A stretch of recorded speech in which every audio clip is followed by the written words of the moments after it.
Hello, friends. Oh, excuse me. Okay, so a couple quick things before we jump into our episode for this evening. First of which, we will not be playing next week. With Thanksgiving, people have wonderful Thanksgiving plans. I don't have family.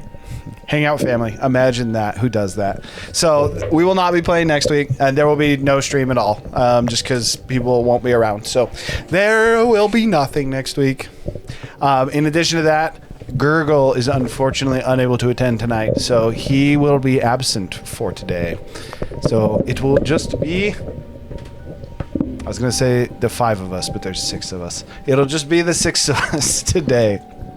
So... You never count the DM. Able to unplug this and not have it. True. Do never count the DM. So last time, you guys had successfully made your way out of the plane of fire after whatever it is, whatever Gurgle did with the fire primordial seemed to have absorbed it or potentially fused with it after utilizing its power to defeat the Jinn. You collected a few items. Unfortunately, Rickshaw had perished. But from there, it seems that Roko was able to tap what seemed to be the last bit of his magic to teleport you out of the fire pane and, thankfully, to the northern side of the Molten Crown, to where Kelmia's ship was within vision. After a little bit, you guys effectively just hailed the ship with using paper birds. Kelmia came and picked you up, and you guys set sail. Kelmia originally was going to bring you back to Zopricar. That said, after some dialogue, it was deemed that with the help of Saga, who you found on board, that she could actually simply teleport you guys to your destinations. You had a few different places that you wanted to go, but Saga was willing to help, so Kelmia decided that she would instead continue on her journey to Modin, which is something that she had briefly mentioned as a Dulnar-made landmass. The details of exactly how that's being constructed are a little bit up in the air still, and that's actually part of what she's looking to look into. You had a brief dialogue with Saga and Kelmia about... you figured out a little bit about apparently Saga's brother was taken via the last words from Rickshaw, and that he is likely...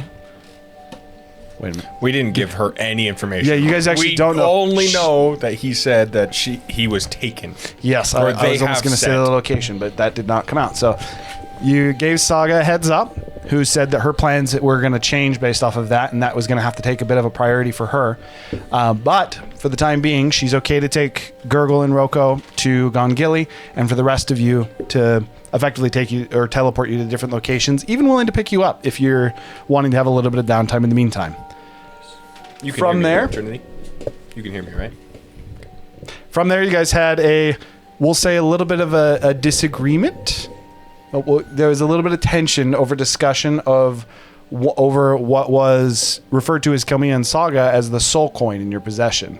You effectively held firm to your stance, and they elected to not involve an individual named Naboro, who would not be terribly familiar to any of you, although Zephyr thinks that, or towards the end of the conversation, our goals would align. Thought that you might align with him a little bit more. You guys ventured into the cube, explored some possibilities. Specifically, you explored a possibility of what half measures would grant you if you are not to full commit to a specific plan. But that did not seem to be an issue, as you all, after a conversation, have kind of aligned that the current plan is to release the Gravekeeper, but not before eliminating, not before going through and eliminating certain gods. The current plan is to kill the Gatekeeper. Apparently, there's a little bit of discussion beforehand that apparently they're going to try and kill him. But with that, we had ended with Kelmia kicking open the gate into the graveyard, the crypt, probably a good few hundred feet, a couple hundred yards back, and immediately upon the gate being kicked open, seemingly almost appearing, as you did not see him previously. I thought we did. You saw him, so you saw him tending to some of the graves, but as soon as the gate is kicked open, almost as if he was standing there the whole time. Oh, it does that like weird mirage trick, like as the gate is passing, he's like yes. there. That's and awesome. You guys see the Gatekeeper standing currently, his shovel actually held up, his right shoulder still again a bit extended, mainly for you, TQ, as a description for you. The individual you see is humanoid. His cheeks are sullen, very, very pale, almost white skin. He's holding a shovel in his right hand. Worth noting, the spade is actually like very large, larger than you'd normally see with a shovel. His right arm is longer than his left, and it almost looks as if pieces of it, the skin has broken to where it's almost like holding on by like tendons and just the bone. Very much so stretched, although for the rest of you know this used to look much worse. This is a slightly repaired version of him.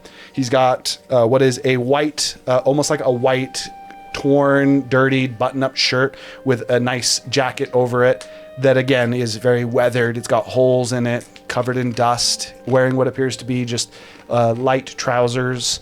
And then lastly, something new from the last time you guys had actually seen him. There seems to be a looped chain that is, he almost has it like a belt, but on one side it kind of falls off on the right and almost has a little bit of a loop. And there almost looks to be like dog tags that are just lined on it, hanging on this chain. Just because of curiosity, does this look like the gravekeeper that we saw in the vision with Silery? That transferred power to Talos. Yeah. The one that showed up. So the gravekeeper that you had seen in that definitely looked to be much more put together, for one. Also, the gravekeeper that you saw from before was not this lengthy humanoid individual. He was much more of like a large, almost burly figure, to where... Like Yorick from League of... Very much so. Yorick from League of Legends would be a very good description of like very, very filled out. His torso especially almost seemed supernaturally oversized as opposed to his legs. This individual looks... Even you could see some similarities in the way his face looks, but as far as his body mass and the build that he has, extremely different. Did he have the chain with the dog tags? The gravekeeper that you had seen that seemed to be passing the power, you didn't, so this was true for the majority of them, if you recall, you couldn't see past their torso. It was almost as if you only saw part of them and then they kind of faded into a ghost. So if he did, you wouldn't know, as he wouldn't have been a full visage, if that makes sense. Okay. So with that, as soon as that gate is kicked open and you see this individual who seems to almost appear in front of you, and he also seems, so you saw him off in the distance in a grave, it is as if he vanished and then it was like he was standing in front of the gate. Camilla immediately is just like, Oh, hello, Mr. Gatekeeper. This is the one we're not supposed to fight, yes? Yes. I would suggest not fighting most things in here.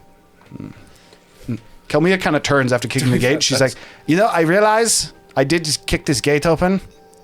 I actually don't know what we're supposed to do next. Do we have to get permission to enter? I'm just gonna walk. I'm in. just gonna follow it.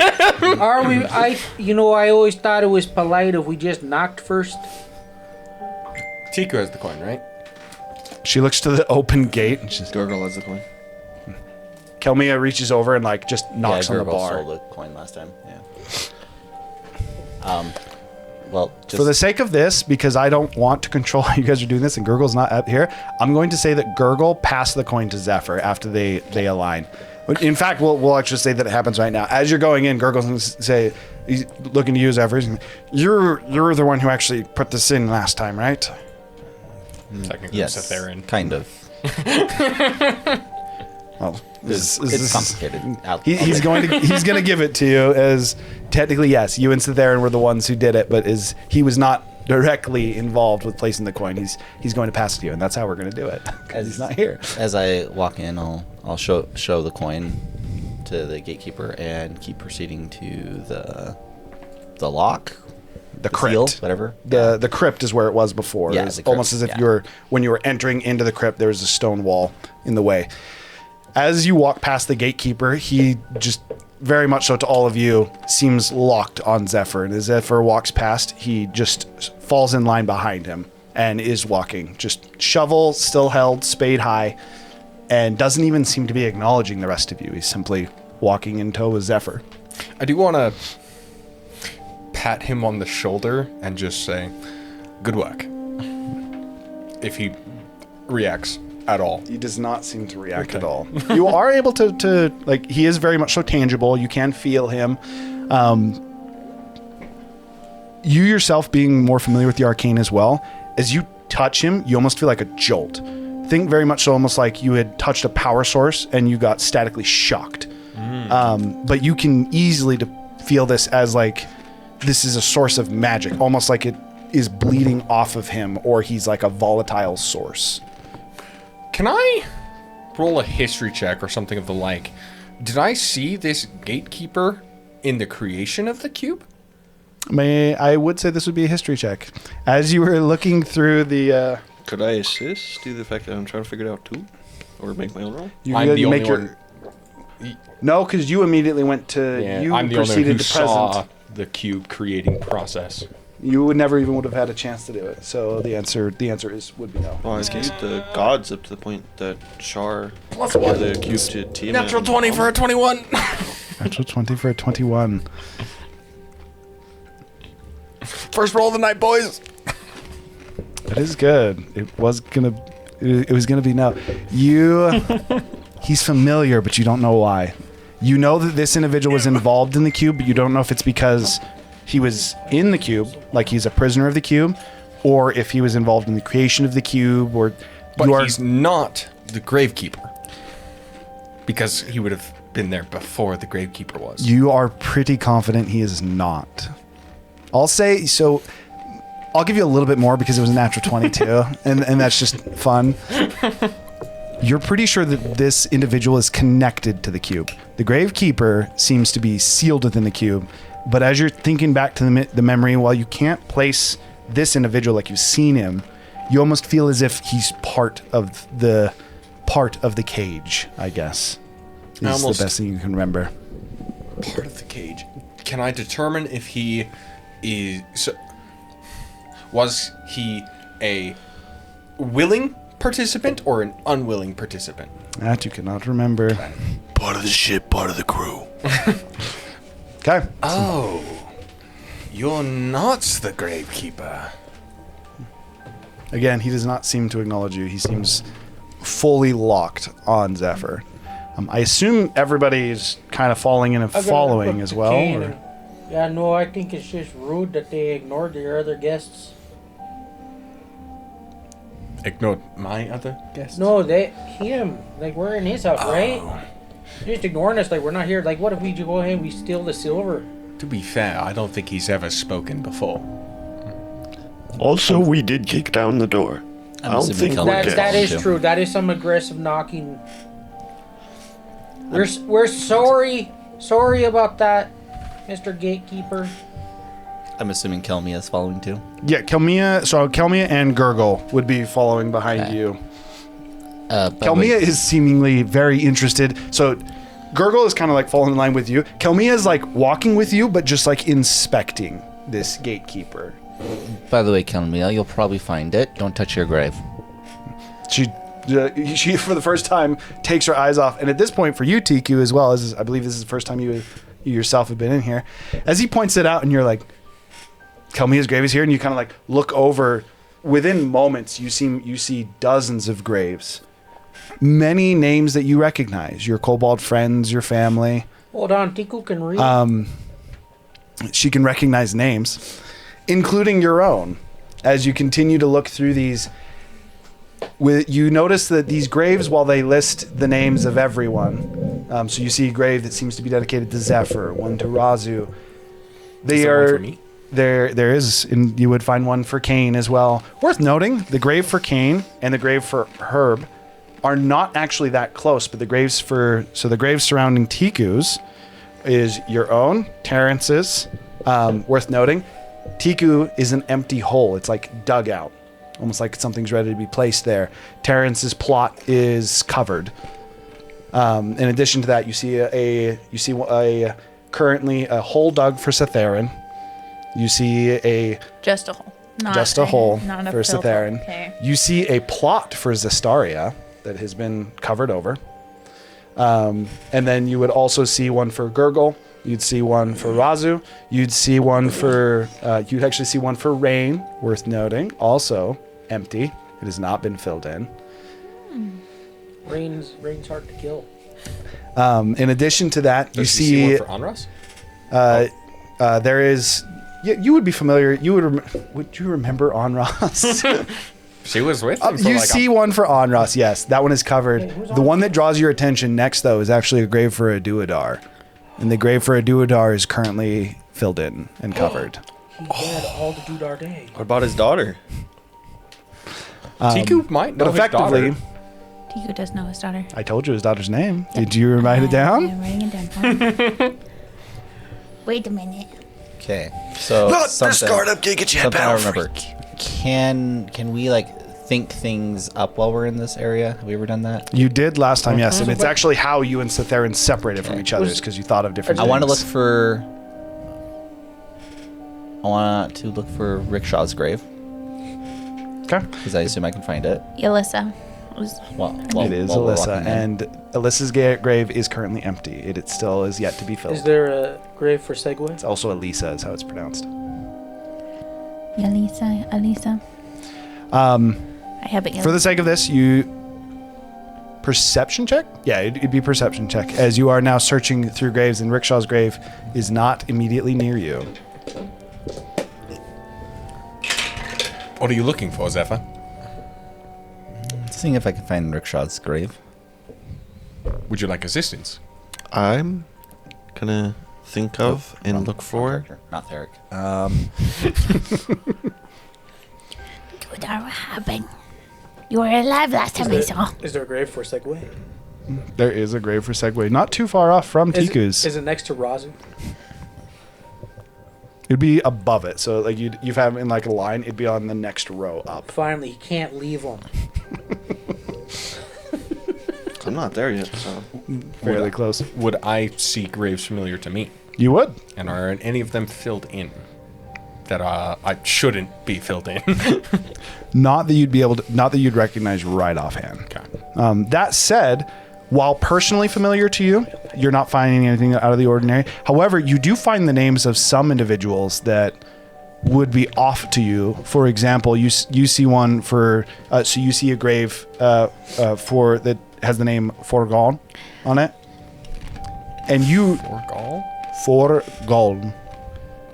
It's Forgall with an N at the end, which you recognize the name because I mentioned it to you when we were creating your character. This is the name of a dragon that you currently have the impression of. You have the impression that this dragon is alive, but the grave is filled in. Also puts you at the impression that these graves, despite looking to be almost like medium-sized plots, gives you the impression that these are almost for everyone. No one gets a bigger plot than anybody else, effectively. Is there a... I only got 9.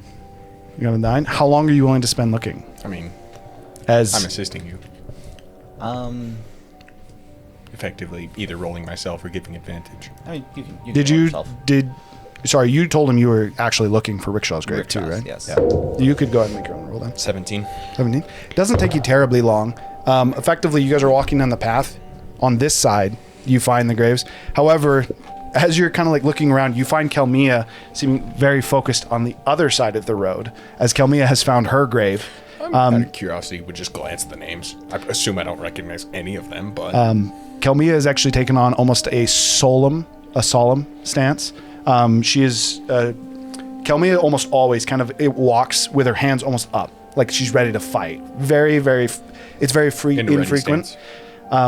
Currently, she actually has her hands clasped together and has her head down a little bit. Kelmia's grave is actually to the left of her. It is currently empty. She's standing in front of a grave with the name Colweg on it, which is currently filled in. Is there a grave for Plighter? Short answer, there is a grave for everyone. You wouldn't know to look for one for Clyder, though. Rickshaw's grave is not too far from... Rickshaw's grave is not too far from Colweg's. In fact, with a 17, you also notice something a little bit off about Rickshaw's grave. Rickshaw's grave is empty, but it looks like it's been dug up. Is there a grave? In fact, not only does it look like it's been dug up, it's actually the same thing as what I mentioned before, where it's one up from the grave of Colweg. And as you're kind of inspecting this, the dirt from Rickshaw's grave seems to be part of the dirt that's filling Colweg's grave. Is there a grave next to Rickshaw's grave? There's many graves. What's the name on the grave next to I can't- Rickshaw's? The grave on the the name on the grave next to Rickshaw's is Malas, and it is empty. Is there a grave next to Mollis? There is an additional one for Alistair, also empty. Next to Alistair? There is one for Dorsing, and then there is another for Ziltor. Not Quintilis? Is Ziltor filled in? There is one for Quintilis, but he'd be a row up. Is Ziltor's filled in? Ziltor's is not filled in. And apologies, I misspoke on one account. Rickshaw's grave is empty. Malice's grave is the one that's been dug out, and that's the one where the dirt is pulled over. Okay. I misspoke. I apologize. Wait a minute. I misspoke here. So Rickshaw's grave is empty, though. No, Rickshaw's grave is actually filled in. Okay. Oh, okay, that makes more Okay. sense. I misspoke here. Tree I'm was mixing about up to all have a panic attack. I'm mixing up all the freaking names in my head. I apologize. that's good. Rickshaw's grave is filled in. Malice's grave is the one that's empty, but effectively it looks like it's actually been filled in and then dug up. I don't know how to say this, but this Mollis here, I've heard you mention him in the past. It seems like the dirt is freshly moved and is, well, filling the grave near Kelmia. I said that quietly, but she guaranteed still heard. I'm not sure what that means. May mean a great many things, but I mostly just came here to pay my respects. And I'm just going to think of the Book of Nature's Children and place it on the grave and say a small prayer. I'm gonna place his ashes next to it. Okay.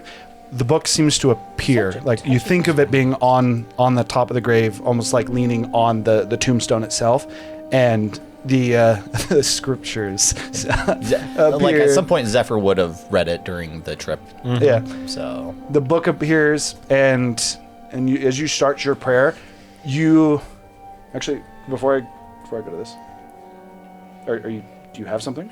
Oh, you're bringing me. My bad. I'll look for Squawk's grave. Make a perception check. As you're praying, and you have a minute or so as you put down the ashes of Rickshaw as well, and your train of thought almost gets interrupted. Your prayer cut slightly short as you hear like a clink, and you kind of like stop and look over, and you see Malus next to Grimalis's grave. The gatekeeper has taken the shovel and attempted to stab into the ground to pull up dirt, and it's almost as if he hit concrete, and he can't dig it. And he hits it again. And then he puts his shovel up and kind of shakes his head. And he looks about for a moment, and kind of like looking about. He finds a grave named Otis. And he goes over to the grave near Otis and stabs again into the ground, digs up, and he puts a shovel full in. And then he goes back near Mollis's grave and he stabs again, almost like chipping away at the concrete, taking a little bit. And then he walks over to this grave of this Otis and fills it in. And over the next few minutes, this gatekeeper seems to almost start to mix the dirt from Mollis's grave in with the grave of Otis and fills the grave, or it fills it to the top. Where is Otis's dirt going? The You said he was taking shovels full from Otis's grave to put somewhere. He's trying to fill Mollis's grave, but even though he is continuing to throw the shovelfuls into Mollis's grave, it does not seem to be filling. I'm not sure if I just remember this person. Who's Otis? I have no idea. I assume it is someone important to Mollis. This grave was this would be effectively probably 6 plots away. So he's walking back and forth between the two. I'm not saying important to Mollis. I'm saying that Mollis is currently siphoning life force off of Otis if I were to wager a guess on what is currently happening. He is sacrificing Otis's life to keep his own alive. We need to remember that name and look into it. Does it have a last name? Otis? It does not. Oh, okay. Tell It me, is just Otis. I do not wish to disturb you but do you by chance know of a name Otis? She stops for a moment and she goes, Otis. Before I say that, Does a 12 fade? Peek in tactical mind to make it succeed. 12 is enough. It's not too far from your grave. You find 3 separate graves. Find one for Squawk, you find one for your mother, and one for your sister. Your sister's grave is empty. Your mother's and Squawk's are both filled in.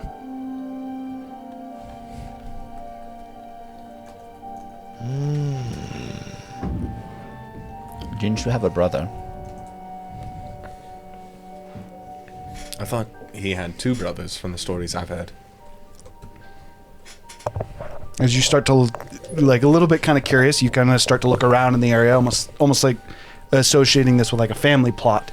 You start to see graves with dozens of names that you don't know, all filled in. As far as you know, these wouldn't be people you're related to, at least not people that you remember. As far as near your grave or near the grave of Squawk, the only one that you find that is not filled in is your sister's. Are they just named like Experiment 101, 102, 103? We No. find 626. No, but they do all seem to be very close to your name. As you look through, you find Razu. You see one that, quite literally, you see like Pazu, Tikaru. Almost all of them seem to end in the same way. The beginning of the names all seem to vary, but the end of it almost always ends in like the zoo. About Zazu. The answer is He died during the morning report. there's 68 separate graves that seem to end in the same zoo near your own. All filled in. Would I even remember? I'm going to say there's 78 graves just because someone's going to make a stupid joke. I'd try. Do I remember the name of the only brother I knew I had? Make a history check. Okay. For you, as yes, she's kind of like thinking to herself, oh, this. He's a student of Bartholomew, one of his most promising. He had a couple that he took under his wing. And is Mollis, by chance, in possession of this student as well? I don't know. I have not been involved in Bartholomew's school for some time. We've been dealing with a lot of events recently, and so... Yes, if... I don't even know if this is the same Otis, but that is the only one that I know of. We might have to rewind a little bit, but when he put the ashes on the, on the grave, did the Gatekeeper? gatekeeper do anything? The gatekeeper did not seem... You said you put it to the side of the grave, right? On the grave. He would have. As soon as you would have... If this changes anything you guys would have done, let me know. As soon as you would have gone and started to put the ashes on the grave, he actually would have come up and effectively almost like taking a shovelful out and then taken the ashes and filled the hole with it. That's fine. Almost adding it to the dirt. Where does he take that shovelful? Again, he tries to throw it in the hole with Mollis. In fact, in this, effectively what you're seeing at this time, he's seemingly going to work. He's now starting to go through and start to dig up graves. He seems to be trying to dump all the dirt into Mollis's hole. Whether or not he's just using it as like a way to get rid of the excess dirt, or if he's trying to fill that hole, hard to know, but it is not filling. And anytime he's taking shovelfuls from somewhere else where he's not digging into or filling a grave, he seems to be bringing them to Mollis's grave and throwing shovelfuls in, but it won't fill. I think I'm starting to understand why he's here. Before you say that, I will just add one additional information. He's been part of this cube from the beginning. Its creation process, he was here. I mean, that makes sense. I think he's a way to continue the fundamental forces of entropy without... The Gravekeeper. Yes.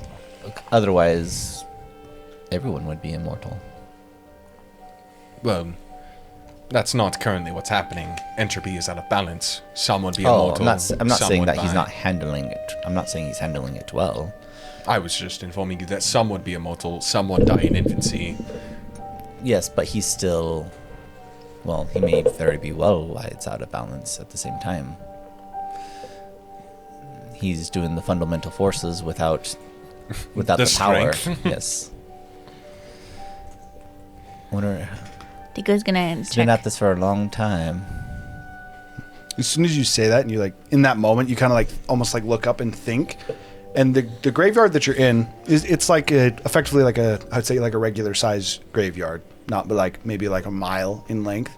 And as soon as you look up, the graves almost seem to just stretch out of view. It's like it suddenly just got incredibly more massive as you thought about how long he might be at it. I will admit, I am tempted myself to attempt to fill Malice's grave. I doubt it'll do anything, but I am curious. Why such hostility against Mollis? You never met the guy. I'm trying to metagame. What were you going to do, Tiku? I interrupted you. Check gigs and Ubi's graves. The ones that are being lab rats right now that I know their names. They are both empty. Jen lives. 24 on the history. I'm gonna check all of the ones that I know of. If we want to, I don't know if the Gravekeeper's gonna mind us trying to help him. Or Gatekeeper, not Gravekeeper. I think of a shovel. I try taking a scoop, and I try putting on Malice's grave. In a similar fashion to the Nature's Children scriptures appearing, the shovel appears in your hand. Worth noting, one thing you do remember, Citharin did tell you about him trying to dig up and undig a grave, and the Gatekeeper had killed him in that iteration of the future. No? Well, but there was depends on what you were trying to do. But he's trying to my idea help is bury to the grave, help yeah.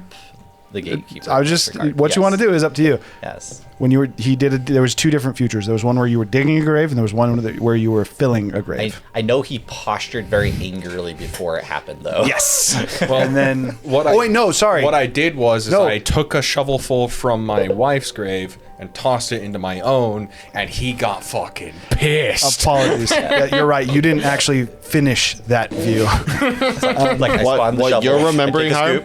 scoop, What I'm then what, like slowly moved over to see if he's like. Not out of a grave, just a scoop. He, unlike the memory from before, because I apologize, I was going with what the end of that destination was. Spoiler alert. He does not seem to take that same hostile stance with you. In fact, you take the shovelful and you like go to look for him, and you're like, where is he? And then you turn around, and again, he's almost seemed to have peered behind you, shovel up, and is intently watching you. Does not have that same hostile feel as before, though. It almost seems more of like a curiosity. I'm gonna attempt to. What happens? You take your shovelful and you dump it in. There's actually there's effectively a shovelful of dirt in the hole. The dirt seems to have been vanishing whenever he tried to do it. And as you do it, he looks over and looks at the dirt, and then he looks at you again for a moment. And in that moment, the shovel you're holding disappears. And he holds out his. It was my idea. That's fine. I mean, I'll start shoveling. You have to make a wisdom saving throw as soon as you take the shovel. Okay. bro just agreed to free the genie, and he didn't realize what happened. Out when he of did that. curiosity, this is a realm of... Natural 20 for 25. That's good. In this moment, and this is just for you, by the way. This is not for the rest of you.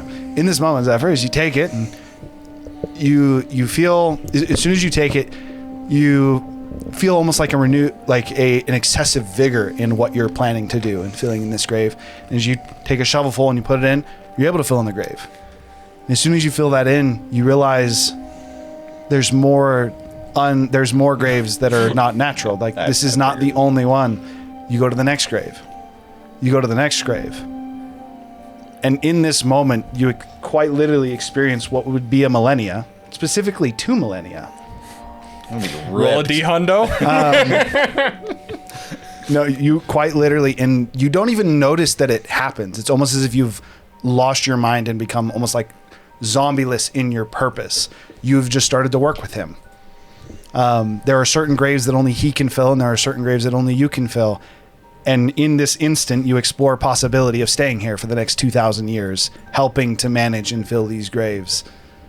The exact end point, you realize that neither you nor this gatekeeper know. You simply know that it must be done if things are to continue. And then you're back in the moment, and he has just handed you, or he's holding the shovel out, and you have not taken it yet.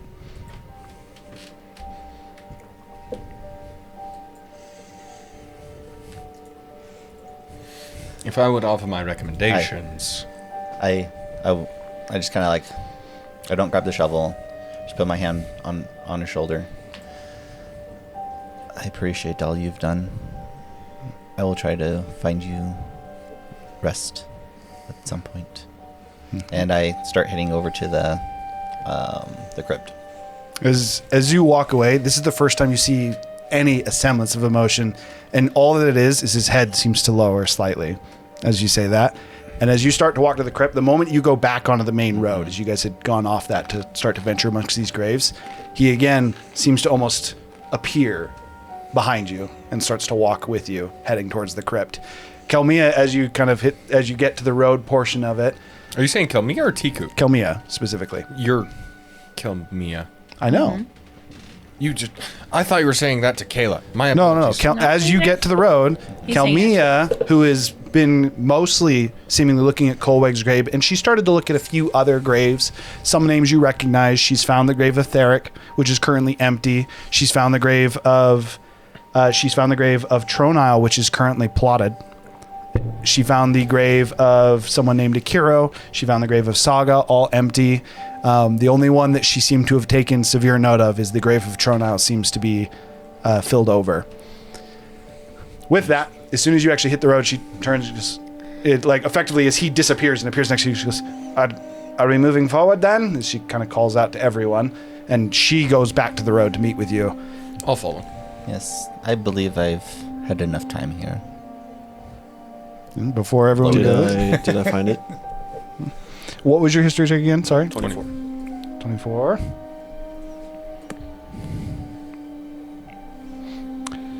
You remember the name of your brother, but you can't find a plot for him. Oh, something. Thinking characters. Next to Squawk? Why not we do that? You look at Squawk, you still can't. You continue to look at a few of the other graves while they're going through and exploring the possibilities. That said, as you continue to look, you in a moment you swear you found it. You see a grave and you're like, wait, and you run over to it and you look at the grave and it's your own. Currently empty.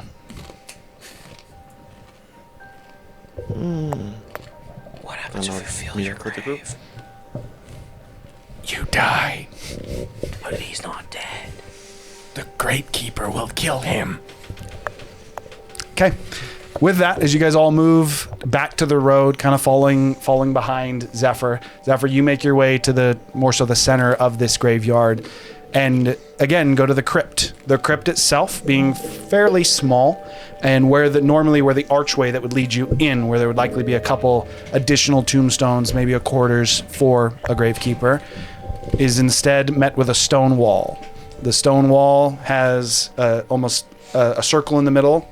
Or a missing circle in the stone, and then indented slightly, there's an additional stone that seems slightly offset and off-colored. There are 2 currently filled, 6 holes. Yes, 4. No, the holes disappear when they're filled, if you recall. There are 4 just at the cardinals. There are 4 spots that you would be familiar with this and know that previously there was actually 6 the first time you came in here. I pull out the coin and go to slot it into one of the holes. Which one? Which one matters? Apparently. Is there any other symbols or anything? Just He said the 4 cardinal directions, so northeast, southwest. northern for sure. Okay. Yeah. That seems appropriate. Top one, yeah. As you place it in the topmost. We did get this into Bountriac, so yeah. Bountriac? The Molten Crown. There you go. I said, Cinder Isles or Molten Crown. As you take the coin, and as you're going to put it in, similar to what you had seen Cetherin experience before, the coin almost gets pulled out of your hand, hits, and the stone immediately starts to spin. After it spins, effectively it seems to do a full rotation, and at some point, that hole that you had just filled seems to have been closed off, and now there is 3 holes in a triangle. There's still one at the top, there's one on the bottom right and bottom left now. As that stone is spinning, and you would all really notice this, the gatekeeper, in a similar fashion to what you had seen before, his arm seems to almost go completely intact. Both of his arms are now seemingly regular, and in fact, they almost seem to fill out a little bit, rather than being just very tight, Sinewy. Sinewy would be a good word, or lengthy. They fill out a amount that now it makes sense that he can walk. Before it, he looked almost too sickly to where he shouldn't be able to function. But the skin color does not get any better. His cheeks almost like flesh out and flush out a little bit. There's a little bit of almost a tint there. And the most notable change, his teeth and eyes are now both there. As I didn't mention this tonight, but previously he didn't have eyes, nor did he have teeth. Now it seems that a row of teeth, although yellow and definitely unkept, appear along with what appear to be brilliantly gleaming green eyes. As soon as it finishes, well, actually, while it's spinning, what's up? I'm just curious. He's manifesting stuff. So I'm just curious. I think of the location of the 6th coin.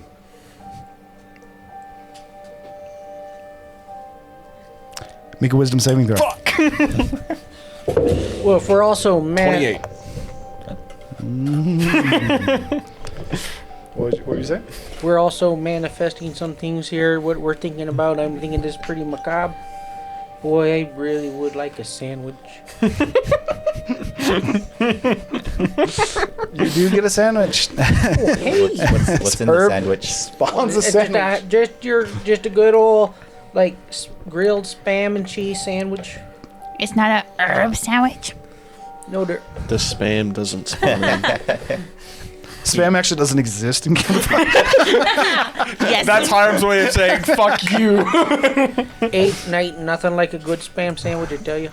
Context, everyone. I hate spam, and he makes a joke out of it all the time. He likes Love spam, that spam. filthy animal. I love it. All right, back on track. As you think about the location of this 6th coin and where it might be, all you see is a shape. The shape being that of a tall humanoid. Seems to have a little bit of longer ears. Gives you the impression of an elf. Longer hair. You cannot see color. Seems to be wearing some kind of almost like cloaked garb. A little bit more burly, like widespread, broad shoulders is what I'm trying to say. A bit more broad shoulders, almost coming down to a point. They told us that Adaro was Naboro was an elf, right? They did say that Naboro was an elf, yes. But apart from that, you can't really see anything. Again, there isn't. You're looking at his back as well.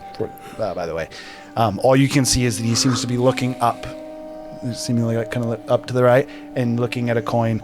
The coin looks a little different than the coin that you had seen this time as well. The coin you have right now is like a gold coin, and then when it was held up to the sun, you could almost like see it more of like an embryo. What he is holding up very much so seems like you can't even see any gold. There is what almost like appears to be a small heart with almost like a vein network that is spread out and made it into where it's something that you can actually hold.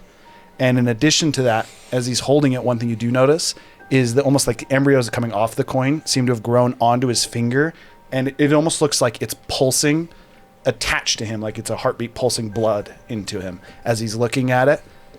And then he kind of holds it down and walks forward, and again, that's almost just like an image that comes to your head. It's not like you were moved anywhere, but that's it. That actually worked. Okay. With that, as the stone finishes turning, and the gatekeeper again seems to almost come together a little bit more, he almost like he has now capable of thought. He starts to look at each of you and almost inspect you. It very much so seems like he's trying to get an assessment on each of you, and then he opens his mouth to talk, and you notice that his tongue is still missing. He does make noise as you hear, and he actually the hand holding the shovel seems to stay in the same position, but he holds his hand up to his throat and almost touches it like he's confused. He looks to you as you just put it in. He nods. And then he walks over to the crypt itself, and he kind of places his hand and almost seems to rub over one of the holes in that stonework. Which I one? love this game. I love this game. He's specifically He's bottom great. right in this case. Bottom right. That's As our he's- next one if we want As to be able he's to rubbing talk his to him. hand over this spot, All right. and then very much so seems like he's trying to gesture to you. he takes his hand off, and again taps his throat, and then rubs the spot again. So I'm guessing that hole with the coin allows you to talk. Am I right? Just He actually just nods his head. there we go. We Thanks. just scored some points. Thanks for that, Herb. Isn't Gurgle capable of casting message? Gurgle is capable of You casting did message. that clarification. I would ask Gurgle, are you capable of communicating with him telepathically? Perhaps he could respond. Let me try. And as soon as he turns and says, before he can even finish saying, let me try it, I'm going to let you roll for him because you asked him to do it. This is going to be an intelligence saving throw. I actually need to pull up. It's an 8 on the die. So before I even look at his plus, the DC for this is 15. Oh, there's no way he's got a +7 intelligence. He's a rogue. Unless he happens to have expertise in it. I'm pulling up his character just so we can be sure. Oh, saving throw. No, he's fucked. Yeah, that's right. Yeah. I mean, I think he has a 19. I mean, He's a plus that would 4. be a 12. So you got an 8, so that'd be a 12 because he's got a plus 4. I was just hoping he was proficient and had the +4. He's actually he doesn't. He's proficient, and that's why he has a plus 4. So he's a +0. He doesn't have Yeah. his headband of intellect yet. Yeah, no, he's at +0. Gurgle, as he says, I could try it, and then when he starts to he's gonna message to him, Gurgle just and almost just seems to stop responding. You okay, Gurgle? Technically, I feel like Gurgle would tell you guys this. In that moment, as soon as Gurgle messages to him, Gurgle actually gets a response. But in a similar fashion to you, using magic to communicate him almost seems to have linked Gurgle's mind to the gatekeeper. And he also just spent 2,000 years working with this gatekeeper that he seems to have almost become of one mind with. But as soon as he comes back out, he can't remember what he said. He just knows that he worked with them. And again, in a similar fashion, he doesn't know exactly what Filling the Graves did and what the work that they're doing, what it caused, but he knew it was necessary for things to continue. As Gurgle, again, he just kind of looks around. And now each of you, both you and Gurgle. So Paul rolled himself. He also got an 8. It was meant to be. That's pretty funny. The dice gods are spoken. It is what it is. As Gurgle kind of coming back from that. You can't change fate. Gurgle coming back from that tells you kind of what he just experienced. And he goes, I don't think it's a good idea to use magic to communicate with him, at least not right now. I believe, even given the locks that were given to him, Okay, hold on. I believe it blocks even the concept of speech. Well, how did we get the other coin? We got this one, or Yeah, how are we gonna get these coins? We have to free the primordials. As for the So we sixth gotta one- we gotta leave this place, then come back. Correct. 3 more times. Oh man, this sounds like a chore and a half. at least from what I've understand, there was a horrible snowstorm coming around, Ah, cripes. and I wonder if the other primordial that got released was. I assume I can make this assumption, right? I'm trying You're not to good. mitigate Carry it. on. Okay. I mean, we know it was the water Well, primordial that was released. Who saw? Someone saw Oh, yeah, the. okay. You saw it, That's- and I that's saw true, it. That's true. I was like, someone saw it. It was, I haven't even watched the recording yet, and Hiram told me and you that it was the Okay, water okay. primordial. It was the water primordial, and I believe, at least for a time, the fire primordial Oh, may man. balance it out. Water primordial. We need to get some raincoats. And no, I believe the forces should start balancing each other out with the fire. So perhaps we should find the locations of both primordials and release them at similar times to not risk imbalance. Depends. It's already imbalanced. We have fire and ice already. I wonder if they'll balance each other out. They will cancel each other out. Hold on, wait. Well, so But you need all 4. is ice Eventually. ice is separate? Is ice a separate element from water? No, I believe it's. I mean, I part of the guess it same could thing. also be considered Earth, because doesn't the Geological Society consider ice It's a water Not- elemental. That's not Tau. It's all water elemental. It's The the very intelligent Zephyr can correctly ascertain that it is just Science a water bitch elemental. slaps herb. And on top of that too, how magic functions. If you've ever seen someone cast shape water, they also have control over freezing a small section of that. The magical control is Right, water by but nature. you're changing the water from a liquid state into a solid state that way, or into a gaseous form if you I make mean, it into steam. you might have some Scientologists that foolishly believe in that kind of thing. Scientologists. 'cause we're I in don't know if this world. Scientologists. 100%. Magic all the way. Scientologists, is there Tom Cruise here too? What else are you guys doing here? Scientologists are like flat earthers in this world. All right, last thing I want to do. Grustrat's grave, the king of Zopricar. Make a perception check as you start to look for Gustrat's grave. Can you recall?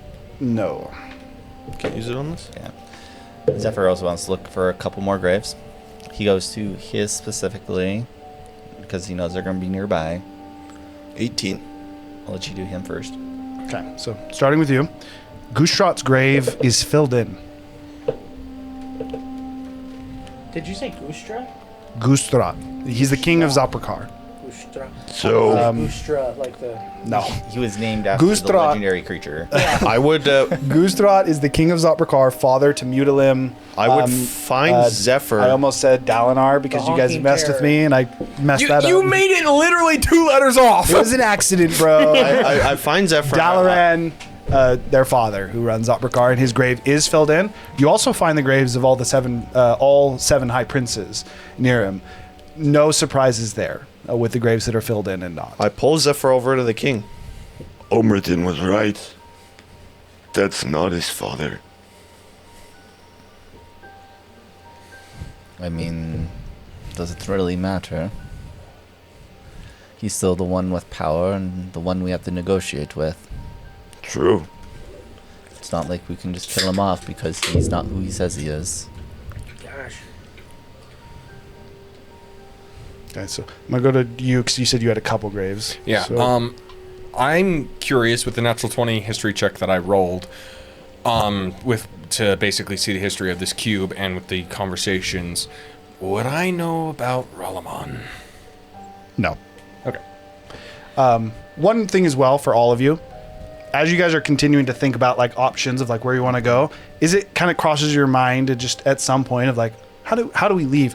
You all get the impression and immediately have the knowledge that it seems that now you put the coin in, the moment you leave the gate for this graveyard, you will return to the material plane. Yeah, I already knew that. Like that's happened before. That's how it worked before, Yeah. but Kayla's Yeah. never been in here, so I wanted to Oh, okay. I wanted to explain Gotcha. how I've never and I been don't here. think we've done it on stream. I've either, never so been here either. Well, now you know. Well, as soon as you leave this graveyard, you will end up back in the material plane. I'm done here. And then I would walk Whoa. out the gate. Just a How place. did I know this? It's just a place to show your respects. Well, that's Needle Burrito. How do you show respect to anyone here? There's no bodies. They're just dirt. Freaking John. Bring This up is, Ralamon. Now I can't do it because then This it's is a place where souls go to rest. So these are where Did the you think of it lost, before? the not lost souls are. Exactly. I was just giving Stop you talking over Tika. Yes. Oh, so Packer finds the lost souls. Gate grave guy finds the non-lost souls and puts them in the dirt. It's. I think this is more of a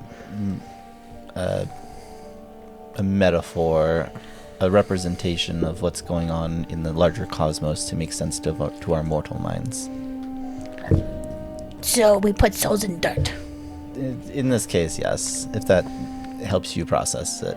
But that's so wasteful. What did then everybody just stays in the dirt and it's dark and cold? Why would you want to do that? It's not really dark. I'll teach you later.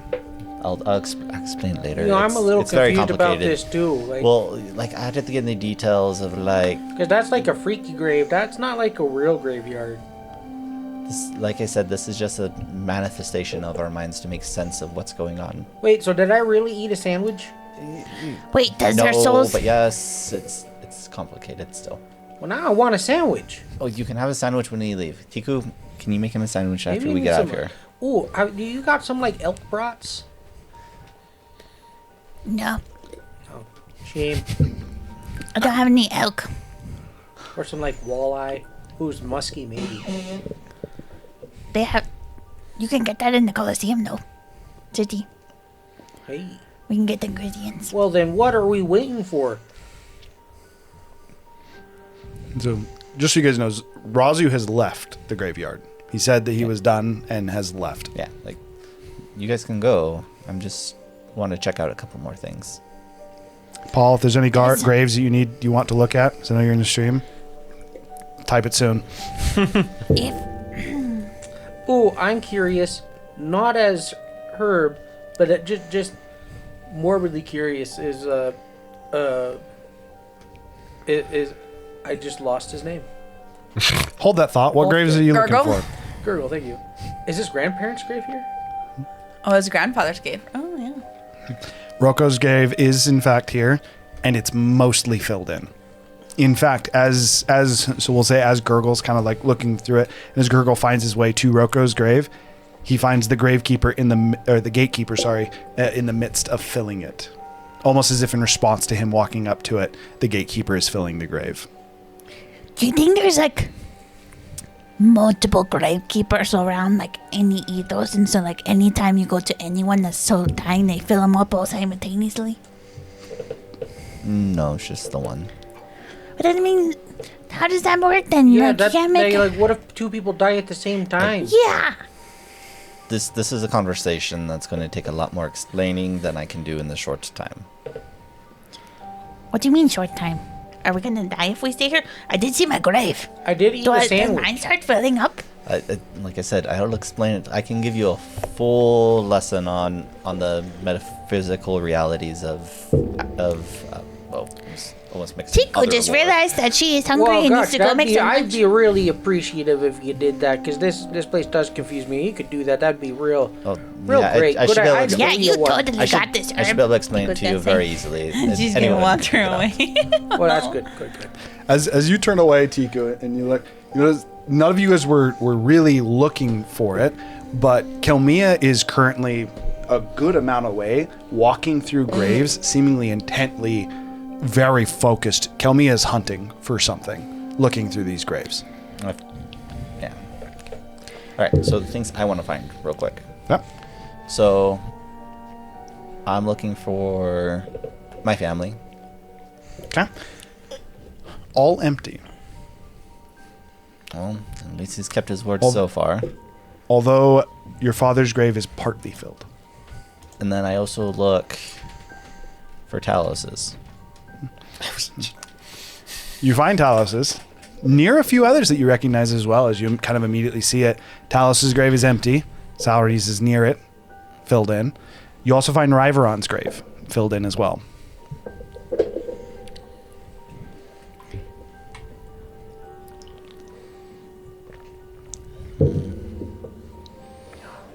Is there any kind of weird thing between my grave and his grave, Talos's grave?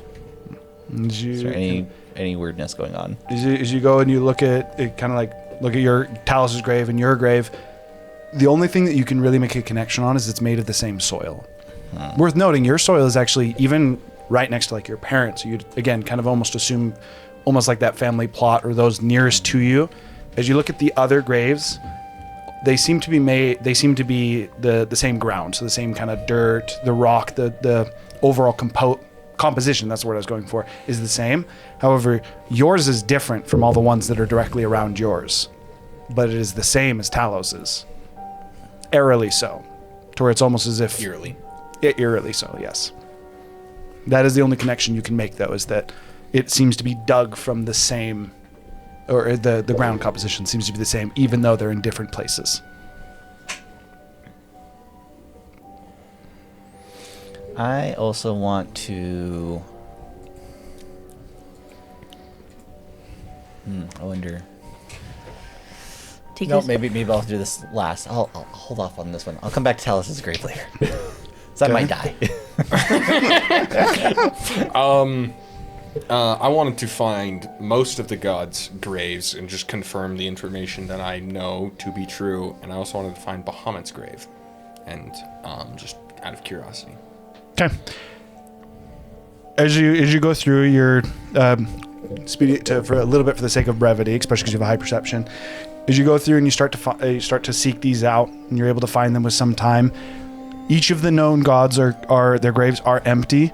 Worth noting, a few of what you would consider the stronger gods, not stronger, more influential gods, such as Tiamat and Bahamut would be two of the big ones that you'd take most notice of this. Moradin, Kalimvor, and then the last one would be the grave of Asmodeus. All seem to have almost a metal casing in it.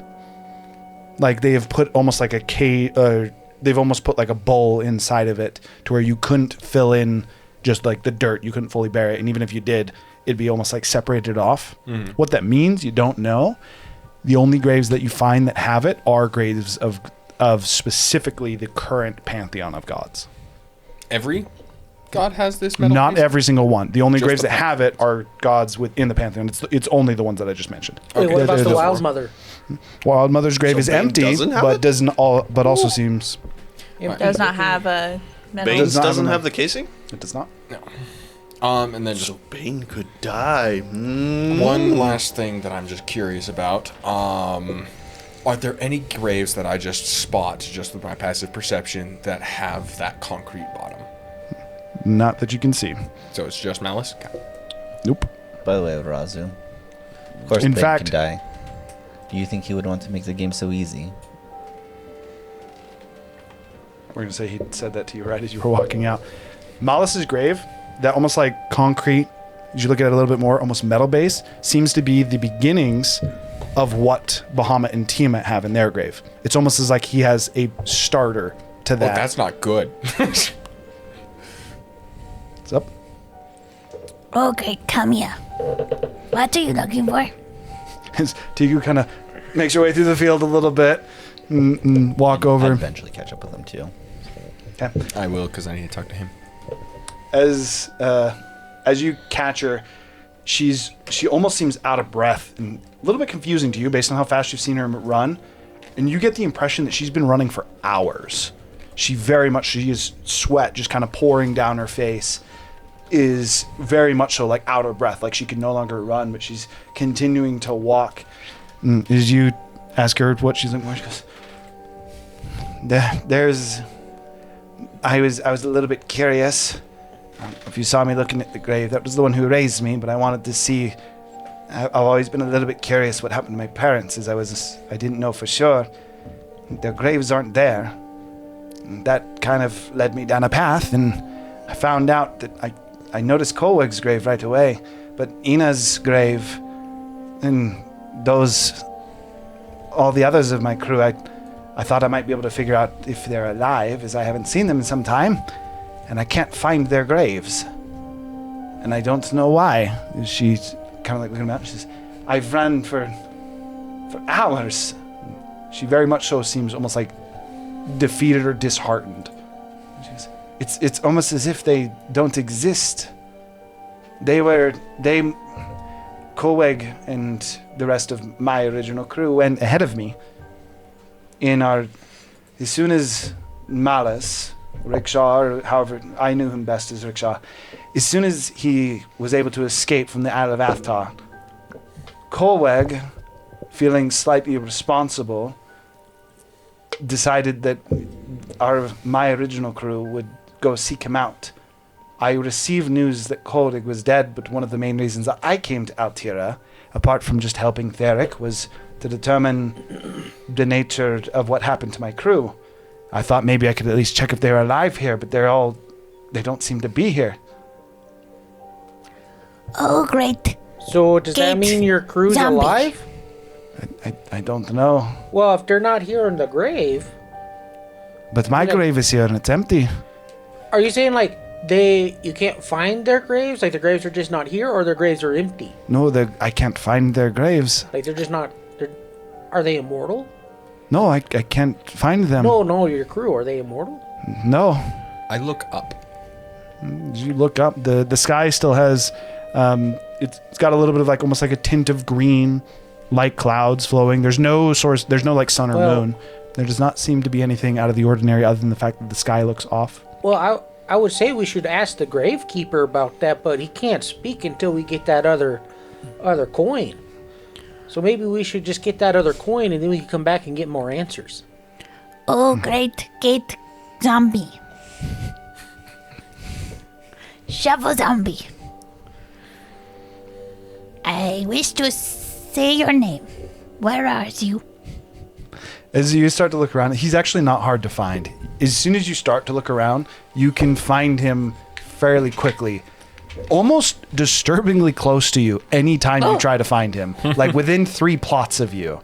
Is currently working to either dig, is currently digging or filling. In this exact moment, as you notice, he's currently over what appears to be a blank plot, and he's digging out seemingly a new hole, and almost a headstone, almost seems to grow out of the ground. I think almost like necromancy summoning style. A headstone just seems to grow out of the ground with a new name on it, as he seems to dig a new plot that is empty for this gravestone that just appeared. Jacob's gonna walk up. Oh, great. Grave digger zombie. Where is Ina's grave? He turns to you and he seems to now be able to show more emotion. And even to you, you can tell he is confused. He almost like looks out like he's looking across the gravestones and looks back to you and just shakes his head and then continues to dig the hole. Where is the grave of Kelmia's crew? He just looks back to where Kelmia had seen, where she saw her grave next to Colweg's. Jacob's gonna go back over there. Diku cannot read, but he said it's over here. These currently are only the graves of Kelmia and Colweg. Is it forward or backwards from them?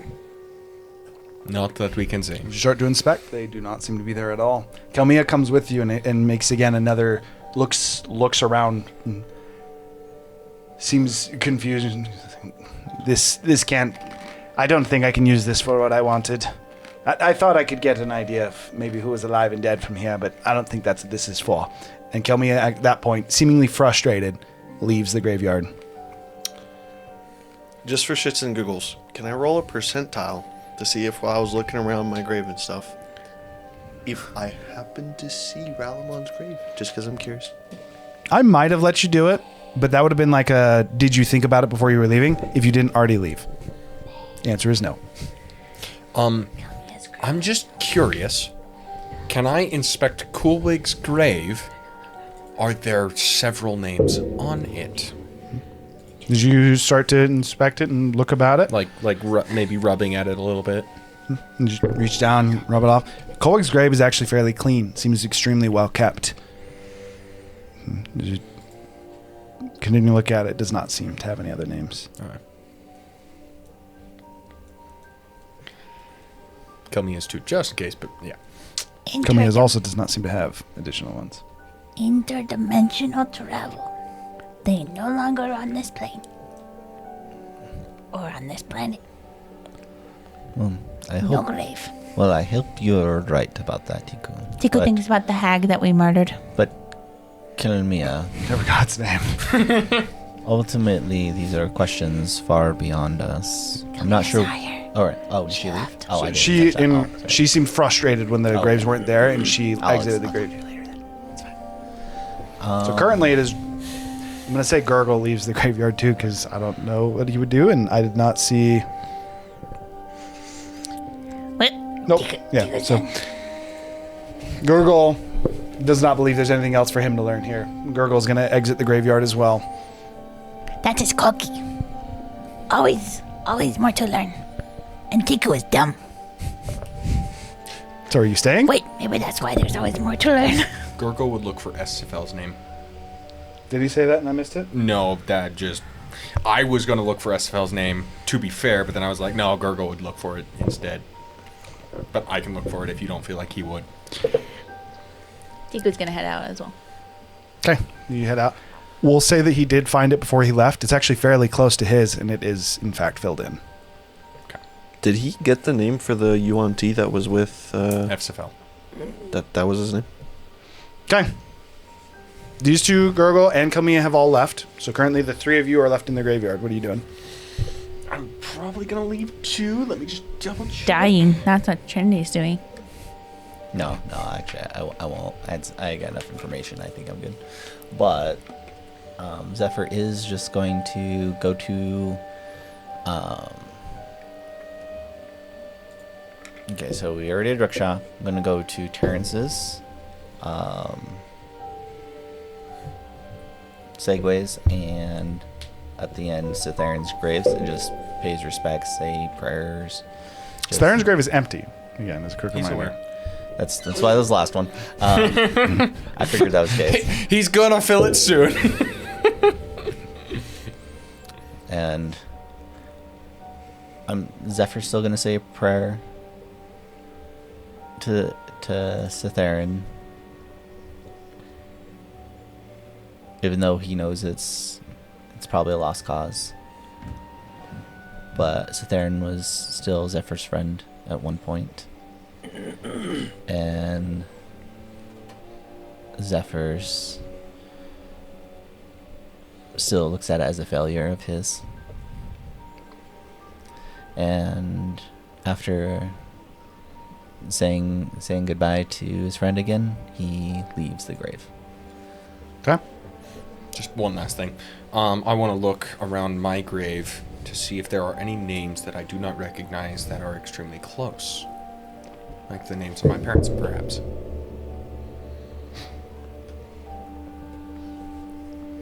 The answer is yes. Give me a sec. I need to go to my notes.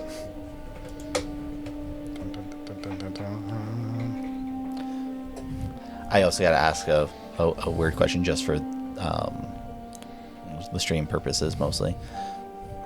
Is Zestaria's grave just like really close to mine for some reason? Zestaria's grave is next to yours. Literally one plot over. Can't get away in Wait, death. the filled version of it, or Yes, the filled grave is right next to his. Dude, Word. God's literally Are shipping you leaving the graveyard? Yes. Okay. So in that case, God you're the last being one. in this case. Alicia. Are you leaving now as well? Or was for the sorry, stream. you need the two names. I was literally in my notes and then I came out of my notes. Okay, I'm gonna pull up my one note.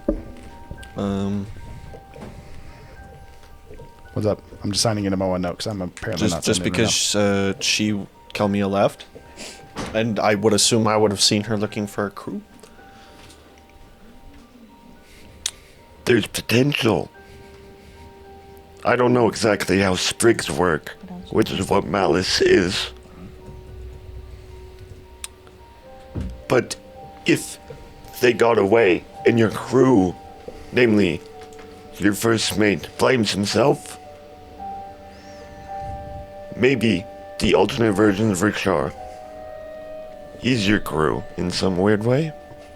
Hold that thought, because that's a different conversation. The names that you find are Nalton, Nalton, and Uklesh. This is Ulcush. Yolkesh? Yes, that would be the way to say that. Yolkesh Ton? Or just Yolkesh? Yolkesh. And then, just on your last name.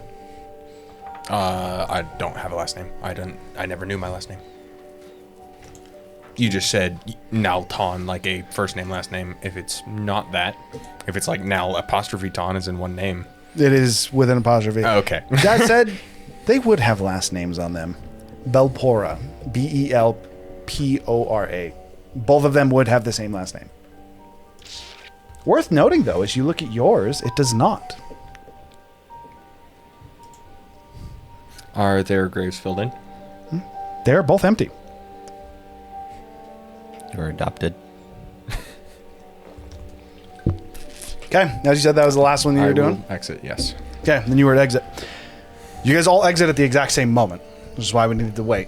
As you say that to Kelmia, as Kelmia kind of like shakes her head, that was weird. And you say that, she goes, "Who are you talking about?" She failed the wisdom save? Doing. I was trying to make a reel of all of our minis. What the hell, kid? Okay. You were looking for your crews, graves. We were looking through the graves, but I found my crew. It was me and Corweg. What? All right. I mean, that's weird, but, you know, not my life. You forgot something. You're a weird bird.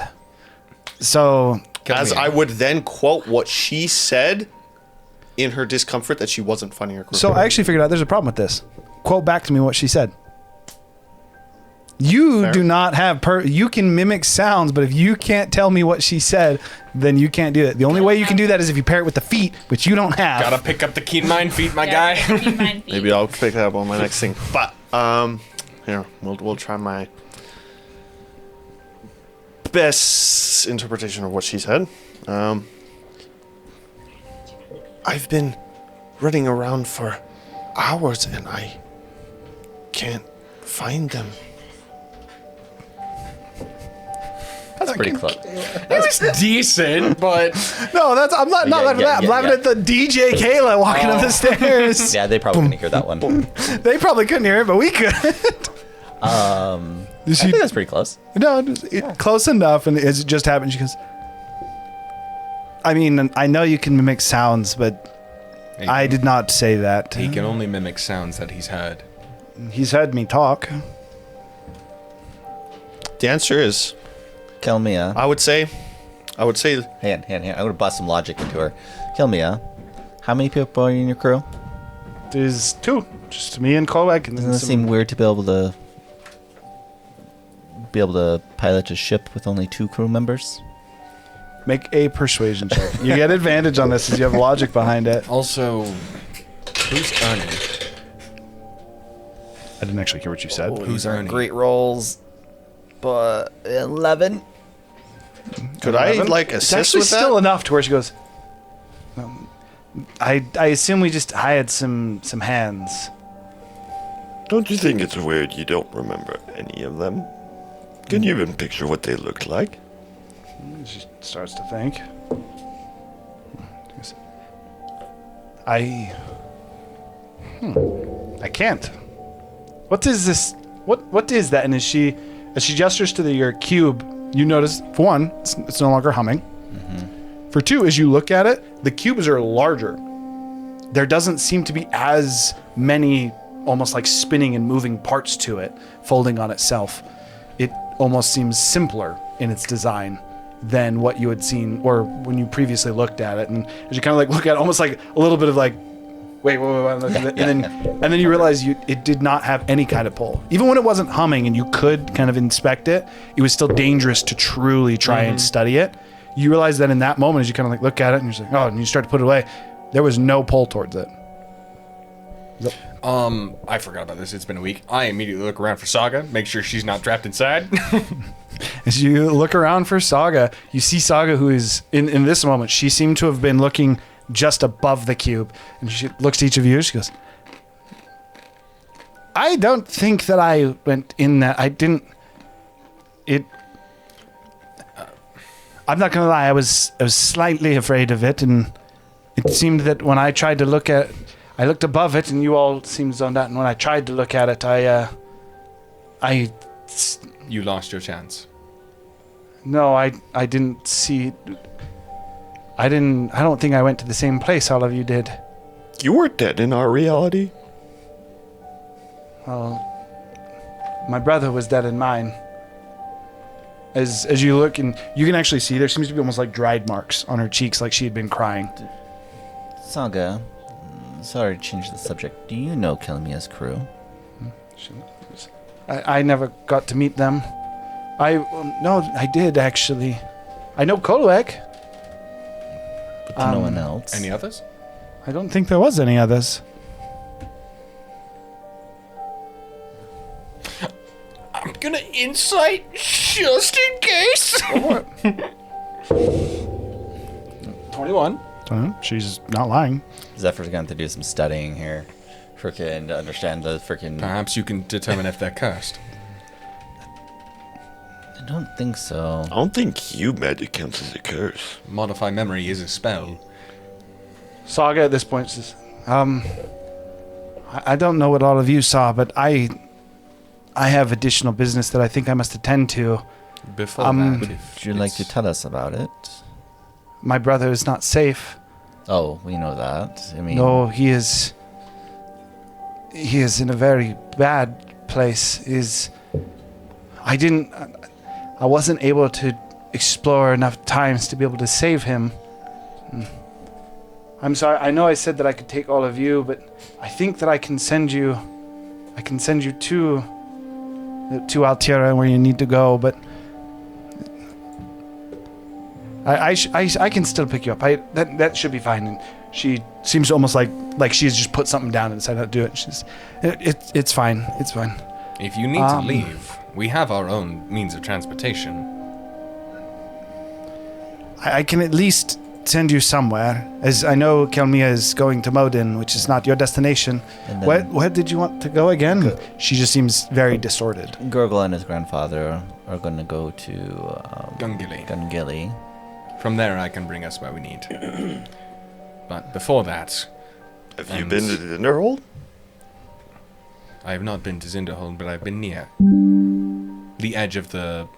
That was us. Crater, the abyss. The was us. Lands of Desolation. I don't know what the name is. But are you capable of showing me Naboro? So he just holds out her hand, and effectively a minor illusion appears. Build looks similar. Naboro himself is... I'm going to walk around and look at from the back specifically. Looking at Naboro. Naboro is... He has aspects of a drow, but is not actually a drow. He's got a little bit of pale skin, but you notice that there's almost like an orange tint to like the sides of his cheeks. It almost looks like leaves are growing in his skin towards the front of him. Same kind of with his ears. That they've got almost like different colors of fall in this case that seem to be growing about. That quite literally his skin seems a different color. He is wearing something very different from what you saw, though. This individual appears to be adorned in what appears to be full raven armor. It is lighter armor, but it is a breastplate, has the symbol of the Raven Queen on the front of it. He has a bow that seems to be, it almost seems to be a raven's beak, the top part of it, that is currently strewn across his back. He has a quiver with arrows and has what appears to be almost like I don't know what a half quarterstaff would be called, but a half of just a staff, a small staff that's currently at his side that effectively is just about the length of his leg, not much taller. A half staff, twice as big as a quarterstaff. There you go, and that is what he looks like. But longer black hair as well. It's comparable, but that's just because it's an elf. Right? Yes, the similarities are not exact. If it's as if Naboro, but almost like bigger, like almost. Yeah, the comparisons end with him being an elf. So it is not him. Any other elves you know of looking for these coins? She shakes her head. The only one we've ever interacted with that was looking for soul coins was Naboro, and it didn't seem important to us at the time. So we had more pressing matters to attend to. We were more so on amicable terms with Naboro. From what I understand, he has left Kalismir, though. As soon as whatever the magic that seemed to landlock us ended, Naboro left. He made his way... This would technically be southeast. He made his way southeast to Galanthus. Well, if you find any other elves looking for these soul coins, we will need to find them ourselves, so any information would be appreciated. She nods. I would kind of separate myself from the group, and then I would say into my sending stone to Dalaran. Closer to your mic. To Dalaran. Tell Omerton he was right about the king. Heading to Cinderhold. Bring Wyvern, please. How quietly are you saying that? Is his voice capable of being quiet? What? I'm not hiding it. Okay, from you. yeah, just making sure we heard it. What do you expect him to be able to do with that information? Tell Omerton. Omerton can figure out what he wants to do with the information. But what's he gonna do with that? It doesn't change anything. Further his ability What does it to hinder? research sprigs. It's just gonna drive him more mad. It's also good to know. Sometimes knowledge can hurt. Just He'd remember be more that mad at me if I didn't tell him. emotionally, but at least he'd be in a better mental state. He's got a lot of responsibilities. With I the think- king back, he shouldn't have as much. I suspect he may even have more. Potentially. I think whoever's running as the king, or at least running the puppet, is trying to keep everyone else busy. Less noticeable if they're busy. Is it possible this king is one of these sprigs? The king is a sprig, I confirmed. The real king's dead. Well, That doesn't mean the new king is a sprig, though. Could be. Doppelgangers exist. And Could could, be just that. be someone disguising themselves as him. Disguising magic is also not difficult to come by. To be honest, Omerton was I researching wouldn't it even anyway. I wouldn't even put it. Say the church isn't involved in it. That would my explain why past the life. king so easily took the side against you. I don't know how hard of a side he took against yet. All we know is that less than a day passed and we were already being informed that we were on watch. Do I get a response back? You do not. That's not good. You are confident that the sending stone worked. The magic did take effect and the message was sent, but you did not get a response. But overall, the only thing we can do to make changes is more influence and more power. So to Zinderhold, I think. If it is alright with everyone, I would like to at least stop by my home first. I mean, that's fine. Seems like you can get around very easily. We can come with. I probably should stay out of Zopricar for the time until we get some influence from Zinderhold. Because that's going to break out into a fight. We may have an issue. Dalaran didn't respond. He may be busy. Too May not- busy to think up a sentence. He might be asleep. He could be dead too.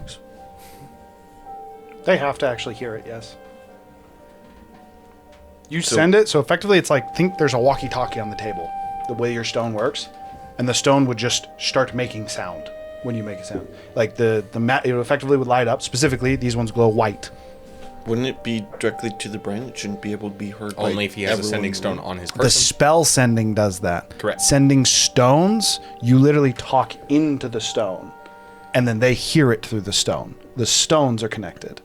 And That said, from what you've known of Dalaran, he has never taken the stone off of his person.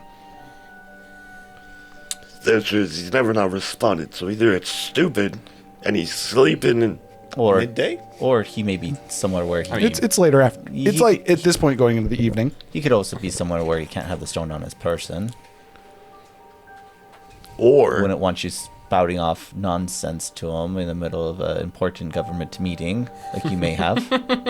sure.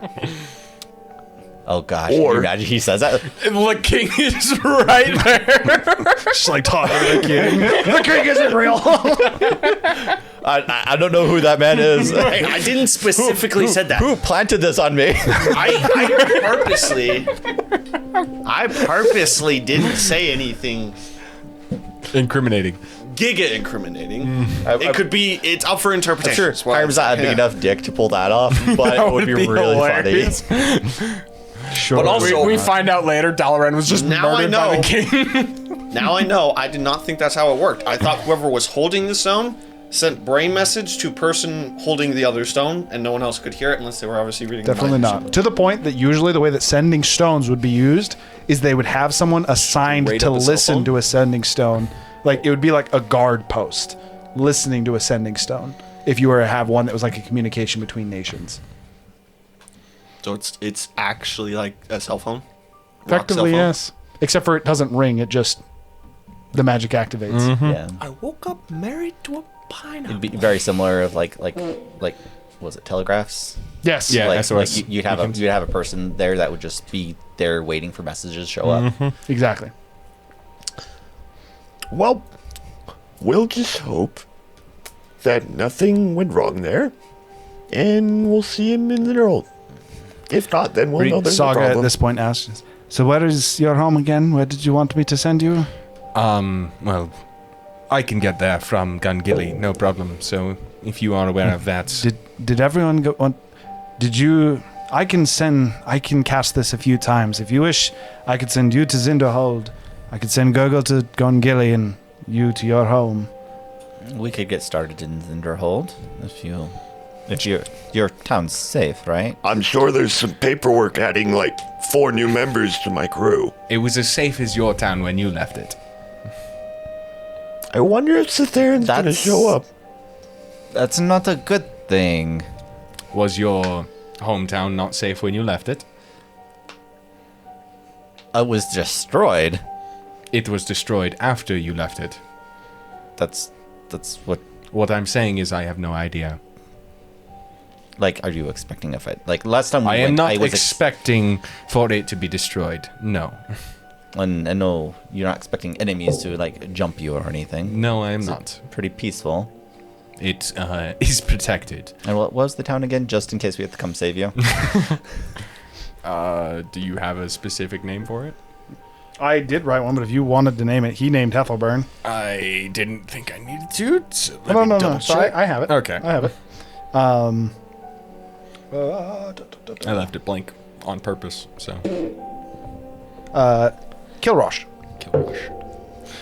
The name is Kilrosh on the. It's not on your map. What's the mountain called? Like it's not actually on the map. It's not labeled.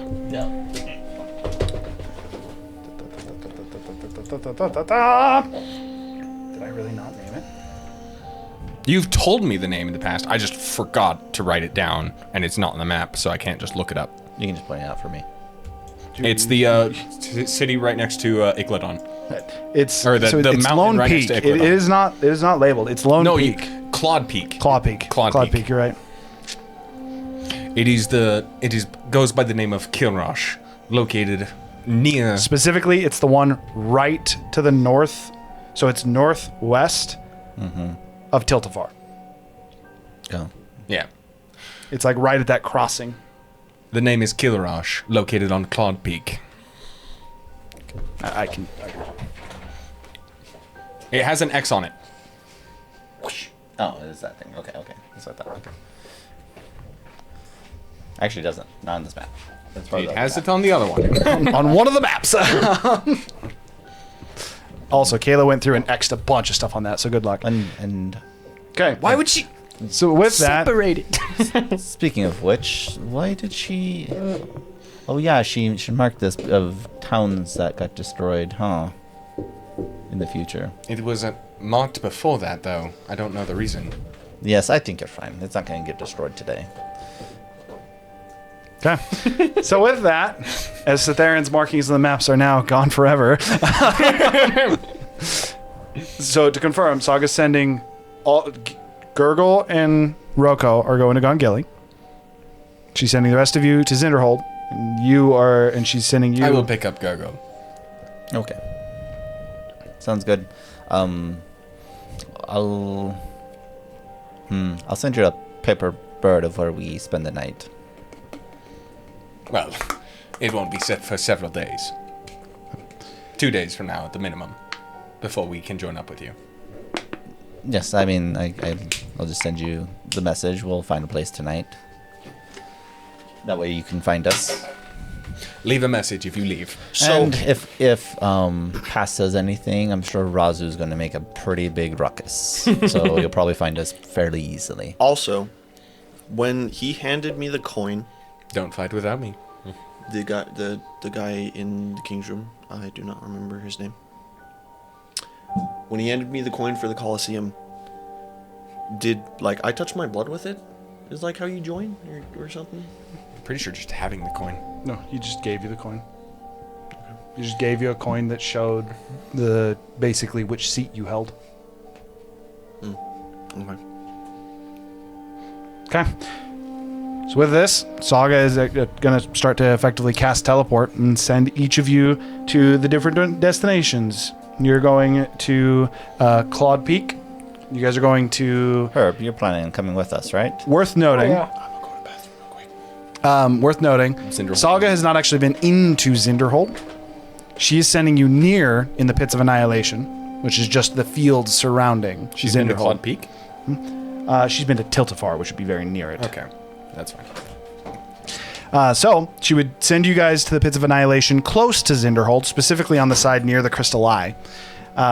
Send Gurgle and Roko to Gongili, and then you technically to Tiltifar, very close to your home.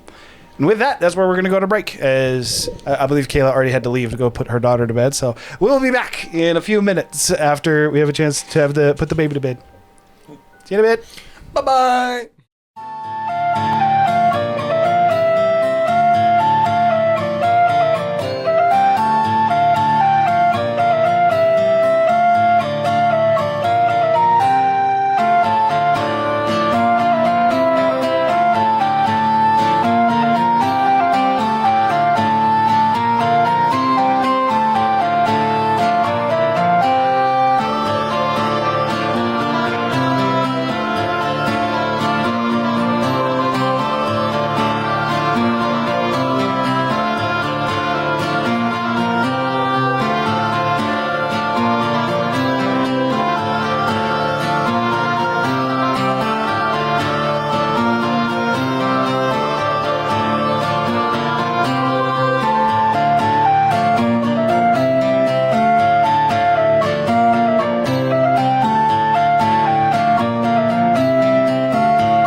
we are back.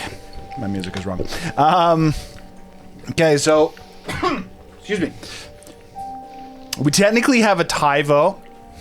So Justin is here and he's watching as well. And he voted for me, and Jasmine voted for Kane. Yeah, that's all right. Argument, you already have inspiration? Just we're going with the normal rules. It's going to go in favor of the player. Or you just give So both. Kane gets the inspiration. both. Woo! Thank you. I was just saying Thank you you. already have the inspiration and it doesn't stack. According to Trinity, he gets an inspiration count equal to the number of players he has. Do I get an inspiration count equal to the number of players I've played in this campaign? No. No, because they're all dead. Tico's in Not all trouble. of them. 2 are retired. Clyder and Raid are alive. I guess it's true. So with this, He can have his own inspiration. When you play them again, you can get inspiration for them. chill. Yeah. The answer is Kane has inspiration. I believe that means that me, Kane, And I think that's it. Gurgle, I think still has his as I well. also have I mine. thought Gurgle used Justin his. voted for me last session. And he was the only I got a vote 'cause question. Alyssa wasn't here. With the new right. rules, do correct. we all start with a new one? With one? Only if you're a human. Also, Negative. I am. someone has musician. So Negative. You Anytime every you long take a long rest, rest, you get an yeah. inspiration. Oh, holler! I got an inspiration. Wait, we haven't long rest yet. He have not. He would have long rested before he joined our party, so he'd have inspiration because he hasn't used it yet. Technically Didn't speaking. he? Inspiration Oh, rules I changed in 2024. Oh yeah. It's So a with that- heroic inspiration. So with that, Kane and Gurgle are sent to Gongilly and to Claude Peak. Gurgle's interaction, if effectively I'm going to be summarizing this because Gurgle isn't actually here. Gurgle is going to be spending the next week in Gongilly with his grandfather. Rocco does not actually want to interact with Gongilly's leadership. In fact, he requests Gurgle to not even let them know that he is alive. Instead, they spend the week on the outskirts of Gongilly, closer to his home, and in fact, going through and almost rebuilding a portion of it, mainly a fireplace, the same one that he used to tell him stories around. And that is how Rocco and Gurgle would be spending that week. Gurgle trying to help him remember stories, while effectively spending his last week that he has in conversation with Gurgle. If Paul wants to talk to me a little bit about those conversations, what happens in that, we can. But for now, that's what we're going to leave it at. I also assume that they visit the graves. They would of- also make their way to the temple. The only person who would be effectively in the loop would be the leader of Gongilly. That way, they can gain access to the Gongilly temple, and that is actually where Rocco, at the end of that week, will be laid to rest as well. In the world? Put up in. He would be entombed with the other heroes of the Gongilly tribe, specifically near Tad, in this case. With that, Kane was going to Claude Peak. He's effectively checking in. Thankfully, your city is not burned down. The city is very much so intact. In fact, seems to be doing fairly well. They're kind of a centralized almost point between Tiltafar and Yuldabar. And so the city itself has continued to thrive. It is in a very good financial and economical state. Still able to pay a good amount of tribute to Orlevel. You go through and you're reporting on your findings to Orlevel yeah. of what has been happening and the information that you had gathered. Orlevel would effectively ask and task you to continue to travel with them as he wants to see how this journey is going to end. For the rest of you, as you've been teleported to the Pits of Annihilation on the outskirts of Zinderhold, Saga did not actually come with you. She teleported all of you. And so you would all find yourselves, and this actually be relatively familiar to you, Tiku, as you have actually been here before. Looking like for miles in each direction, it is effectively barren desert. The ground is very uneven. There are many almost... It almost looks like an area that's been pseudo-bombed. There's like little micro pits constantly, some of them being much larger, some of them even going into what would be better said to be pits In some cases, very, very large ones. Looking forward, you guys are a good few miles out from Zinderhold. You would know, TQ. That does not take away from what is the massive, almost tower-like city that you see. Zinderhold, even being a few miles out, looking fairly large in your vision, you immediately get the impression, what you'd be familiar with, TQ, is while there is almost a bazaar on the outskirts of Zinderhold, that you are actually already being this far away, there are bits and pieces of it. There are small camps or tents that are within distance of you. It gets a little bit more dense in how many individuals are camping out. Some, and as you guys, I assume, are proceeding towards Zinderhold, you start to go into more of like, very much so think like a desert bazaar style of area. Zinderhold itself appears to be about a 50-mile wide tower. It looks just very much so like almost a stronghold that has been built. It is, Zinderhold is 50 stories tall, and the outside of it is made purely of metal. It is irons and bronzes. The different metals are not super... They're not very well put together. Like the outside almost looks it clashes with each other. This is definitely not like what you would expect from the dwarven masonry of Zopricar. This is more like they forced blacksmiths to work tirelessly to just put together and build some kind of a metal wall. There is where you normally see windows throughout this city, some larger, looking to almost be open areas, open like galas, but a lot of them very much so seem to almost be more like prison cells, windows that are barred, doors that are impossibly high up and don't seem like they would serve any purpose. Apart from the fact, as you get closer to the bazaar, you see the stains of blood on the outer edges of the Zinderhold Tower, where you would know, Tiku, due to different fights and the way that bodies are disposed of frequently on the higher levels rather than simply carrying the bodies out. Most don't even want to deal with it, and they will quite literally send them from the windows or the doors on the upper levels of Zinderhold. I'm assuming it's a fairly common occurrence to see a body just dropped off the... As you guys are walking through this bazaar, and worth noting, unlike most bazaars where people will be calling out to you, trying to call you over to their stalls, most of the individuals here seem more so to themselves. They're not calling out to you. People walk over to their stalls, and as soon as someone walks over, they'll start to pay a little bit more attention. And it seems much more almost just purely transactional. They'll walk up to the stall and be like, and one walks over to a meat stall near you, points to what they want. Very quick exchange. Someone goes over and starts asking some questions and immediately gets yelled at by the shop owner and just like, don't walk over here until you know what you want. View from a distance, and immediately shoos this person off for not walking up with an idea. I kind of like this type of transactional thing. No bartering. You just go up, hey, you got any elk brats? And we'll just go, yes, no, all right. Paying the money. That's actually not too bad. Though I'm not so keen on this whole murder thing, though. People getting... As you say that, you do see up... We're going to say from the 27th floor in this case, you see what appears to be two individuals that both, right after each other, and both just get thrown out and fall to the ground. Quite literally just... and splatting. Gee whiz. The bazaar stops a good 100 feet before the Zinderhold almost Coliseum actually begins. And in some cases, as you look about, the bazaars or the stalls that are closest to it seem to also be made out of metal and are also stained with blood. Seems the ones that are built a bit closer are ready for bodies to hit and not have it destroy their stalls.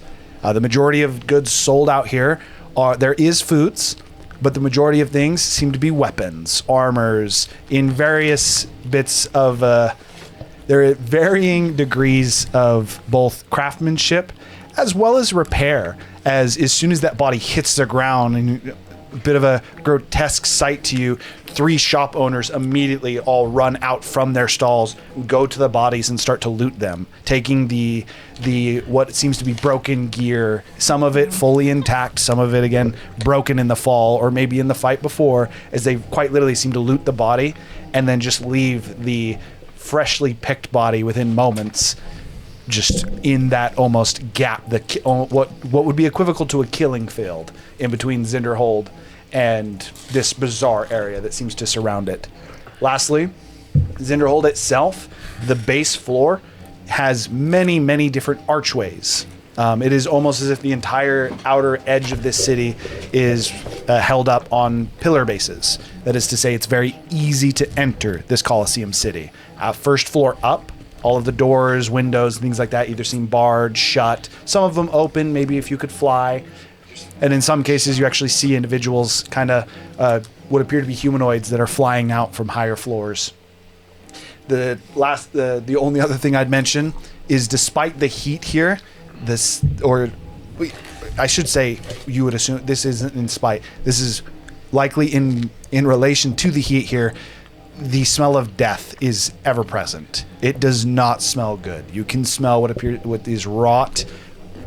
Smell of fresh blood seems to constantly hang in the air, as well as a constant sound of cheering faintly in the background.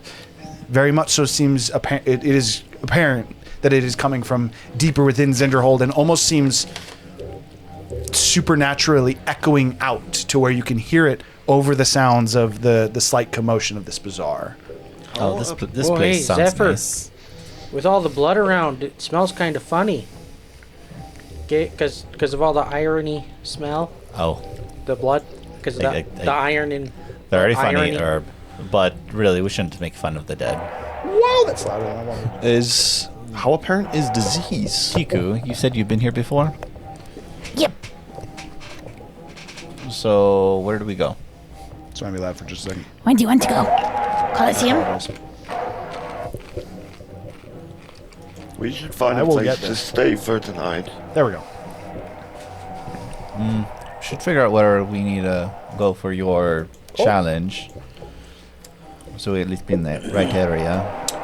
Why is it doing this? I might have to hold off on that for a second. You said I can talk into the coin and they can hear me, right? The coin is effectively similar to your sending stone. The coin, well, it actually is. The coin is a sending stone, seemingly linked with someone within the Colosseum. Can I approach that meat vendor? I would pull up my coin. Yes, hold that thought for a second. Me? No. You keep going. I would pull up the coin and... I'm here. Send someone to set up the challenge. Okay. The 13th seat accepts. Okay. As Razu starts to talk into the coin, you walk over to the meat vendor, who is currently he's currently sitting slouched sideways at his desk. You see what appears to be mainly, you would imagine, goat or sheep hides. Oh, that are hanging. I don't even look at. Because I saw how he treated it. I just look at him. I make eye contact. I bare my teeth a little. And go, I want some elk brats. He just looks over to you. Wrong stall. And he just points on the way. He says, "You'll want to speak with one of them. I work in goat meats."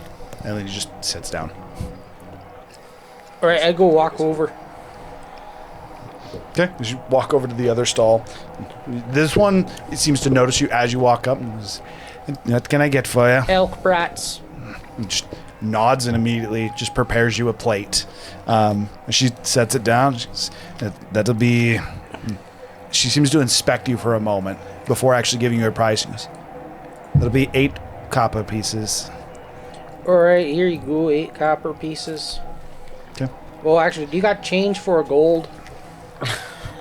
She smiles and she says, "Yeah, I do." All right, cool. Here you go.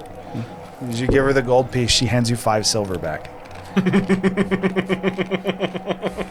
Oh man, I tell you what, taxes they just kill you, don't they? They're brutal. And this girl sits down, just smiling as she puts the coin into her Hey, purse. can you point me in the direction where I could get some good sauerkraut? She looks at you like you're insane. Because you likely wouldn't find that in the bazaar out here. You have to make your way to one of the higher floors, maybe third or fourth. Wasn't that bizarre? Get it? But okay. Just walk away. As you walk away, you kind of hear her almost like whispering in her breath. And he's like, he'll die soon. So, Just walk. Eat Herb, rots. by the way, I kind of looking around. I noticed there's no real like wildlife around here. What kind of meat did you say that was? Elk. You sure about that? Pretty sure it tastes like elk. Hey, Tiku, can you tell what kind of meat he's eating? What did you say it was? Elk. Probably that. Well, I'll try a bite and tell me what it actually is. What does it matter?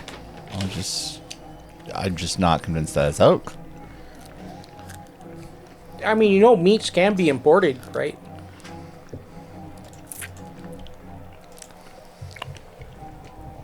How much did you pay for it? It was 8 copper, but man, boy, it was like 2 copper and 4 silver in taxes. Inflation here is murder. I tell you what. It probably is elk. She seems to have no interest in it. Apparently. Wait, 5 silver equals 1 gold? No. 10 silver equals 1 gold. Change was not correct. I think your math's off, bro. No, I got 5. I gave him 1 gold, so I got 5 silver back because it cost me 8 copper, and then 4 silver and 2 copper in taxes. So that equals 5 silver. So then I got 5 silver back because I gave him 1 gold coin. Yeah. Problem. There's no government here. What? There's As no you see taxes. another individual from a higher floor just and just like you to close enough you can hear the sound of the crack of the bone as it just another person splats near you. Going from a higher floor, hold that one on, is now hold on here in just a more second now. pieces. What do you mean there's no government here? There's no taxes. There's no taxes? By the way, There's no rules. Well, okay, well, I guess if there's no rules, then I can't really be mad at it. Yeah, you just got played. How? Very There's obvious. no rules. Fair. Hold that thought. by the way, Tiku, the reason I wanted you to taste the sausage is because I think it's made out of that. And I keep walking. DQ doesn't care. Wait, oh my god, so there's no, like, health standards either. There's no checkups. It's the 10-second rule. The guy probably was named no, Elk. 'cause there's I no don't know what you're rules. talking about. Yeah, as long as you get the body intact seconds, it's fine to eat. That's the health standards. Except for the hold guy on was a probably second, named just Elk. It probably is Elk. Hold on, guys, we need to stop just a moment. Hold on here. What's Hold the disease life look like? Looking around, there does not seem to be that much. There doesn't seem to be that much sickness. If it is around, it's not in this part. If it is around, they get murdered. I feel like maybe it's just me, but disease should be more prevalent, huh? I mean, I'm sure. It's not a ton. I'm sure. All right, I'm just, as a precaution, I'm going to use my staff to cast Lesser Restoration on myself. Okay. Just to remove any There wasn't a lot of parasites or diseases. Disease. There wasn't a lot of disease here from when I was here, right? No, most people don't live long enough to get sick. That's what I was like, I don't remember people getting sick. I'm sure, like, there's healers in pretty high demand over here with the fights and everything. One additional thing for you, TQ, as you've been out here, you would also know that if you get sick within the bazaar surrounding Zinderhold, they will quickly send you out into the pits of annihilation, further, sometimes even throwing you in as to make sure that sickness does not spread amongst So the I was camp. right. If you Yes. cough, you literally. They quite literally get rid of you if you get sick. This reminded me of John's campaign. Yeah, no, yeah, it's not a huge deal here. And we want to make friends with these people.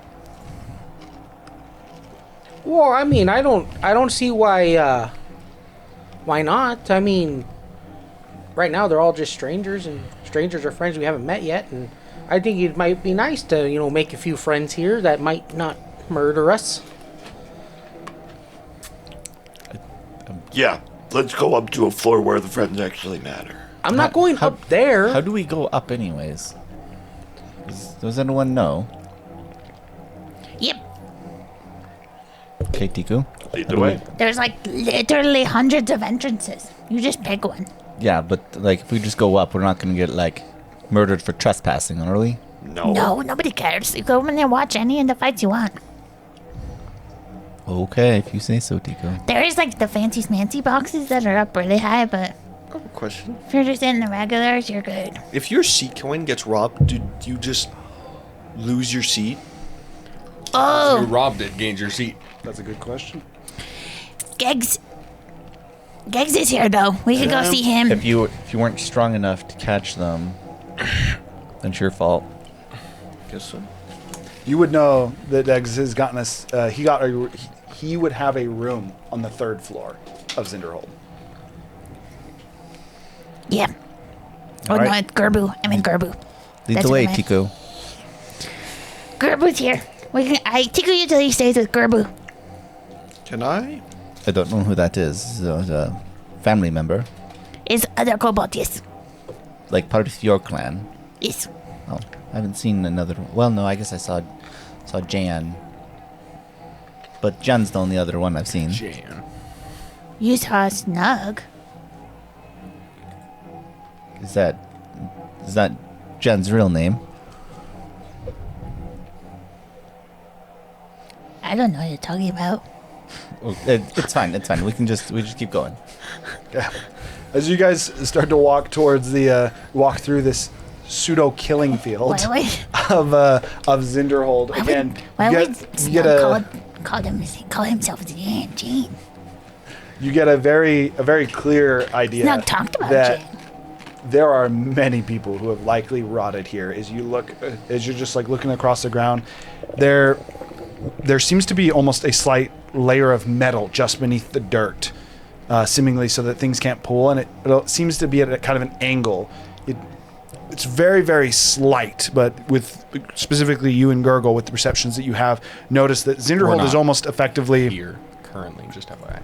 true. Actually, no, never mind. We're gonna say that due to your studious background, you notice this. Zinderhold is effectively just a few inches up from the rest of this bazaar, to where these bodies that hit as they start to drain, with the small metal undercoat that you're able to see in some of the spots where the dirt has been pushed away, it is effectively to make so the blood will drain out into the bazaar, or if it goes further enough, into the pits of annihilation on the outskirts of the Zinderhold, or this province of Zinderhold. As you guys actually make it to the base of Zinderhold, there is a group of 3 individuals that greet you. There's what appears to be a Goliath, a human, and a centaur. I just picture this. So with this design, there's probably quite literally like little like what's the word, like ditches of just blood trickling. Yes, frequent, like constant. There is almost like small mini streams, almost to the point that like when you look at, for you yourself, as you like think about, as you see like these almost like small like streams of blood, and it's not much, and then at one point you see almost like more of like a gush of it. You get the like, it's like almost, how does this even house enough people for how often it seems that death happens here? It doesn't really seem to line up. That said, this Goliath, human, and centaur that approach you guys as you get to the base. Apologies, this isn't a Goliath. This is a Minotaur, a human, and a centaur. Sorry about that. The Minotaur is the one who actually approaches you. A large battle axe on his back, just seems to be wearing a loincloth apart from that. So just battle axe. Battle axe being the really only intimidating thing about him. His right horn is broken. He seems to be missing his right eye, and it's almost as if a chunk of his head has been carved out. and then magically healed to where the skin, almost like a failed print, the skin just kind of seems barely tucked or pulled together and looks very, very off in the way that it was healed. It all looks like old wounds, though, right? Very much so. It looks he looks nothing fresh on him as of this moment. As he walks up and looks at you, Junius. You would call someone rather than announcing yourself. No respect. We're new here. We don't understand the customs. Looks at you and goes, I don't even know who you are.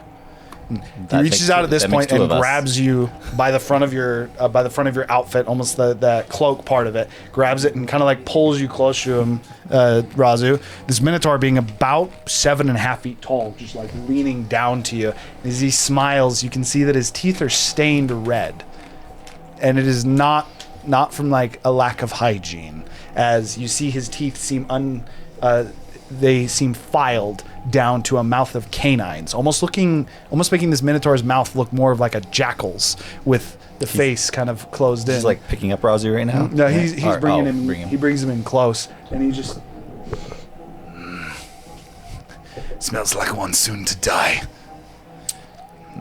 You simply are answering the challenge, yes? Yes. And are you ready to fight? Not yet. The little bit of a smile that he has immediately fades. He says, And when will you be? 2 weeks. 2 weeks. He smiles and he looks back towards the centaur and he says, Spread the word.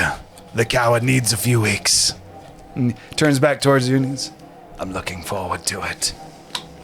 What's your name? He turns and starts to walk. He stops and looks down at you and goes, You look familiar. Oh yeah, remember that one time after you got your ass kicked that so remember it was I'm not gonna, never mind. I make the meats. I'm the meat girl. The centaur comes up next to him. This is a female centaur, bandage across the chest. She's actually bald on top of her head, although seemingly going down her back, almost like a mane of hair.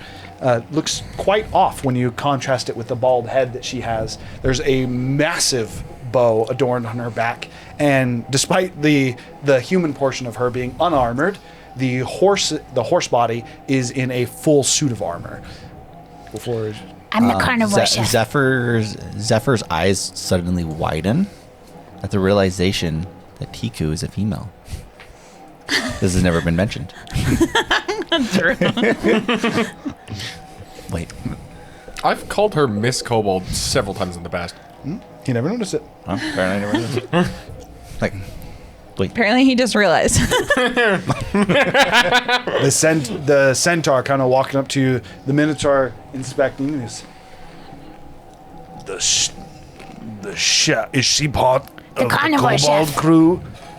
The centaur seems to kind of take an assessment of you for a moment. He says, My name is Norel. His name is Bronx. We are the ones who challenged your seat, and we are looking greatly forward to the bout. I don't believe you are registered, though. No, I'm the carnivore chef. You ever heard about me? I believe I have. Are you part of the Kobold crew? What are they? And he looks to the Minotaur, who just kind of shrugs. Fire spitters, something like that. I know, Gerbu. Yeah. She What's the name of the shakes her head Minotaur? and she says, No, the group of kobolds. I think he's right. The fire spitters. It's what he's named is the group. Although really it's just one. The others usually cower behind him. But it is a group of a few. Yes. You are one of Tico. them, yes? Yeah, Tiku is a group of kobolds with Greg's, yes. Seems kind of confused. Greg's and Gerbu? Yeah. Although Greg's is currently being tortured. She just seems confused at that. She goes, I think my bout with you isn't going to be for some time then. Couple of ranks to work up through. Oh, so you're low fry then. And she immediately, any semblance of a smile drops, and the Minotaur actually turns around and, like, he effectively he goes low enough to the ground that he places his hand to make sure he doesn't fall over. And goes, I'll remember your face now. Good boy. Oh, I make killer meat. So, are you hungry? Actually, I have something. Yeah, right he's going to charge attack you, or better said, he's going to gore you. And he nat 20'd it. Would that not be initiative? This is in response to her patting him. You guys can roll initiative now if you want to. As via a pat on the hat, a pat on the head. Pat on the hat. Pat on the hat. Pat on the dome. I actually didn't make a map for this. Probably should have. I think this is gonna be short. Hiram should have expected his players to get in combat immediately. He attacked us. This is literally the Coliseum town. Technically, she assaulted him. I think this is an egregious overreaction to a pat on the head. I'm just saying, when on you're the head. playing soccer, I'll shove my horn in Can your you gut. describe this Bronx. this guy again? Minotaur is black maned. The right side of his face is effectively looks like it's Disfigured. been cut out or ripped out. Disfigured in combat would be an easy way What's to the say Minotaur's name? Bronx. Why does it matter? He's gonna be dead soon. What's the Centaur's name? Norel. Okay, and then Does he got any okay, metal? so he's just FYI, got a battle axe. He got a battle axe. You don't Does he got have like a any big spell nose slots. ring or He some does valence not. maybe? He does not. Cat 'Kay. teeth. Is he wearing a belt buckle? So it's a 26 to hit. I Well, actually, have, 20 so guarantees I don't know hits. if he noticed this. Yeah, that hits. But I do still have Terrence's horns on. He'd probably notice it now. But, oh dang, that's a good hit too. So that's 38 points of piercing Is damage. it racist if I can't speak with animals to talk to the Minotaur? I would then reaction swing him. He also You have Sentinel? would be so that would also you need to make a strength saving throw. Your weapon is not drawn, so you're making that with an unarmed strike. Well, he's an unarmed strike. No one's weapons are drawn Yeah. as of right now.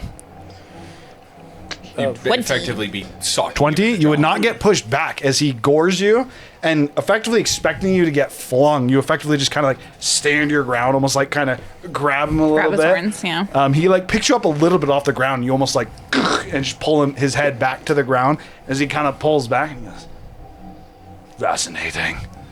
And then you'd throw your punch at him. I do need to roll initiative. Oh, for his calm group. down, Razu. It's fine. I got This a- I got a happens all the 13. time. 13. Roz is Okay. already thrown the punch. So he did it as a reaction. So you would throw your punch, and then we'd actually have initiative based on what we want to do. 22. 22 hits. Combat music if you want. We turn on the combat music for a Wait, second. it's not even a roll. I don't It's think it just is. straight. It's It's just, just straight damage. Yeah, just 8 Whatever your damage. strength mod is. Yeah, if you're doing it on on hit, then yeah. what? How much damage does it do? 8. 8 damage. Well, Plus 8 mod? That doesn't make any sense. no, it's 1 plus your strength mod, I think. I have a 7 mod. And he has I a think second it's mod. just your strength mod, isn't it? No, it is 1 plus. It's 1 Oh, plus is your it strength one mod. plus? Okay. Okay. As Razu effectively. That's a gnarly Uh, punch, as by the he- way, for a punch. As he gores you, Razu effectively, as he kind of like comes Punches up, his face. just punches him across the side of the face, and he just and gets hit. Kind of like cracks his neck. And goes, "This will be more fun than I thought." That said, they got a 2 on initiative. So if other people want to act, you can. Weird. I'm gonna go ahead they and still got cast the 4B. Aura of Vitality I on got an myself. I don't have any plus dex. But And I rolled a 1. Okay, so for the sake of this, I'm gonna put the minis like on You're the. easy. my Yeah. Right, you have heavy armor. You're a cleric. So Vitality, I would, so radius on that. say 30 foot. Okay.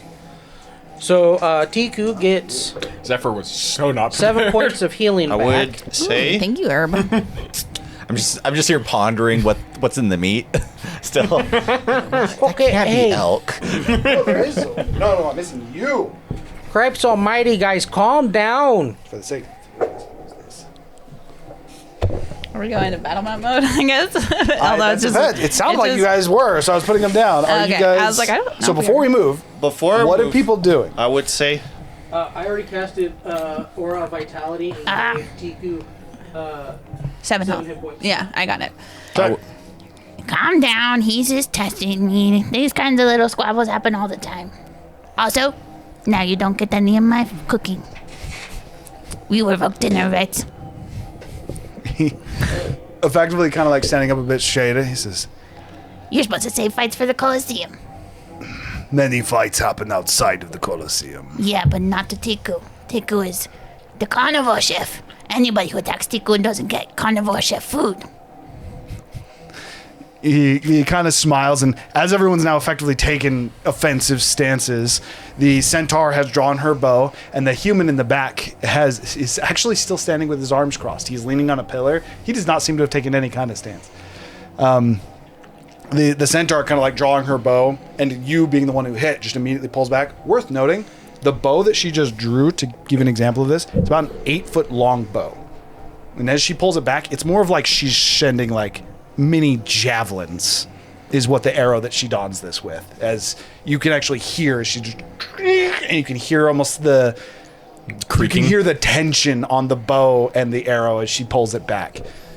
With that, she drawn on you as you call for everyone calm down. The Minotaur just smiling, kind of puts his hands to his right and left, and says, "I can wait. Bless." Based on what your coward bird is saying, I don't think you're ready for the fight anyways. Oh, coward bird. No. Not sure you'd want to rush it so early? I wasn't waiting for me. How about we fight about this tomorrow? Effectively, at that point, he reaches up and says, "Oh, no, we can go now." And he grabs his axe. That said, as soon as he grabs it, you notice like almost like a purple essence appears around his hand, and he tries to pull it. They don't let spots fight outside the Colosseum. Where would all the money go? He lets Keeps go of smiles. his axe. Yes. I'm looking forward to it.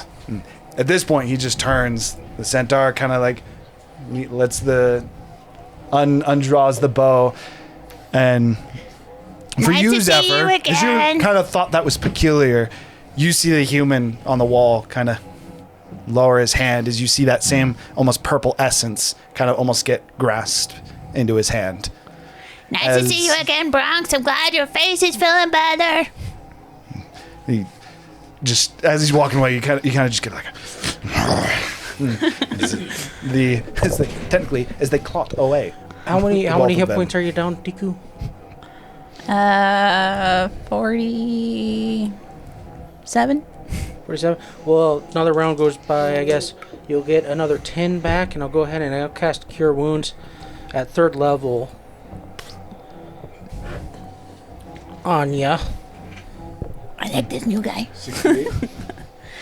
Another individual comes, exits from the Coliseum. This is the Goliath, so this is where I messed up my notes. I apologize. You know, we need to do better about keeping our healers alive. An ominous word that Herb heals. This Goliath walks over to you. This one is wearing a robe. There's kind of like a V to the robe. This is a male, bald on the head, seems to have some tattoos. The tattoos, very much so, seem to be imagery relating to Bane with the different weapons. There seems to be one of an ogre that's kind of on the upper part of his bicep. Official. The robe itself almost gives you dress-like vibes in how loose it is, and also gives you the impression they can move very, very easily in it. As this individual walks, "Hello, my name is Vilath. I apologize. It seems that you have encountered one of our more aggressive members. They're eager to grow in the standings." I'm guessing this is a pretty common thing. No, just telling from the bodies that drop from the edges. She looks to the right to that body that had been just completely splattered. That one had fallen from far enough up that it seems completely destroyed, and people haven't even tried to loot it. He goes, sorry. Yes, it is a fairly common thing. But don't worry. As I understand it, you currently hold a seat, so there are certain rules in place. And first off, I will mention that, just so you know, seat holders fighting outside of the Colosseum is, in fact, against the law here. So non-seat holders, though. Of course. We don't care to mediate the bickering of small fry. Well, what, I mean, Dalaran registered us all under his name. I thought there were no rules. These sound like rules. Right before we went to Zonder or to the Molten Crown. I'm just sorry. I'm just getting mixed information Zephyr's not here. signed up. Is all, and I would appreciate some clarity. No. I'm going to give clarification on that in just a second. By the way, you get another 2 back. I rolled snake eyes. It is. There are rules for the seat holders. To put it simply, you only benefit from the laws. Well, I guess that's not exactly true. Only those who hold a seat are required to follow the laws of Zinderhold, and they also stand to benefit the most. One piece of mercy that we allow for everyone else is those that hold seats will not fight outside of the Colosseum, largely due to the power they typically command. So, in terms of that, we have a room that's actually prepared for you. As I understand, word was sent that you are not to fight for time. I was under the impression it was a week, but if I overheard that correctly, you wished for 2? Yes. We Is have our room some. gone for 10 days? We have some party members that have some farewells to say to family before. I have noticed some discrepancies in our register. It seems that there is one who is a registered member, a dwarf, who is not present, and I am unfamiliar with all of you, as Dalaran did not register sorry. as well. Where I are my thought manners? Dalaran Dalaran registered. asked if you wanted him to. Oh, he asked if we wanted, but we said Zephyr had no intention no. to I fight. thought we. Oh, sorry. It was explicitly stated no, and then Dalaran basically said, okay, well, I will let you guys handle that. And Dalaran offered to, is what you're remembering. Okay. Zephyr himself was like, no, and then at that point, Dalaran was like, all right, I'm just going to let you guys handle it. Okay, I'm sorry. Where are my manners? My name's Herbert. You can call me Herb. My name again is Valath. I am one of the mediators for the seats. Oh, there's mediators here. Only for the seats, but Only yes. for the seats. Again, yeah, okay. Only for the elites. I get it. Effectively, yes. That's So what are fascist these? system. What are these benefits for being a seat holder? Well, for one, being the highest seat holders, well, each seat will be given at least a place to stay within Zinderhold itself. So for one, you're welcome to stay within, he kind of like, the Colosseum limits. As you get higher, the top 10 seats are granted a floor of Zinderhold. Typically the top 10 floors dedicated specifically to them. Floors under that are granted access to those of the seats. Typically the top 20 floors can only be accessed by one of the 15, or members of the 15, to be more accurate. Apart from that, there are certain shops, wares, discounts you'll get. Sponsorships are, as you make a name for yourself, they're a steady source of income, to say the least, if you're able to win. And in addition to that, you get access to the sponsored games. This is probably the main way that the seats make money without compromising their own lives. Think of them as shows of force. Games that we set up on the daily. We capture monsters, beasts, and sometimes criminals. Effectively tests of valor for the seats without challenging another member. You only gain access to those if you are a current seat. Also, you gain the ability to accept challenges from those outside, and you are expected to as well. At least you lose the respect of the other members. I have a more pointed question then. I am here to help. What about military power in Zinderhold? He smiles, like very, very apparent. Seems happy with the question. He says, the first 5 seats have the ability to command the gladiators. With this seat, although this might be foolish to strive for, with the top seat being able to mobilize all of Zinderhold, all those that would stay here. No one would dare defy that command, as by so doing you would incur the wrath of Kogal, or technically the seat, the first seat.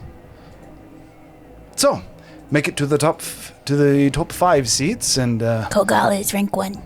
at the minimum, you would receive the power to make movements, and if you make it closer to the top, you would gain direct control and command to mobilize Zinderhold. And Wait, I have Bane as rank 1. Is it Bane then Kogal? No, Bane's the Kogal guy. Bane's the is the god. champion of Bane. Yeah. so I mean, technically, Bane, but Kind of. like, The answer Okay, is okay. Zinderhold is a coliseum dedicated to Bane. In fact, and you guys even can kind of see this, so the entire first floor is again propped through many pillars to actually keep the structural foundation of Zinderhold up intact. However, the entire first floor is open. As you guys have now kind of moved into it and you look through it, you can even see all the way to the Colosseum, where it just seems to be a gate on the first floor. And can now see that is where the light cheering seems to be coming from. There might even be, there seems to be some kind of commotion. There is additional stalls, almost like a mini bazaar as well. This seems much more familiar to what you would expect a normal bazaar to be, though, with individuals trying to beckon people over, offering to sell goods, enchantments, weapons, things of that nature. The only way that you can see on this floor that seems to allow entry into the higher floors is there is about every 1,000 yards. There is what appears to be ladders that are hanging down. So there would still be hundreds and hundreds of ladders, but they're separated decently, and people seem to be climbing up and down them. Access to the second level of Zinderhold doesn't seem to be too heavily regulated. How is Ilyssa's team doing? He looks and he says, unfortunately, I am assigned to the 13th seat, and unfortunately my previous You say the 4th seat? 13. 13th. 13. He just kind of shakes his head and he says, you could call me your liaison. I'm actually here to help you. And so the business of the other seats I don't care to really know, apart from those closest in rank. So that'd be that seat of the 14th as well as the 12th. just some regulatory questions. With changes to the roster, does that need to be done before a certain time, or can we just change that whenever before the match? You must give advance notice if you have received the challenge, specifically that of a week, so that may work in your favor. So any challenge is typically made to an existing roster. If a change is made at that point, the challenging party has the right to rescind their challenge. So with that, yes, a little bit of notice needs to be made. If a challenge is not outstanding, no, there is no limitations. They simply must be registered within Zinderhold, typically with your individuals such as me, your liaison. Is Gurgle already signed up with your team, Razu? I forget No. who's on your team. As of the moment, and he seems to almost, he doesn't close his eyes. His eyes actually seem to roll back into his head. As of the moment, it seems Razu Dalaran, Theron are the main three that I have registered.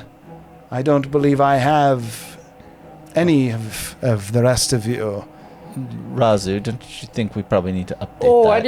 I didn't realize we had to register. Is there like a fee? No, had well, to it depends. right? He gestures to For your Razu god. and he says, is there a fee cause. to join your seat? And what is the In procedure? Zinderhold, that's fighting. No.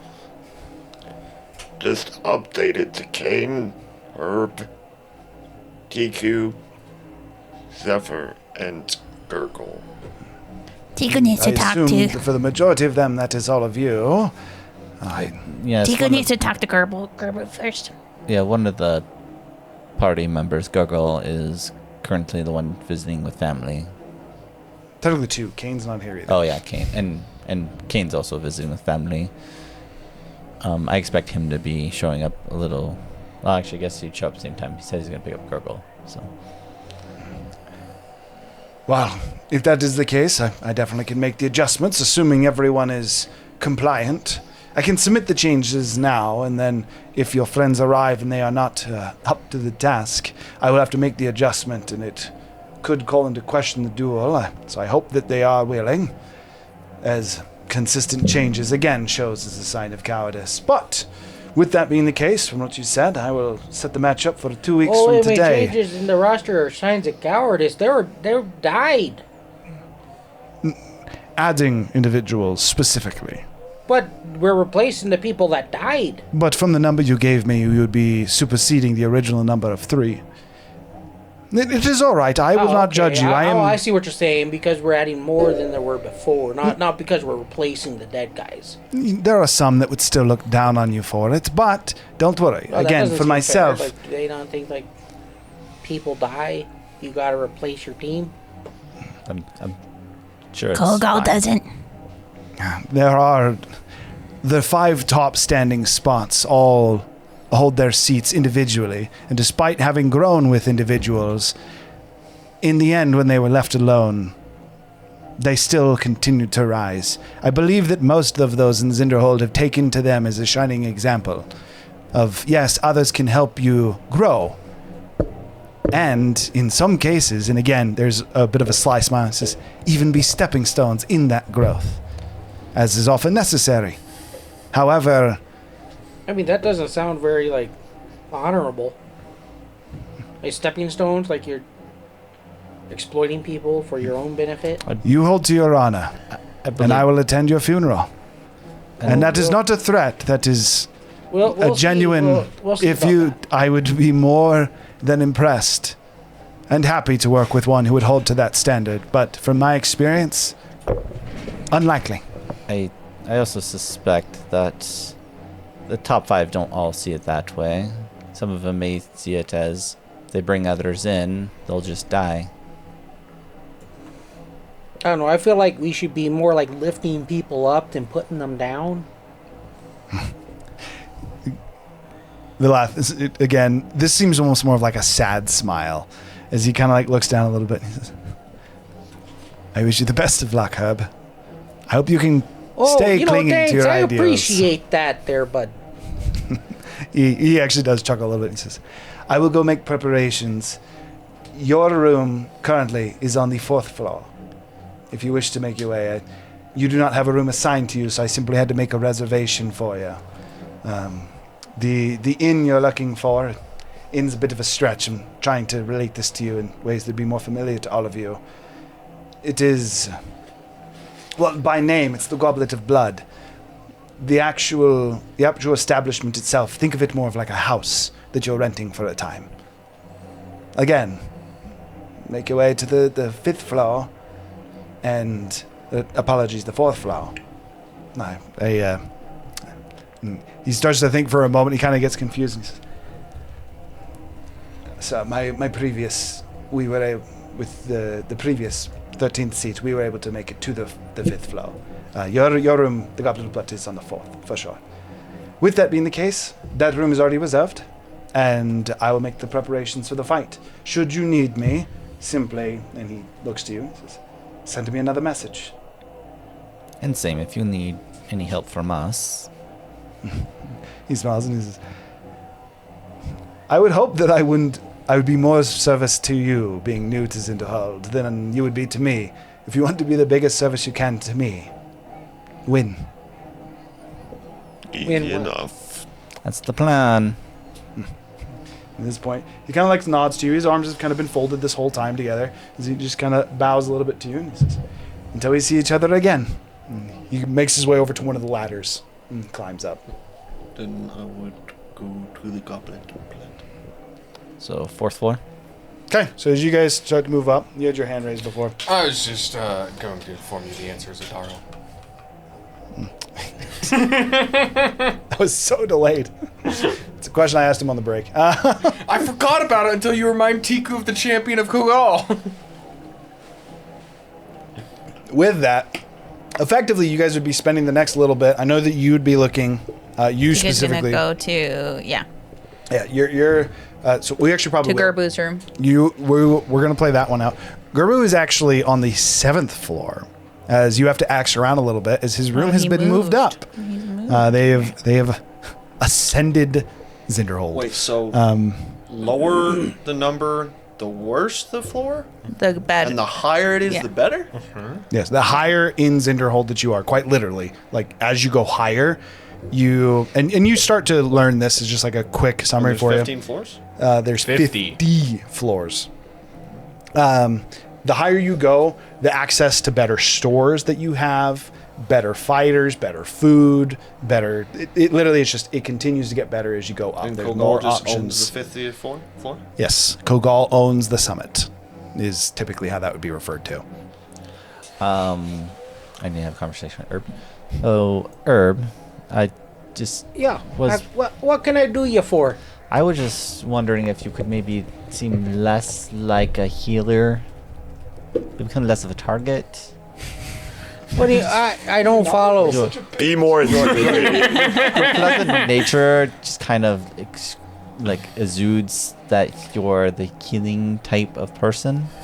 Well, hold on. Now I don't like. I know I can kill understand- myself a plate of brats, but I don't really understand like your- taking human life You're very compassionate or sentient life at person, all. Like, but that really kind of makes you stand out as the oh wait, target. no, hold on. Now, what do you mean like a sensitive person? Like I don't. Like they can do their own thing. I don't So get 50 offended is by their the cultures. I'm just best. trying to understand. And I don't like bullies. I will admit that. And I sometimes I need use you to harsh be- language. I need you to be a little less understanding. I don't. Hold Just- on just- now. just on But the you want outside. me to understand? Just on the outside. Okay, can we just cut the bull? Get to brass tacks. What are you saying? I'm saying you're making yourself an easy target by acting compassionate and understanding. How does that make me a target?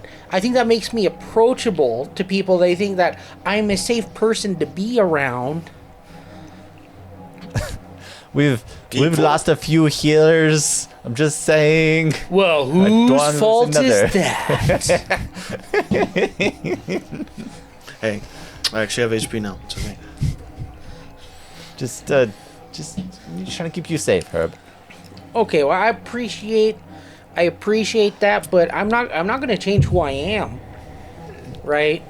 The offer has been extended to join the 13th seats. Right. And I feel like I could really be a contributing member of the team. And that's fine. But actually, especially until the paperwork goes through, we should probably stay off the streets. The answer is So- he's asking you to be more intimidating. Or To be more intimidating? Yes. I mean, that would be fine. Oh, I mean, okay, Sound mean. I've studied animals. I think I know how to impose myself a little bit. I don't like being an impulsive person, but I'll start to I'll start to establish dominance, That'd be good, I think. if you will. Okay, hold on. I go walk over to a building. I whip out my thing. I pee on it. There we knew it. go. I Is knew this, it. this good enough for you? I just marked my territory. This is mine. It'd be a pillar in this case. You know what? That's better than what was happening That's a- before. As he's doing this, I'm you burying just my hear a couple teeth. people laughing that just saw his junk, and they're just like, I'm burying my teeth at them. I'm making direct eye contact. You're staying. Just stay in the inn. Should I your make passive it a- perception is high not enough here. to see. Can I Oh, make it you're a- not here. Never mind. I would like to make. I would like to make an intimidation Forgetting, I check apologize. Go on for it. them. By the way, Razu, I'm That's a 14. I'm worried that they're Ooh. gonna. You definitely got a couple of them that are like, what the fuck, looking at you like a Feral animal. like an animal with Yeah, rabies. and there's more where that came from I too, would but pull. As you say that, you kind of like there's a person who walks past you and kind of like bumps your shoulder, and he goes, oh, sorry, my fault. as you're kind of he looks at you and he goes, and he looks like he was about to say something, and he just goes, no, that was my bad, sorry. And he just keeps walking. I would want to roll a passive intimidation check, and if it ever fails, I would use.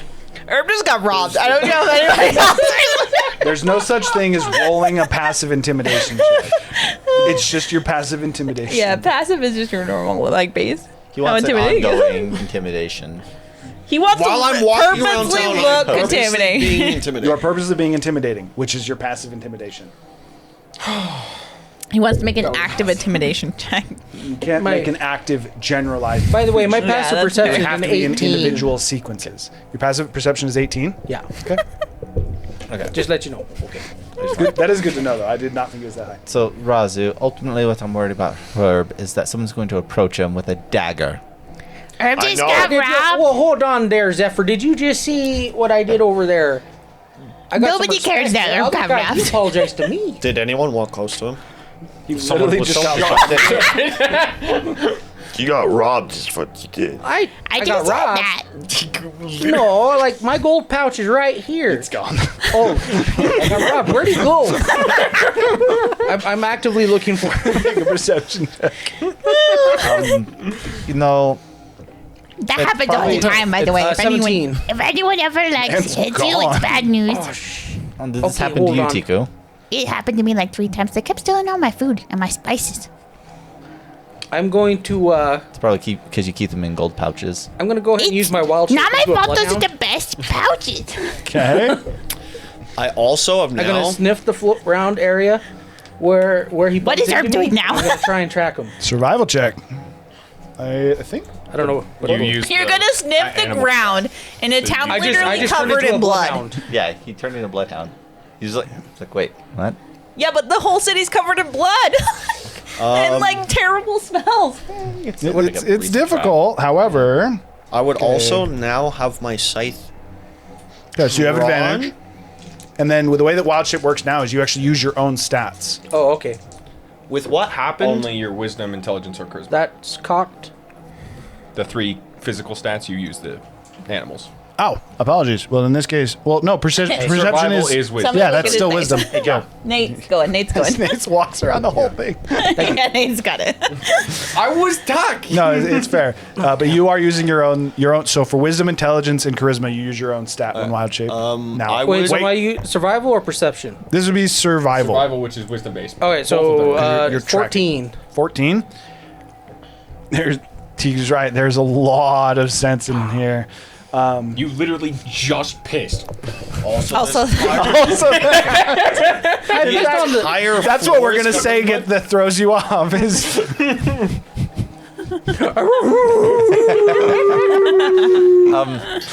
Yeah, your gold's gone. I'm kind of going to go where I saw him walk off. I'm trying to catch a scent. Tiku's gonna go and climb on top of Herb and like sit up straight.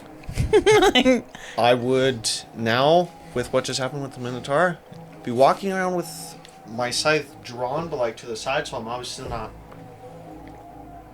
It's not a hostile stance, as but a- my So weapon's drawn. you would As know a that ranker, having your yeah, you weapon don't drawn draw your as weapon. a seat member would. So it's 2 things. So you can do it.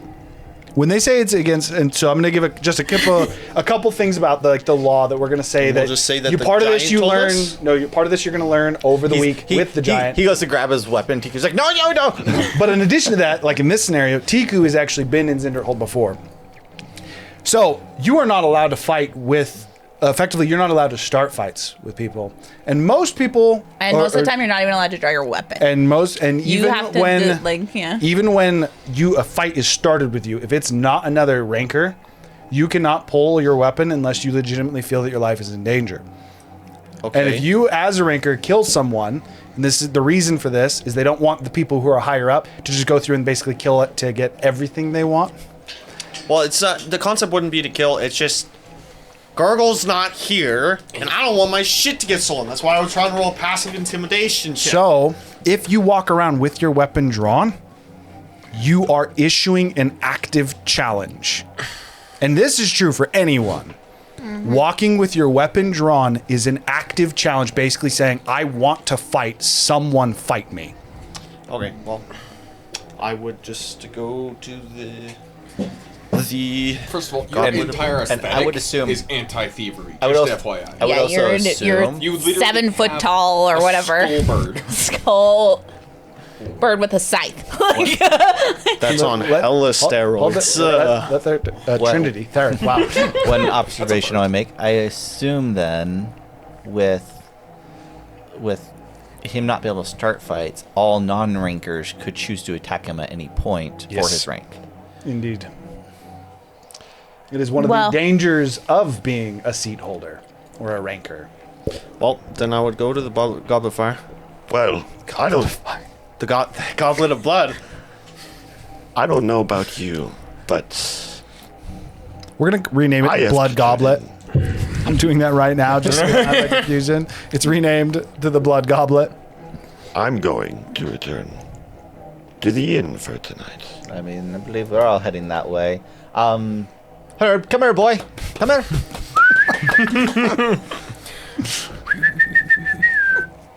I'm gonna give him side eye.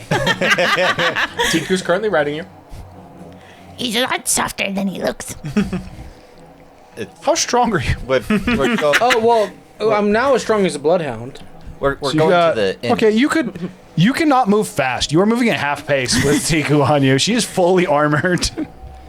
We're going to the inn, so can you understand me?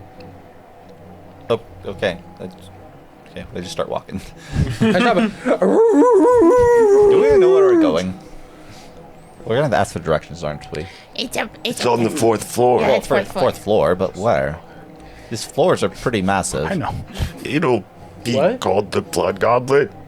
Could ask around. I mean, Shouldn't be too we're long. gonna need to. I just was wondering if Tiku knew mostly. The Blood Goblet. Let's You have enough general knowledge, even if you don't know where a location is, you would know where you could go to find like a home. Or like one of the areas that you would typically stay. Or where to find information. Blood Goblet's this way. Find a map that says you are here. It's probably in the Blood District. Okay. So That makes sense. as you guys start to climb through Zinderhold, you start to get a little bit of an understanding of how this city is built as well, and very much so, this city seems built around the Colosseum, to the point that quite literally the interior of Zinderhold almost seems. So you have the Colosseum directly at the center, and this is a massive Colosseum. It's like a mile wide, and it can be sectioned off into many different fighting arenas or fighting pits. In fact, Tiku, you would know the Colosseum itself can be augmented to make for unique battlefields at any given time as well. But that almost mile wide Colosseum is not actually surrounded by like seats like you would normally see with a Colosseum. Instead, the housing effectively for Zinderhold is built where the seats would be, and it's effectively like there are seats right close to the arena, and then almost in like a scaled fashion going all the way up to the top of the arena. The seating is actually built in a way that it almost like a funnel coming down to the Colosseum, and it would almost look like a crown if you were to hollow it out. A crown where it kind of comes down to the middle with the Colosseum itself. Does it have a magical effect that when you're like on the 50th floor, it like scopes in for you so you can actually see the fight? As you guys start to traverse through Zinderhold and see many different altercation, brawls, all of you notice at different times, like for you yourself, you notice, I wanted to call you Kane for some reason, Herb, you notice more often than not that individuals are frequently robbed, drugged, left in odd places after being drugged. This is very much what gives you the feeling of a lawless city. Continuing to move through, you guys overall seem fairly untouched. You make your way to the fourth floor with a little bit of guidance from Tiku. You're able to find the Blood Goblet, even though I don't like that name as much. It's going to be easier. No. Instead of goblet, we're gonna say cup. It's gonna be cup of blood. That's the name of it. Chalice of blood. Chalice of blood. Blood chalice. Blood chalice. Blood chalice. There we go. That Blood chalice. I is like better. that. That's good. It is the blood We chalice have all come together to. to make up a name of what is effectively A temporary home. a temporary home. We yes. get to it. We see the sign. It's just got various names on it, scratched out. They settled on the blood chalice. So Has kind of. fresh blood splattered against it. No, so the way that it is quite literally actually marked, the door seems like it has, in blood, it has Razu's name written. And it very much so seems to be freshly written over old blood. Whose blood do you think that is? The building itself is, despite being on the interior of Zinderhold, effectively likely got its name from its shape. It is a circular structure, has a few bazaars right outside of it. In fact, as you're coming up to actually go into it, one of the individuals on the outside, a table full of rings, is like gesturing over for you guys to come look at this table full of like rings and jewelry. Immediately upon the inside for you, Razu, kind of like opening the door, being the first one there, the first room in this area looks to be like the dining room for an inn. There's a table that seems to have, that is a bar with an individual currently seemingly polishing the glass behind it. There's a cup of what appears to be alcohol spilled on its side on the table. And then there's a fireplace directly to the right as soon as you kind of like look in. And the fireplace has what appears to be a blue blue crystal that seems to be burning and have fire. And the fire itself doesn't burn like it would for a normal fire. It instead seems to burn in a thin sheet, almost providing a screen. And you can see what appears to be a fight currently happening in the Colosseum. There seems to be a human and an elf currently engaged with what appears to be a saber tooth. All right, guys. Woo, magic TVs. We Hell yeah. We need to walk past this guy. We got don't, streams. Don't make eye contact. As Zephyr kind of like pressuring you guys to walk past this individual. What? I'm gonna show Zephyr. Still as a bloodhound, just gonna. Just directly make eye contact with it. He's literally still calling over for you to come as a bloodhound. Does not seem scared. He just smiles and he holds up one of the rings and is just like nodding to you. What's the rings? He just holds up what appears to be a silver ring to you. we just lose him. Do you go check him out? So we lost our dog. I'd like to put up a poster. He looks like But seriously, a dog. check out the rings. What? Are you gonna go check out the rings? Yeah. Okay. As you come over and you still see this on him. individual, Oh, Tiku's still on me? as you, a bit slowly paced, with Tiku still mounted on you, come up to this vendor. The guy himself, it looks to be a fairly healthy middle-aged elf. He's got slick back hair that comes just beneath his ears a bit pointed, maybe even high elf with how high his ears stand, and then just like loose clothing, a jacket that actually looks it looks like knockoff luxury brand. And then there's just an amalgamation of jewelry on the table. As you come up and he says, "Yes, I knew that you had a good eye." And he holds out the ring and he says, "First off, a gift for you." And he just kind of holds out the silver ring that he had called over for you with. I'm a dog. Still holding it out to you. And he goes, Well, Tiku too. Tiku's writing him. he's just holding it out to both of you. And he says, "A gift. You're the new denizens that we're staying here. Yes." You take it? The bird is, yeah. Tiku puts it on the dog's paw. Place the ring on the dog's paw. He smiles and he says, I knew it. There isn't many dogs here, and if they are, they're typically, we'll say, a bit more aggressive. I thought you had to be sentient. Protective pet you have. It's good to have here. Good to have. Anyways, tell me, what suits your fancy? Perhaps, and he holds up a ring that seems to have a green embroidery on it with some kind of writing on it. He says, perhaps something to enhance your ornaments. Perhaps block a few blows, give it a special sheen, or maybe, and he pulls out a different ring and says, perhaps a ring that will you can activate, perhaps find yourself a little bit refreshed in battle. And effectively, he literally just starts to go through and just list off rings with a plethora of different effects, all of That which is actually a long rest ring. That would be dope as shit. Side note. Probably a short rest ring. these different rings that he's listing off to you have a massive range of what they do, from giving you the ability to control and tame fire, to the ability to raise the dead, to slightly healing you, making you feel replenished, making your armor better. He has everything under the sun. I feel like this is just snake oil. Hey kid, wanna buy a sundial? I have movies that aren't even released yet. As he finishes what is an all too long pitch, if you're actually trying to sell someone. Tika's like laid back on him at some point, like is laying on Herb's This head. point, as he finishes, he says, "So yes, anything suits your fancy? What? Tell me. What do you want? Maybe there's even something I have that I didn't think of that maybe you can think of." Herb, what did you want? Yes, I agree. And he pulls out a necklace and holds it out to you, Tiku, and he says, "A necklace that'll help you track better. I'm confident this is what he was looking for." As he's holding out to you. Wait a minute. And he seems actually intrigued by it.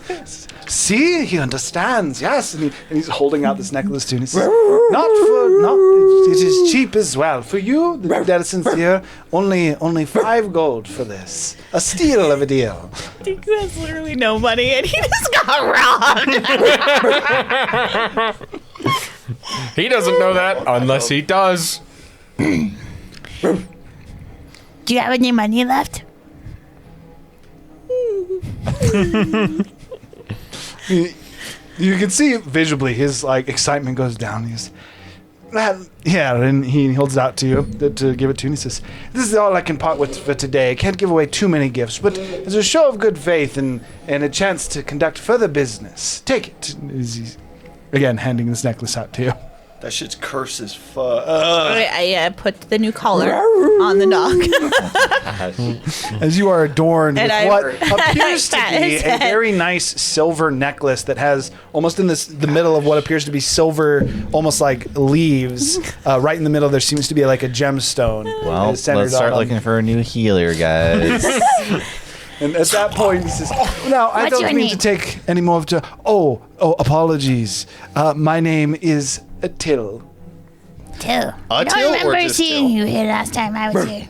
Oh, I'm more recent. No worries. I've been doing business here for some time, but I don't think I've seen you either. So here's to a great new relationship. Oh, and he actually goes behind the stall and he pulls out 2 cups and sets them on the table, pulls out a vial and pours a liquid into each. What race is he this hands thing? one to you. This is an elf. Appears an to be a elf, high oh, yeah. elf. Because he hands one of the cups to you. and Like he his says- eyes are bloodshot? No, his eyes actually aren't bloodshot. His eyes appear to have just blue irises as he hands a drink out to you. Insight check on this. For what it's worth, he poured it from the same glass, and it's Oh no! That's a natural one. he's a kind guy. 7. He seems like a very kind guy. He holds a drink out to you. He also takes a drink Oh, from it no. himself right away. As he kind of takes it and he drinks, and he's like, "To show that I'm not trying to poison you, as I know that's a worry here." And he holds out effectively what is a shot of what appears to be almost like it almost looks like you melted black licorice. It was a fairly thick black liquid. The funny thing is even if Tiku thought it was poison, he'd be like, I could probably take it. It's probably true. I just Does it taste good? Tika's gonna do the little bit of the taste test to just get the flavor. So she's gonna swirl it around in her mouth a little bit Stuff and it then in her pot. get Just the feel. It is thick. It's almost more of like a syrup that he just handed to you. Like if you drank this, it'd probably stick to your throat a little bit. You have a feeling the taste would linger for a while. It's definitely got a certain spike to it. You can't quite place it. Almost like spicy, but the spicy is in contrast to what is actually a quite a sweet, almost blackberry taste. This should be good in a dessert. He says, I agree. If you can think of one to make, I've always dreamed of like putting it in a pie or something, but unfortunately, and as he kind of gestures to the rings, the jewelry on the table, you notice there are burns on his fingers, likely where metal had been almost like burned or melted on his hands. And he says, alas, my calling was more so in design, less in culinary. Watch this guy be just like a stellar human, and you guys are all judgy. Oh no, I think A he's stellar got great human on the jewelry. 4th floor that has every fucking magic item. I think he's got great jewelry. I just don't think any of it's magical. Tico's gonna bust out her pot right there and start whipping up. She wants to make like donuts, like so, like a bit, like frying some dough. She's just breaking And out. I'm gonna like stuff it in. Cooking. I'm gonna stuff this new like syrupy blackberry blue. Is that what you said it tastes like? Yeah. Blackberry. Blackberry into like the center and put like little sugar on top, and then like- fry it. This is like. And then he's How gonna is the say he's process? yeast intolerant. Oh, you guys lost us. It's been like an hour. It's been a decent amount of time. You guys have been inside. For you guys, if there's anything you wanted to do, the interior is empty apart from the individual pouring us a glass, who very much so, like a bartender watching a show in real life, is polishing the glass, watching the fight, periodically whispering or seemingly mumbling words under their breath, mostly relating to how she, in this case, thinks that the individuals fighting are blundering idiots. And then Tico's gonna make like stuff it in and make like 4, because we probably can make 4 with that much. And she's gonna give 1 to him, and 1 to me, and 2 to the dog. Okay. You said Hold it's a that. gentleman on the other side watching the fight? Or- If I did, that was an accident. Oh, no, this is like- a female furbolg. Okay. Nose a bit more pronounced, almost looks like a pig's nose. The fur being almost like a deep brown, no fur on the cheeks, hands being a bit furry as well. Not actually the size of most furbolgs. This one's only about 5.5 feet tall. Looks almost human size. I want to approach her. Hello. And she turns and goes, "Oh, the guest. Apologies." And she puts the glass down. You're good. I was just curious. You were commenting on the fight. Like, what bothers you about them? And you almost see like a compassion behind her face. And she goes, "They don't know what they're doing there." And like right as she says it, the saber-tooth pounces one of the individuals and just starts ripping him apart. And she almost seems to almost squint at it. She goes, "They're inexperienced children looking for a bite, with nowhere better to go. Unfortunately, I don't think it's gonna turn out well." And she reaches down to her right and pulls out a small pouch and kind of like reaches inside and pulls out a white rock and just throws it across the room into the fire. And as she does, it almost like, and the screen or this firewall seems to just dissipate. The light in that stone almost growing a little bit dim. That is dope as shit. What That is what such a cool level way. is that fight? She goes, "That is an entry fight. That is someone looking to gain entrance or a place to stay within Zinderhold. So this would be on the 2nd floor. Likely someone from outside the bazaar or someone who somehow made their way past the pits. Too often they don't survive, but it makes for low-level entertainment that I find in bad taste. I always look to see if maybe there is someone with potential that I can maybe offer a place to stay. I do have to survive." She gestures just to the building. She says, "I do have to survive here, but that isn't to say I have to act like the barbarians that seem to run the place." Then who wrote my name on with blood on the door? She again kind of shakes her head and says, "Again, in bad taste." I do have to ask, whose blood is that? There's literally a river of it. I couldn't even begin to tell you. I don't actually own this establishment. I am simply here as, think of me as your butler. Even You live here. Yes, I do. And she gestures behind her, and behind the table there seems to be a small door that, like, to the point that she'd likely have to crouch to get into it, even being 5 foot. It almost looks like it was built for like a dwarf or a gnome. She goes, the previous I guess you could call me a bartender, unfortunately passed away in a fight not too far from here over some squabble. I think he was haggling for goods, and it got messy. And a job opened up, and better this than staying out in the outside bazaar. Oh, I bet. So apparently we're your new roommates. Is this? Yes, and again, I'm here to help in any way I can. My name is Kram. It is a pleasure to meet. Kram. Kram. Crom. I'm Zephyr. This is Razu. I don't know where Tiku and Herb are. And then we actually have two other party members that should be catching up with us. Kane and Gurgle. Yes, Varath already appraised me. He is the current owner of this establishment. The ownership in Zinderhold does not work like it does outside the city. From what he told me, you're a little bit newer. Ownership is frequently transferred, and rather than being bought with money, it's typically bartered via game or battle. So, Money doesn't carry too much weight here. is this like an inn, or is this only for the 13th seat? No, this is all for. I suppose I will be staying here, but I will do my best. And you can tell that you especially being a little bit closer, notice visible is what I'm trying to say. A visible fear of Razu. As she goes, I will do my best to stay out of your way, though. How many rooms are there? She kind of like looks to the stair. She looks to. There's one staircase opposite of where the whatever this fire gemstone TV is. She gestures to the stone. She goes, as of now, there is 6. Perhaps if it would make you happy, I can perhaps I can put in an order. See if we can't expand on the upper floor, though. Is that something you wish for me to do? Oh, Move your stuff into the farthest room from the entrance. Oh no, I couldn't do that.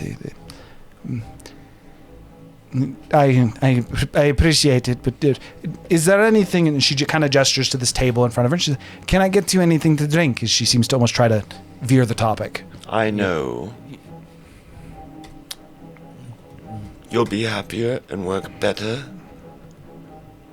if you're more comfortable. I'm Terrifying. Razu. again seeming scared. She goes, I'm quite comfortable. Can I speak with you for a second? As I pull Razu away. As you pull away, you notice that she pulls out a drink from under the table. Her hand kind of shaking, pulls up a cup and starts to pour a couple glasses of what appears to be some kind of huddle mead. with Razu. It's like, Razu, you do realize you are a terrifying individual, right?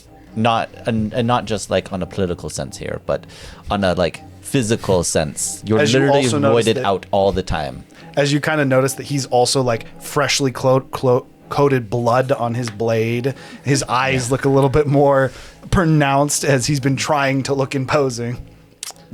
You know what? Them being white. Here we go. Here we go. You need to take it down. I'm a going few to notches. show, as a sign of goodwill, I'm going to drop my mutagen. Okay, that's a start. Okay, Okay, now so we drop okay, drop the mutagen. Can we clean off the blood? Maybe take a bath. That drops his strength down to a 19. No, it actually drops it down to 21. Oh, 20. Oh, yeah, because the 2 is from... Yeah. Okay, and 21. then I would.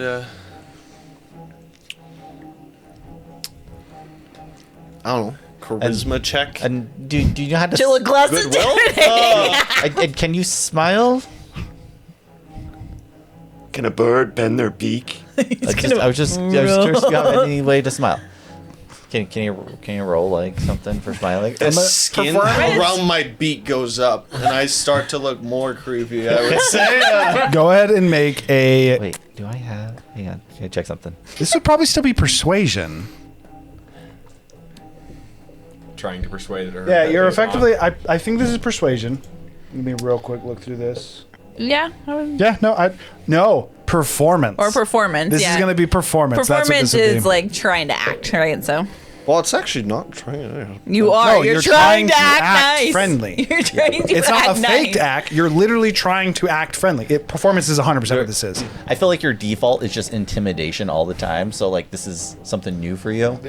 This is not your default. This is what I'm gonna say. The real answer is everyone thinks I'm intimidating. Validly so. As I would like kind of drop the roids. But I know you're just being paid. But I'd prefer, if we are going to be housemates, that you give yourself a little bit more respect. Okay, go ahead and make performance with disadvantage. Housemates. Like how you said that. Oh man. That's not bad. Oh, that's pretty good 15. though. 15. Okay, she's If gonna. If it fails, I will use my She's going shit. to actively insight you. It's like okay, you got brought together. She seems to get a little less tense. The shaking in her hand kind of goes down. She's, I appreciate it, but at least for the time being, I'd like to keep my room if that's okay. If that's what She you thought you were want. gonna steal her room. This is what she wants. It's okay. She's comfortable there. She's already set up. And then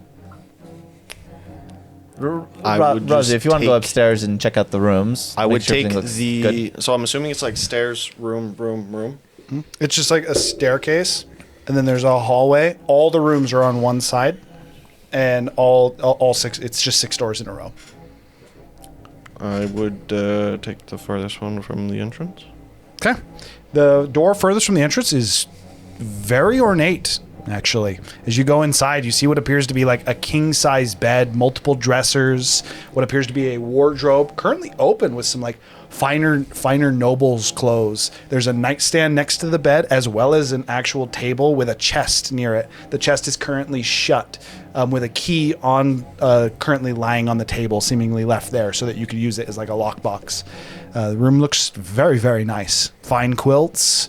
Very Rosie almost stark named it. contrast to the rest of the area. In addition to that, there's a fireplace in the room that has a similar gemstone. Does Dude, it you look gotta like the control giant your TV. that died This is dope. was in this room? This room looks pristine. This almost looks as if no one's ever stayed here in their lives. Talking about the previous 13th seat? The previous 13th. That was seat. on the 3rd floor, was his room. You already knew that. Hiram actually told you not like an hour ago. I didn't catch that. Fifth, My bad. other way. Fifth, yeah, it was the other direction. They've gone. He was Third. one higher. He was one higher. He was one said higher. was from- Definitely said 3rd. Like the I first heard- time he I said, heard you would 5th. know this, Razu. His room was on the 3rd floor. And then he might Either have way, said that later. it's fine. But Yeah, he definitely said that. If I did that, it was a misspoke. The answer is you guys are on the 4th floor. He mistakenly, if I said 3rd, he was supposed to mistakenly say the 5th floor, and then I did it again later. He was supposed to mistakenly tell you the 5th floor, and then he's like, sorry, yours is actually on the 4th floor. We were able to work up to the 5th floor. Basically insinuating that you can't get to the 5th floor. He doesn't believe in you. I'm really sorry about my friend Razu. He's a little bit tense. He's trying though. By the way, it's nice to meet you. I'm a follower of Riveron, so I'm a godly man. But we'll let you do your work for now. Let me know if there's anything that you need us to do. If our other friends come in, it's a little kobold, and the other one's a human, but currently is a bloodhound. I'm not sure of that. I think they're talking to the swindler outside. I'm gonna go check out the rooms. She nods and has a little bit of a smile. She's, Till's a good boy, just looking to get by. He can't stay in here, but he's. And she kind of like looks to Razu as Razu's like kind of going up the stairs, seemingly almost gaining a little bit more confidence as soon as Razu goes out of sight. She goes, Till would, if it doesn't bother you, I would appreciate it if you let the boy stay. He has nowhere to go. Oh yes, He's young? I didn't realize how young I believe he that's was. fine. I don't. I also heard. I don't think any of us are gonna have an issue with that. Speaking of which, with Tiku specifically, she wants to do all the cooking. so you don't have to worry about that for us. But she would probably appreciate using your kitchen. She looks down and seems actually worried at that. It's nothing. It's nothing like against you or anything. It's just her thing. She really enjoys it. If you take it away from her, she may get angry. So it's for The the best fear for that seemed everyone. to have been gone, she seems to return. Comes back. Okay. If anything, just work as her sous chef. Just help her out. I'll do my best. Just so you know, the rooms, as you go further down the hall, they become more ornate. So the furthest from us would be the most pristine. If you would pass that on to him, and then in addition to that, she goes down. She reaches down into the again, just this effectively just the shelves. Yeah, the shelves of this table, and she pulls out what appears to be almost like a scroll of parchment, and she hands it to you. And she goes, "And this is Virath told me to give this to you. I have not read it. I promise." And you just break the seal and just like, open it whatever. up. It's just a registry. The registry has each of you put in with Razu. It has Virath listed as your patron, specifically. And then it has Cram listed as a servant under you. Worth noting, next to Cram's name, there's what appears to be almost like a blood fingerprint. So I'm curious, though. I can see you're quite nervous. Do you think we're going to replace you? I didn't Not until exactly. you just said that. This is... I hope not, but it happens. No, it's okay. It's okay. You just speak freely with me. We have no problems. Like it's fine. So she seems hesitant to answer, but still she goes, yes, I am worried. Her teeth kind of clenched. You get the impression she didn't want to say that. To be honest, the only things we're looking for is honesty. If you can be truthful with us, we'll have no problems. She kind of nods. She goes, for what it's worth, for those registered here, if you simply give me a command, I can't actually decline you.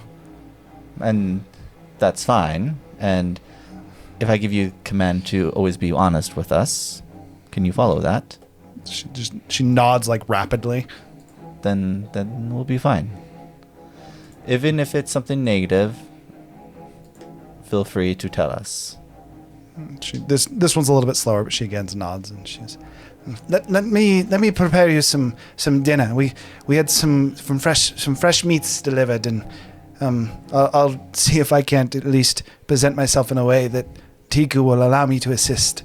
And as she turns, she kind of like opens the door and bends down into what is a smaller kitchen area. She definitely seems cooped up in it. And now you can actually see back in it. The inside's a little bit taller, but she still kind of stands in a little bit of a hunch, and then you can see at the back of this area, it's like a kind of like a kitchen storage room, and you can see there's a bed cot near the back that she likes that sleeps on the floor, effectively near the kitchen. As she goes in and she shuts the door behind her, and you start to hear like a little bit of stuff as it seems to almost like knock something over, and makes her way inside. Okay. I will go upstairs and check out what the rooms with Razu. Okay. I assume we go to these two. Yes. Yeah. So, well, effectively at that point we'd be skipping forward to the week. Worth noting for you, Tiku, despite trying to get an audience, it seems that currently he is under. Currently, your friends are in. They've been summoned for battle. They are not actually at Zinderhold. Kogal has enlisted quite a few members of the 15 on a mission into the Ocklaburn Woods. Seems there's a new style of creature that showed up, and Woods? Ocklaburn. Other continent? No, Right. That's Audrakal. Audrakal is not Ocklaburn. Ocklaburn is the woods where the games were. Yes. During the week, because we're going to do a week skip, right? Yes, at this point Okay. we're going to be doing the week skip. So one thing Zephyr really wants to do is he's going to spend a lot of time talking to her, watching fights, and considering it sounds like she's been here for a while. Indeed. And I'm going to start. I want to learn like kind of the ins and outs of how the Coliseum works, how fights normally are ran, what some do's and don'ts are, how much we need to like pander to the crowd versus not. Okay. More technical aspects of the Coliseum. Okay, so kind of hitting that in going through those. Who do I need to take out to get ahead quicker, but not make too many enemies in the process? Okay. In terms of how long she's been here, her entire life. As a child, she lived outside, closer to even the outskirts of the bazaar, typically towards the pits. She never knew her parents. She effectively stole her way to live until eventually worked her way up to a bazaar and actually started to make a name for herself in the bazaar surrounding Zinderhold. However, she made too much of a name for herself. One of the seats got interested and effectively conscripted her. And since then, she's been serving specifically the previous Goliath. And she, since then, has been serving as a servant to the 13th seat, effectively being passed on as almost a product or a prize of winning the 13th seat as you get her as a servant. She seems to know Till, has for quite some time. She found Till as a child, despite his middle-aged appearance, is what I said. Despite his middle-aged appearance, which is a magic that he has learned to do himself, illusionary. He is, in fact, quite young, although skilled at jewelry. Skilled jewel crafter, sorry. That's about the information you get from her. Also that she is terrified of Razu. She seems to have known about Razu before you arrived at Zinderhold, and then his appearance only seemed to insanely solidify that fear. Basically, word was passed that the ownership of her had been passed to Razu when the previous Goliath was killed. During the week time too, I do my normal thing of like praise Riveron and try to convert her slowly. But I'm never like directly like you have to follow it. I'm not ever giving her command. I'm just like more making it sound enticing. Yeah, I'm making it sound enticing. You also figured out that if any of you guys, as a member of the 13th seat, specifically command her to do something, she literally can't say no to you. And if she tries to resist, it will literally like kill her. It'll hurt her up to the point where if she continues to resist, she technically those with contracts. Truly strong will could resist to the point they die. The only thing, but the option is die or the only thing follow. I commanded her to do was tell us the truth. Does and then we all know this. I thought we got rid of slavery. Depends on how much he tells. So hold that thought as well, because I'm getting this, and then I'm going to go back to you guys with talking with Till. Okay. Razu's just too scary. He's just like worrying on the feng shui here. She is incredibly terrified of you. In fact, you get the impression that she effectively believes in a godless world. Even though she knows gods exist, she truly believes there is no god that cares about her. Is very much so via her life. And I just, when she drops that, I'm like, it may seem that way, but every father cares for their children. And that's all I leave it at. Okay. So, do go ahead and make a persuasion check as well. I mean, I did.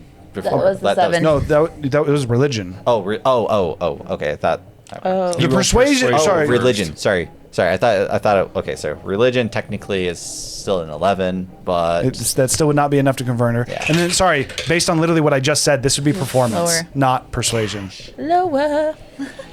it's a 3. You over that week for yourself. Yeah, I'm just not feeling it. Like the town just got me. She's getting more comfortable with you, but like starting to build any kind of like camaraderie or getting her to trust you, to you seems like an impossible task, daunting to say the least. I'll just keep working on her.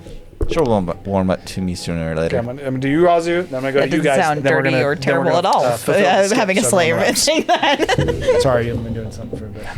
That was my choice. So, the first thing would be, I would pray, I guess is the term that you would use. Okay, Bane. You told you send someone for me. You're praying? I'm here. Razu's version of praying, but yeah. Religion check. I'm ready to fight. Yeah, I'd say you can make a religion check for it.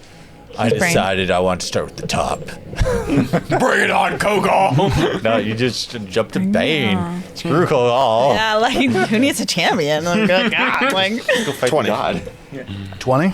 Okay. God shows up. Deletes him. Who is Razu? You do not seem to get any kind of response. If he heard you Why are we here? and he's going to do something, it'll probably happen later. We've Then- always only had 5 party what'd you members. roll? 20. Nice.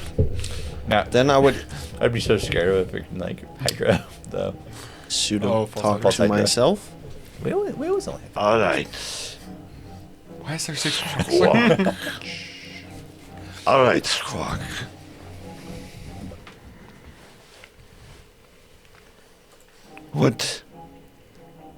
What did you do? How can you hear me? You're standing. You're Good. dead, from my knowledge, and there's not a real way to manipulate that grave without it being empty.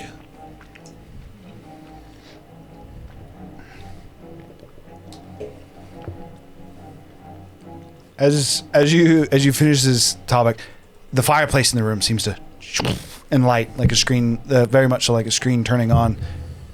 And you kind of like turn to it, expecting to see like a fight, confused why that whatever this is had turned on.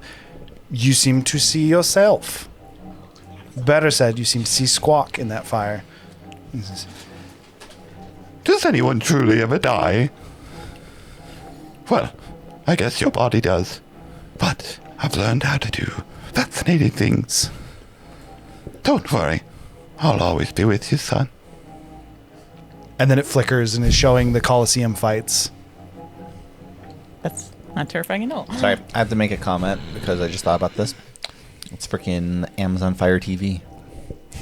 Oh, this was a super cool concept. No, Just it's really super turned into a cool. joke. I just thought it was a funny comparison. Scrying fire is super cool.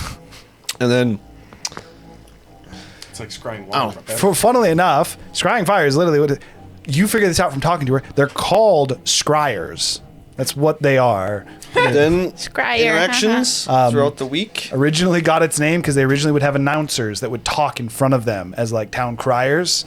And eventually it moved over to scryers as they were actually able to learn how to pass sound through the magic, as they quite literally function like TVs. That's freaking dope. I even made a backstory for them. That's awesome. That's Okay. Howard's way of saying fuck you. What were you saying, It's Rosie? freaking Sorry. awesome. And I would. Is there a More like bathroom? live streams than TVs, but Sorry, one more time. Is there a bathroom that's separate? So the way that this would be the case in almost every place. There isn't bathrooms in your inns. There is effectively like outhouses that you would go to. Indoor plumbing is not a thing. The room behind the bartender. Other than being small, what is it? Like, it's small, but like, what is? Do you want to enter it at some point during the week? I would look. So I already described what you guys can see just looking in. It's like a small kitchen area. There's almost like a storage area towards the back. It's a smaller rectangular room, and then she's got a bed cot in the back. So, a couple things. Firstly, while in the blood chalice, I'm going to Bloody chalice. the bloody chalice. I'm going to have the wyvern's skull not on, unless I'm going out. Then I will make a conscious effort to firstly thank the bartender anytime she does something for me, I don't know, and refer to her by name. What's her name? Cran. Okay. You passed. And then probably somewhere in the week I would inquire to see this small room. Make a performance check with disadvantage. I also want to say something to Razu. I assume, like, over the time, we kind of catch him trying to do this. Yeah, it'd be very clear that over the bit that he's trying to get more information on the room. Razu, 16. if you want to help her living conditions, I think the way we do that is moving up. I know. The day that you're actually going inquiring, I was going to pause and go to YouTube, but Kayla just left. So the day when you go through and you actually ask her, this should probably be towards the tail end of the week to see her room. She goes, it's just, and she opens up the door, kind of like hands in front of her, kind of clasped. She's still very apparently afraid of you. You're welcome to, yes? I examine the room. What is the condition of the room? Again, the house seems to be kept in pristine condition. It's extremely tight. And she's probably got like a pretty consistent kink in her neck, maybe her shoulder. She's How living tall in, is she? She's living in 5 a foot? Harry Potter, closet. Under the stair cupboard. Yeah, effectively. It's as if you had the Harry Potter closet, but it was a little bit bigger and had a kitchen and a shelf with like a storage area. Tiku fits really well in Yeah. it. Tiku just left. And I was going to bring this up, but Tiku just left, so I won't be able to interact with Tiku. But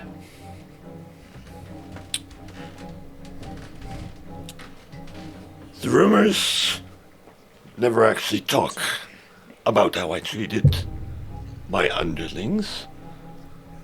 But She immediately kind of shaking her. She's, don't worry, I won't spend any. that's not what I was saying. How does this always go wrong? Point being, if you ever have underlings, it is best to treat them well. And I'm sure, with the state of this room, Deku would prefer this room. If you would, now that I've examined the rooms, to bump it up at least one, take the closest room. Razu, I'm front. going to need to steal you again. She again seems very against Okay. the idea. And she as you say that, and It's okay. he starts to I'll pull you talk away. with She him. goes, if I really must. Just one moment. So Razu, She still enters in and starts to like fold up her bed. there's a problem with this. There's certain etiquette that has to happen from what I understand in the city, and by you putting her in a higher room, it kind of makes others look down on her, possibly puts her in danger. Not if they don't know about it. They will know about it, I'm sure. I mean, are you going to talk about it? As you ask if she's good, she just starts shaking her head no. As she's shaking her head no and packing up her and like effectively getting her stuff to ready to carry upstairs, you do notice that she is crying. And I would okay, whoa. Oh, wait, I would okay, also say Razu. Okay, before that, okay. And I command you to only do it if it's what you want. If you actually want a better room. It makes it so worse. All right, and on the other side of things too, it does make it seem that you want her for sexual services. I'm a fucking bird, dude. I don't kink shame, but it still looks like that on the outside. Well, If I think you can turn a if- dark thing into am I something right really about some of fucked my up. assumptions? She nods kind of like off to the side and still continues to pack up her things. And at this point, as she does not have that much, she's moved past you and she's starting to bring her stuff upstairs. Do you think she's really going to be more comfortable up there? I told her only do it if it would be so. I think she's going to do it just because you asked her to do it, to be honest. Because she's more afraid of you than of others. Again, I didn't command you to move into the room. I commanded her to do it. Only if that's something you would actually appreciate. Okay, so what I'm saying here is she's more scared of you than she is of having others look at her in a different way. She'd rather please you. That's the choice being made. She would rather do that and please you than to go against your word on that. Does that make sense? Isn't that not how the command thing works? No, the command thing is when you like tell her and she's going to have to do it. But I also said only do it if, practically if that's what she wants. Yes, but you made her want it. By effectively telling her that that's what you want. Is that how that works? No, you didn't command her, but... Yes, Razu. Just let her stay in her room. You want to get her a bigger room, we need to take out some people. Can't until the frog shows up. I mean, that's fine. She's fine in her room. And Kane.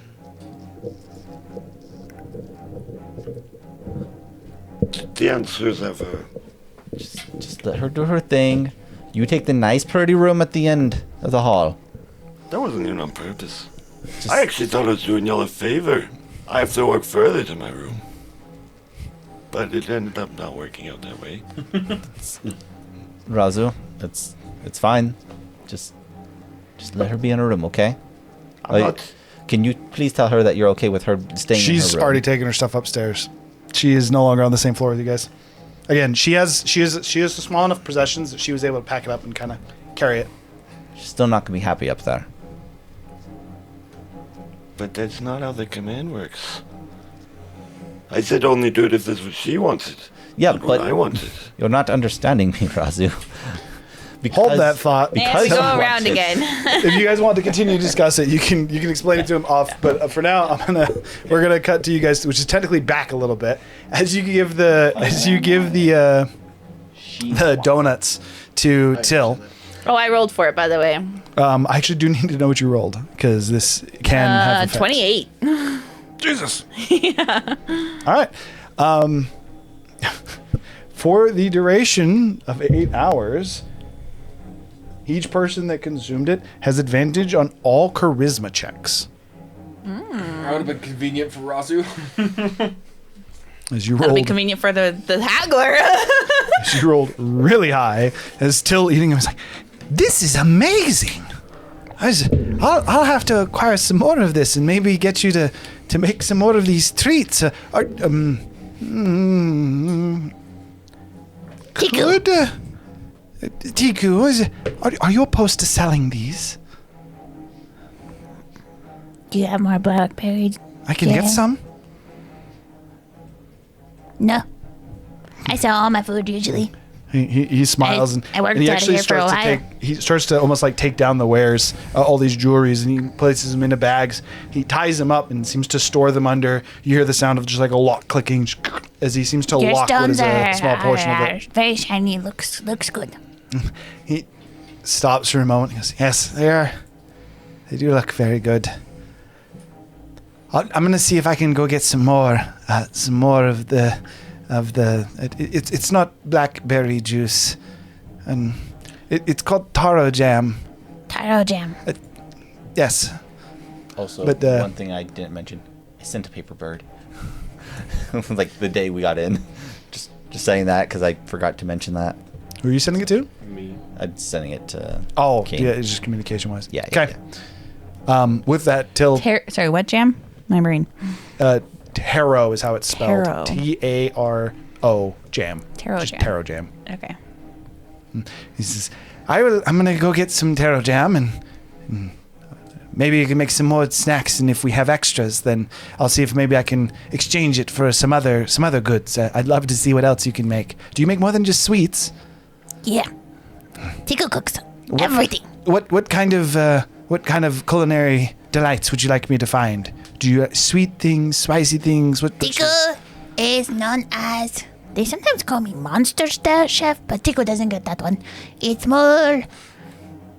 Wait, so you're able Actually, to I'm a make meat food chef, from mostly.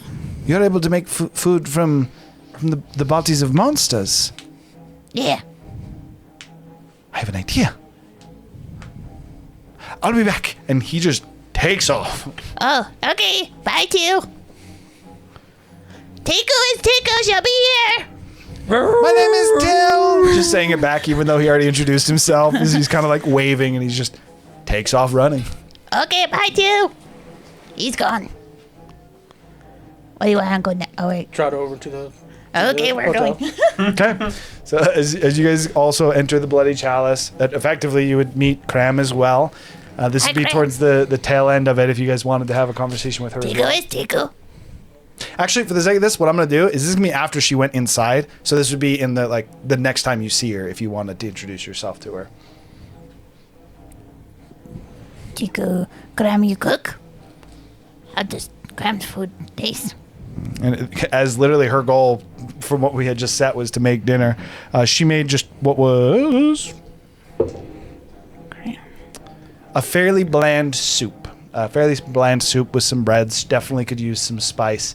She's definitely more of a novice chef when it comes to utilizing spice. Her meat is, although cooked very well, again, very lackluster on the spicing. The soup, again, also fairly bland, almost like a beef broth that she has with the bread and the meat. Good job on the cooking of the meat. Tico's just gonna grab spices and add it, like, at the table. She specifically used Zephyr as you kind of taken notice of it. You do notice a certain fear as Tiku continues to edit her cooking. That said, she doesn't seem to balk at it based on what you had said from before. And Cram would just work to serve as almost a helping hand to you, a sous chef. As it is. It's good, but you have to do it like this. I show you. Make a... You're good with the meat, It's right? probably history. I'm gonna... Tiku, can you refrain from giving her orders? I'm gonna. What's in order? Don't tell her how to do things. Just show her how to do things. I'm gonna. In my wild shape. Okay. Don't use words. She's Put it. very surprised when you go from a bloodhound just show her, don't into a human. You don't have to do. Oh, What am I rolling? I'm sorry. Didn't mean to spook ya. Yeah, no, I do that occasionally. It's nothing against you. It's just sometimes it's beneficial to be a bloodhound. I could see the value. Yes.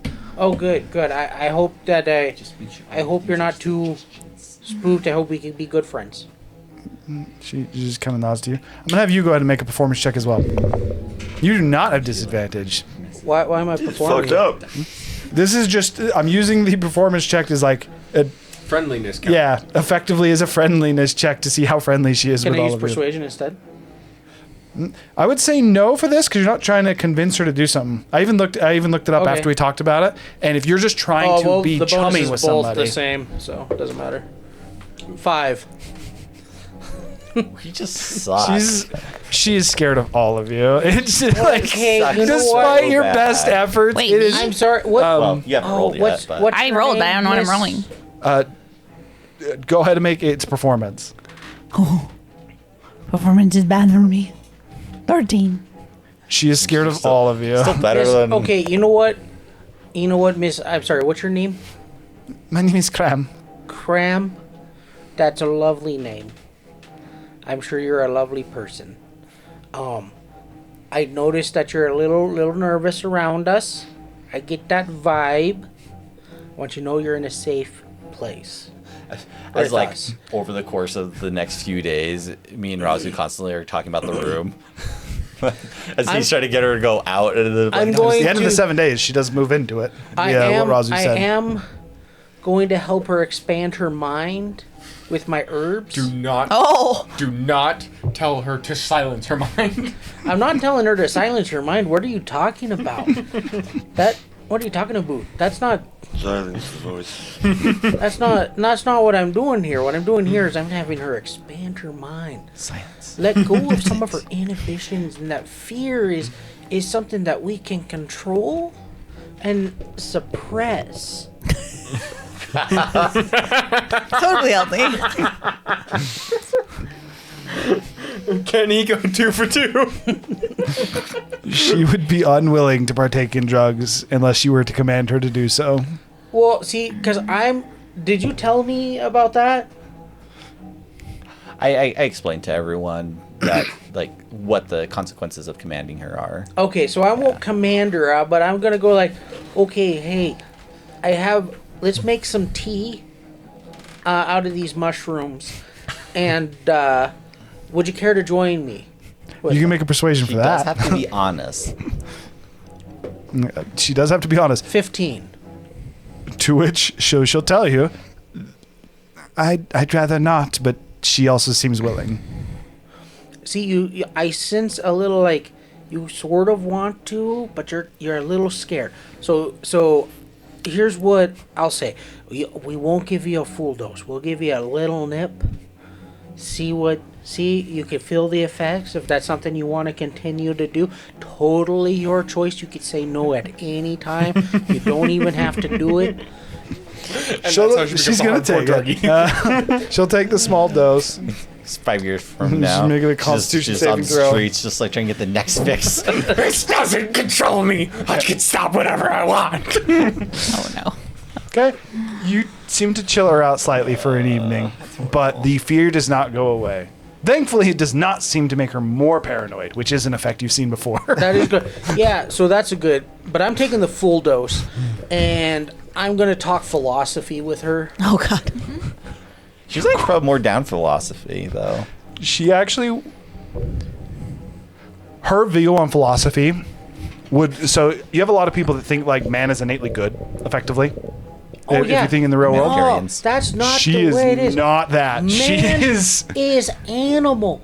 All right, like this whole society here in Cinderhold, this whole thing, you is totally testament that this is what sentient beings will do to other sentient beings if there's not any sort of control, which is opposite, because we really need to be free, but it's to find that balance between authoritative accountability and personal freedom, so that we don't oppress each other like we do here. Like they say there's no rules in Cinderhold for the people that aren't the elite ruling class, but there is still this hierarchy of might makes right. He is. So for the sake of this follower of nature's children. He's gonna make nature's parents. So for the sake of this, I'm gonna have you go ahead. I'm gonna let you roll an additional. For this, it would still be. No, this would be religion. Are you just another follower of nature's children? Oh no, man! I don't Conform to party any. with those guys. They're too intense. He's gonna be making nature's parents. Religion, can it be a nature? Since I'm talking about the natural order of things. No, because this is effectively. I'm looking to see.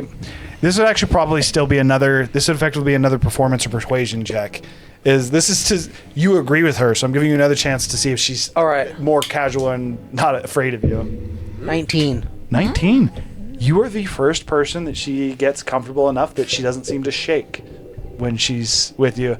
I would say over the nights she starts to have tea with you more often in the evenings. And then I start Increasing the bring out dose? weed.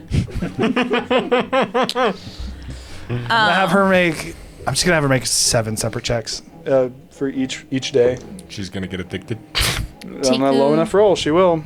5 is under 5 is going to be an addiction. She's rolling 7 times, so she has. Yeah, that's 3 rolls. Ooh, that is 5. That's really close. That's 4. 7 times, huh? 19. 13. Ooh, she's tolerant. 19. Ooh. No addiction. And it's all about moderation, you know.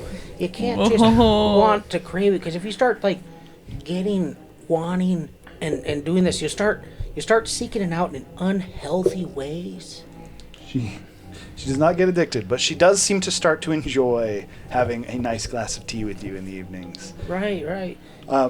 Is there anything you guys are specifically looking to do during the day for the weeks? And I'm going to give you the info that you had asked for at the end of this, and then we're going to jump forward to where you'll be there as well with Gurgle. Tika's going to be cooking a lot, and probably some of her old clients may or may not figure out that she's in town. But working with Till, and then probably working with Cram. Till doesn't come back. He doesn't come back for a full week. Oh, damn.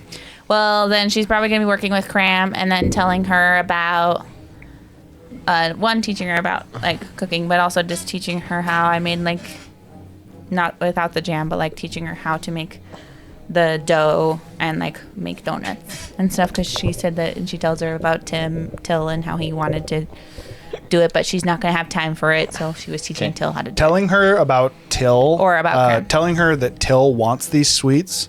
She's actually much more inclined and seems to be more interested in the lessons. Oh, hey. What was the history check you get? Because that was teaching. That was what I was using for a teaching check. Oh. 15. 15. That's actually really good. Yeah, you're Yeah, able to for teach me. her. 'Cause I You teach plus her one. a lot about spices, even within the week. As she kind of, you start to have her like start the meals, and then you try it, and Oh, then you start to hey. give her recommendations. You know- actually turns out when it comes to cooking, Tiku is kind of good at teaching a little bit. You've gotten better.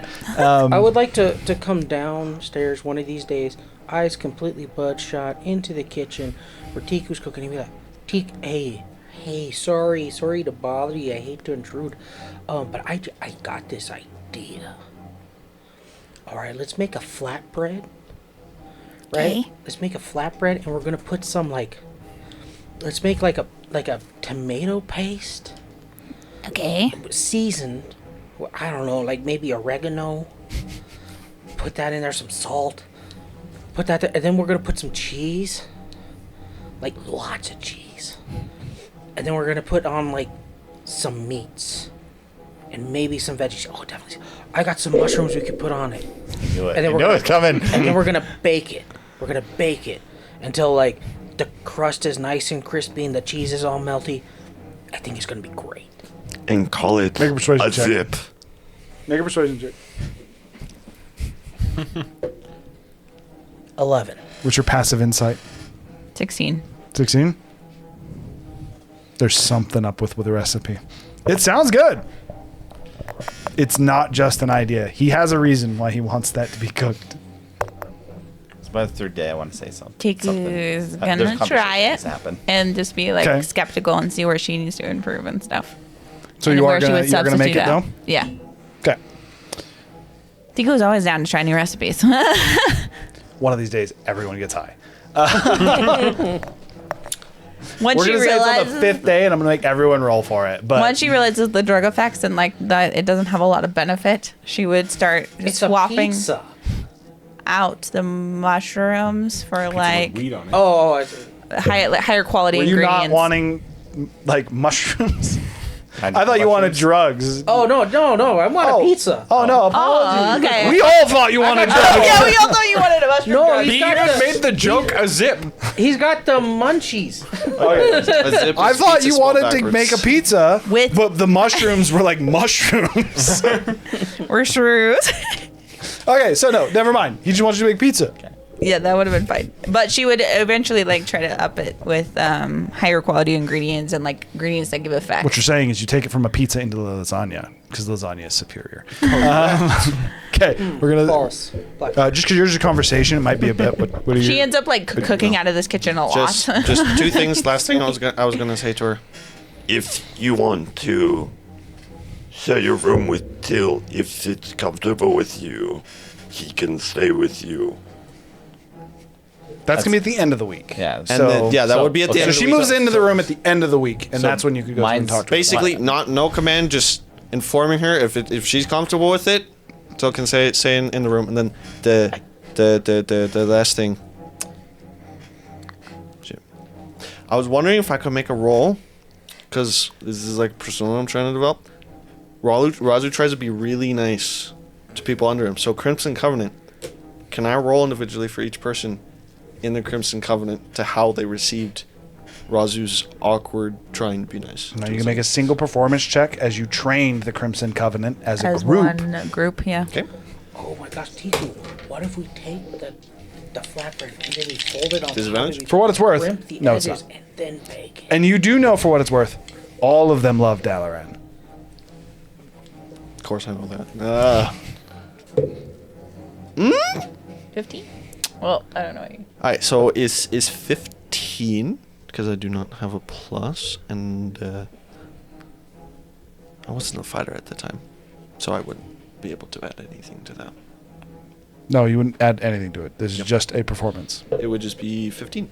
They all have a very healthy respect for you.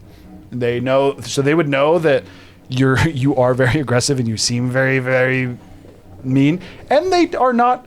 They both think and are right in the fact that if they were to actually go against you, the chances that the retribution would be physical are very, very high. They understand that and have a healthy respect for you. However, no one ever would treat Razu as a chummy, nice guy. Seeing how it was received. You've got 6 years of experience through Zopricar and the history and the name that Razu has made for himself. Everyone that knows of you would be at least a little intimidated by you. That is the persona you have built. If you want to start to try and change it, actions. Good luck. It wasn't about changing it. Is awkward charisma being at an 8, trying to be nice. Okay.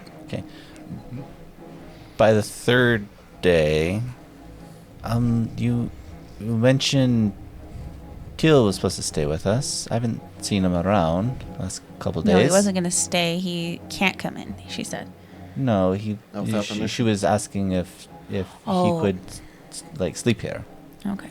She was asking if he could sleep on the outside. Well, yeah, but still have stay around. This is what I've heard interpreted. That's it. As you ask her, she goes, yes, he does leave sometimes for a few days. This isn't too uncommon. However, 3 days is maybe a bit much. I'm sure he's okay, but I would have told her about the bun stuff at this point, probably after 3 days, so she would know that. Do we need to send someone to go look for him? Oh no, you don't need to worry about it. I think Till would be fine. You can definitely tell there's some worry there, but I'm sure he'll be okay. I mean, we have access to a bloodhound. We may be able to track him down. At this point, she starts to shake her head. She's like, no. If you do want to send someone, you could hire one of the runners. They're only. She at this point kind of goes under her table and pulls out a small pouch of coins. And you notice these coins are not your typical gold, silver, and bronze coins. All of these coins seem to be made out of seemingly some kind of brown, quite literally a brown, almost like bedrock. It is like someone got a rock and then just chopped it. And the different coins, seemingly their value is determined by their size of how wide they are. They're all cut to similar in terms of their width. But their length seems to be the determiner of how much they cost. So as she looks through it, and what are those exactly?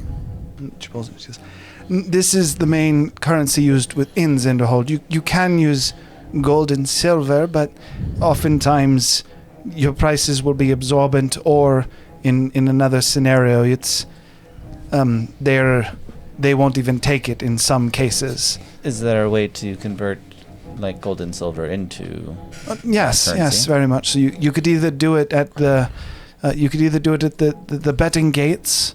That is one. You can exchange coins there, as well as bet your coins. Is the betters' gates are, and this actually goes into one of the things that she would have told you.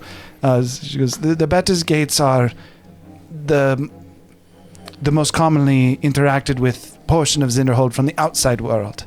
Nobles will often bet on the games, and because of that, they are one of the few places where you can freely exchange typical currencies with that of Zinderhold. The Zinderhold stone is, if anyone asks or references something by price of stones, it's typically by weight, thus the range of value in the coins. If for just a runner, and she pulls out one of the smaller ones, not terribly large, she hands it to you and says, "If you wish to send a runner to look for Till, this should be enough.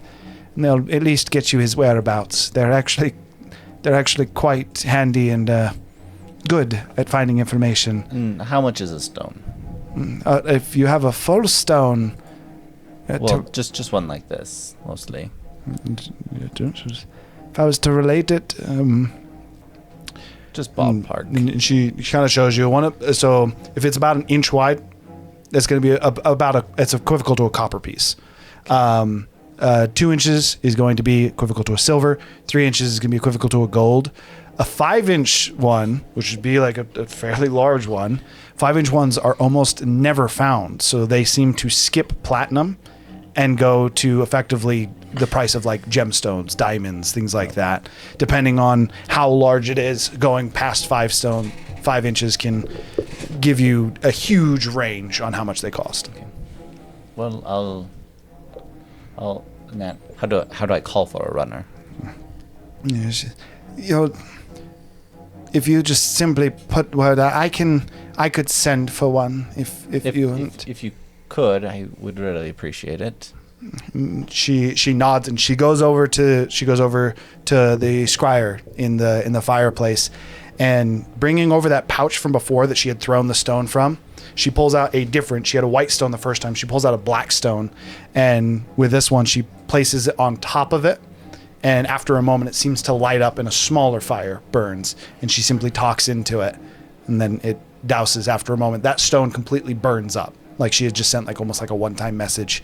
She looks inside the bag, kind of like shuts it. You get the impression that she thinks she doesn't have that many left. She goes, "Also, where can I get some of will those?" arrive soon. And she, first off, you notice that she seems very scared about the fact that you're asking about her bag. To purchase, like from like the market. Placing both of her hands on it, she goes, "If you need one immediately, I could give you one, but if not, I'm just, like while I'm out around town." Most bazaars can sell them. These are one of the most common goods. They're used for the scryers. They are, depending on. And she opens the bag up and she shows you 3 separate different colors. There's the white stone, there's a black stone, and there's a red stone. She only has 1 of the red and black. She has 3 of the white left. She goes, there is more that are available within Zinderhold, depending on where you go. The black is. Think of it as she seemingly trying to find the words for it. She says, you can send a message. If you know your target, then it typically would be received. I sent the message earlier to one of the betters at the gates, or better said, one of the leaders overseeing the bets, and he will send someone. And then the red is a she seems like she doesn't. It seems like that she doesn't quite have the intelligence to properly portray what she's trying to say. And she says, "It changes the mood of a room. It is individuals in its presence struggle to lie. It has other effects as well. It affects the mind. Not only do individuals not typically lie, they're more inclined to speak as well. And the white you've seen, they're one time used to activate a scryer, typically to watch the games, as most people. That is the cheapest one you'll find. Those are readily available. I would assume that they would be almost free for just the advertisement alone. Close to it, yes. In fact, a newcomer entering a game was typically given a pouch of nearly 50. I'm sure they're in their rooms. You might have found those. As you guys would have been staying throughout the rooms, you guys all actually would have a pouch of 20 of these white gemstones in each of your individual rooms. Or each of the individual 6 rooms. There's only white rocks in there, though. I'm just adding all this information. They're called firestones, if you actually want to. Okay. So they're just color and then firestone.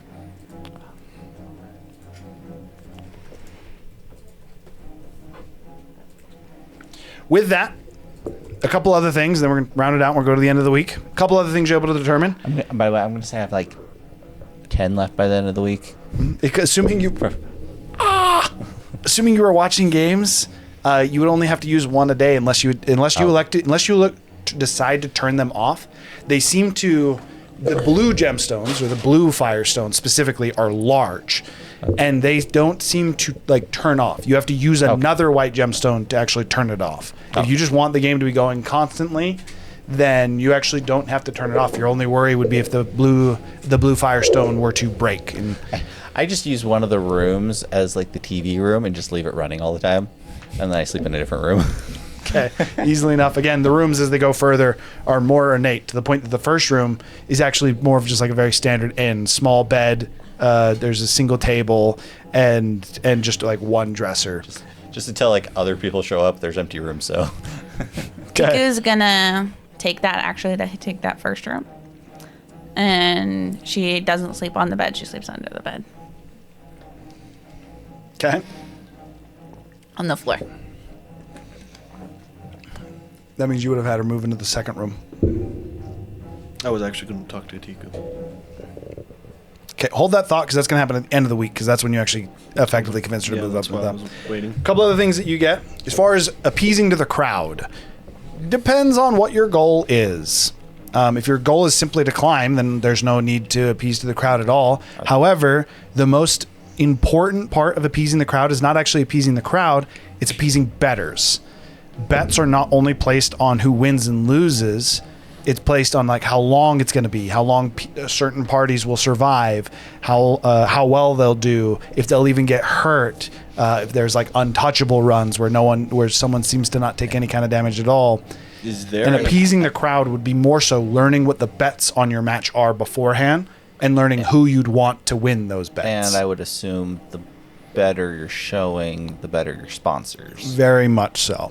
The more you're profitable to bet on, the more often you'll get offers for sponsorship or requests from sponsors to do this in your next game because it's a bet that they want to place and they trust you to do it. But you probably don't also want to be too much because then someone's going to want you to like throw a match. That for some is easy money. It is very much so something that is part of it, and that's why it's like kind of depends on what you want to do. Do you just want to make money? Do you want to climb? Do you want to gain influence? Do you want to gain respect? Do you want to be feared? How you interact with the crowd is directly related to how you're treated and how you're either revered or hated within Zinderhold, despite your standing. Very much so, it is determined by the arena and how you perform in it. Apart from that, a couple things, do's and don'ts. Don'ts, don't walk around with your weapon garnished. Or even look readily, like fight ready. If you walk around looking like, effectively she's like, if you go around looking like you're wanting a fight, you're going to find one, always. So casters are very dangerous in this. Casters are highly recommended to keep their, effectively their sigils or their focuses covered, as not only are there pickpockets, which is something that you need to worry about for just gold as well, but there are individuals who want you to lose in fights. And they'll not only, like, there are literally people who will purposefully steal from you and then look for your next fight to bet against you. And so people like sabotage is something you effectively have to worry about getting poisoned if you're accepting free food or free items from people. Also, I assume some of the privileges is we probably have access to some level of law enforcement as seat holders. The guard is one in the same with Gladiators? the bettors, That's what you're talking and about. it very much so is gladiators that effectively make part of their income rather than only fighting. They work as effective mercenary cops to uphold at least some semblance of orders. A lot of people say it is lawless, but there are things. It's less that someone breaks the law, but if you were able to go to one of them and you either have the authority to tell them, yo, they did this, as like one of the seats, and it's like, yo, they did this and that's against the law, which effectively to you reads that the top 15 make the laws. Or if you're able to convince effectively a town guard that you've been wronged and they agree with you, then they'll oftentimes act with intent. But And then I guess one other question then. Also, if I would assume that there's more ways than one to work up to the higher floors. very much so. I assume there's schools, trainers per se. Not educational schools, of- but like of trainers fighters, of yes. trainers of different Like martial professional. styles and things like that. Very much so. And there's probably prestige in that. So if this whole fighting thing doesn't work out for us, I guess we can always start up a training camp. Right, Razu? I mean, I'm not against it. I mean, you train people, right? Yes. So plan B. So with that, we're going to come to the end of the week. So you and Gurgle are going to arrive as well. You get a quick familiarity with the environment, everything like that. Make yourselves some rooms. And so I'd say the day after you arrive, first off, is there anything you'd want to do on the first day, or do you kind of just like greet with them? Learn the lay of the land. Assuming it worked out, I would be decked out in finery, basically extremely fancy clothes. He does look much better now. He seems to have lost the druid persona. He is now much more of a noble, with extremely fancy clothes, a very actually ornate staff in his hand. Did he make it to us with his fanciness? He did. Okay. The reason why I would say is because a word would have been sent to you guys, and you guys would have went to collect him effectively. On I was the, like, he just like shows up like, okay, how do I get there? Okay, so he just like, I will say that with your passive perception, there's multiple people that try to rob you, but you're able to point it out and kind of shoo them away. But sorry, continue. okay, go ahead. Basically, when they try, I wouldn't. Most people, as soon as they get spotted, like freak out and run. They're like, we're gonna die. Blacks and yellows are his colors. In red. Isn't With a slight ornate of red. it a bit extravagant? Where'd you get that? So, I took a little bit of a... I'm uncertain of the word, but sabbatical. I was attempting to... You were gone for a week. The sabbatical was when I met you. Oh. So you're working now. Essentially. Who do you work for? All of them. As like what? I am a member of his personal guard, I would call it. You know what? Let's have this conversation later. I have an idea. Very well. Okay. What's your idea? We get to a room. We're showing him the place and everything. I use one of the redstone, or is it redstones? Yeah, or which one does the mood? Redstone. Yeah, redstones. I use one of the redstones and we talk.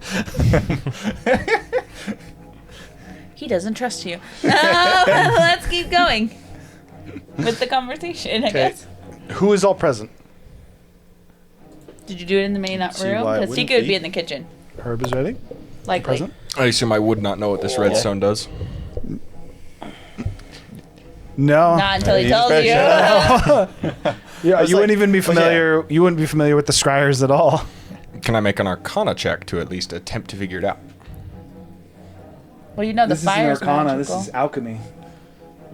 I guess is alchemy mixed with arcana? The answer would be no. Okay. This would be something that would be entirely foreign, as this is exclusive to Zinderhold. I'm just kind of casual about it. I'm like, dude, okay. I'm guessing I would you say go make to Does it the have a room. I would physical say effect? that you would go ahead and make a performance check. Okay. I mean, I don't know Does if it, I like- hide it too much. Ooh, that's horrible. Looks like I did something. Very obviously I did He something. kind of looks over at you, Natural one. grabs it. It's a 2. He waits. So you're looking at him. He's just standing by the fire, and then you look off to the left to where you can still very clearly see him, and you see him throws it in the fire real quick. Okay, sorry. Who is all present? What was And that? Is this in a Are you room? doing It also affects me too. Are you doing it in I don't a know room? what it is. I actually wasn't paying attention. Well, Are you this doing works it great in a then. bedroom? Are you doing it in the main hall? Where are you doing it? I'll just do it in the main room. I Okay. see Then no Tika reason would why be there. it wouldn't be there. As soon as he's doing that, you notice that Krem, she kind of sees what he's doing, and she shuts the door as you guys are cooking in the kitchen. I'm thinking, I was like, I keep going. She wouldn't even pay. What'd you say, Nate? Where are you? We're gonna say I Gurgle said I retired. don't feel like Probably there come would out be at any some point, reason I wouldn't be there, so I would be there. Okay, so for the sake of this, all of you except Tiku, who's in the other room, are in the room as you Tiku start to would probably burn. get her going and then let her start cooking because we said that I would be tasting it probably at this point. Yeah, just effectively, tasting it. yeah. So I probably got into the main room after setting her up. Okay, so for the sake of this, we'll say by the time it takes effect, everyone comes out. So everybody does need to make a. Take this one. This is also a wisdom saving throw. 21. Success. I think that dice needs to go in the dice jail. 23. Tiku fails for sure. What'd you get? 4. Is it magical effect? He just said no. Oh, I guess I can re-roll. Because if it was magical, I could. This redstone I'm gonna specifically use is my alchemic. inspiration. So my cloak doesn't work? Correct. Using inspiration on this. I guess it's true. What'd you get? 17. I haven't. 17 is a success. DC for this is 15. So the only two that failed were Razu and Tiku. What was that? As it continues to burn, right up front, you don't notice anything other than it does very much so almost make you feel a little bit loose. The other thing as well, and all of you have this, although you two have it a little bit more, is you kind of look into the room. It seems to get a little bit dimmer, almost very much so get the feeling of mood lighting.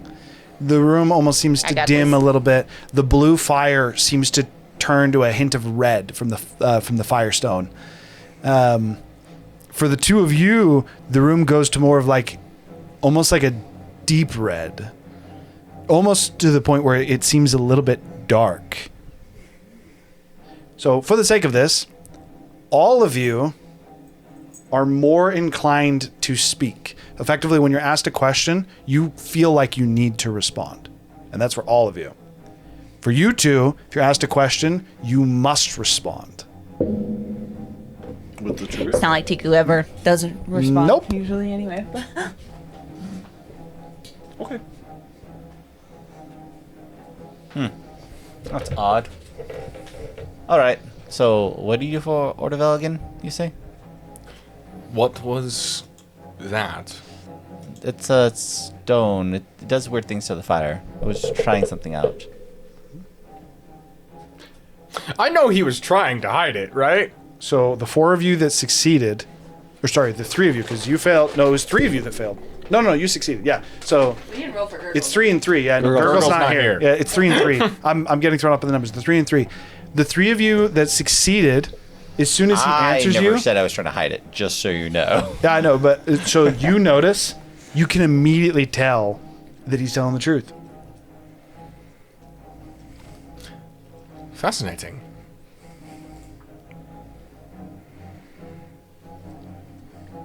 Probably shouldn't metagame that. I think you're on point this time. My scales are purple. You two would immediately know that he's telling a lie, and you two would instantly believe him and just. I never thought that was purple. You cover it well. Can I tell if I am lying myself? Obviously I can, but I'm just curious if the magic... The effect on yourself doesn't seem to change. But yeah, both of you are now questioning what purple is. Or that what he thinks purple is. That went, Whoa. That went real dark. Sorry, could you ask your question again? Uh, I just needed to confirm what you did, sorry, and I what- believe I understand now. what do you do for Ordevel?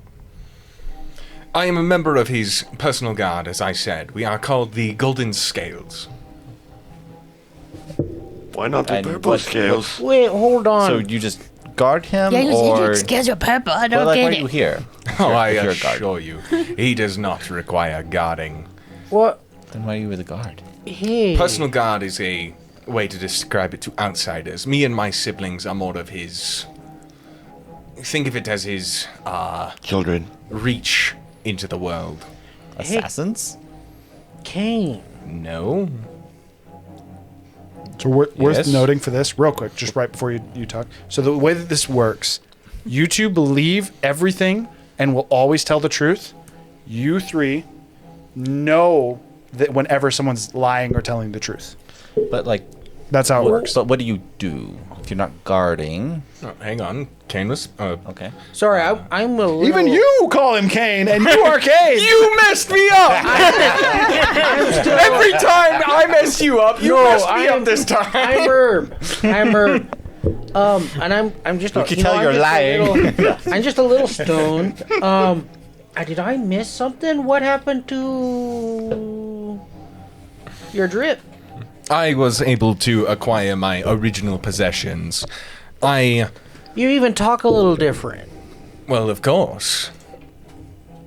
I am much more, how do I say, important now.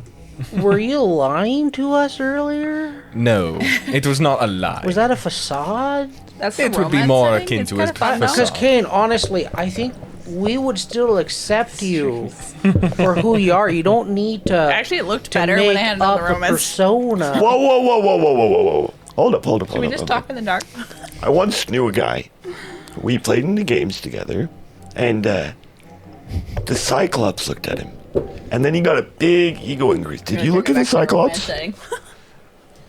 We'll just talk I've never in the- personally met a Cyclops. Don't So- stare into its eyes. Apparently you go insane. Think you're better than sir? you are. I'm pretty sure Cyclops only has one, if I'm not mistaken.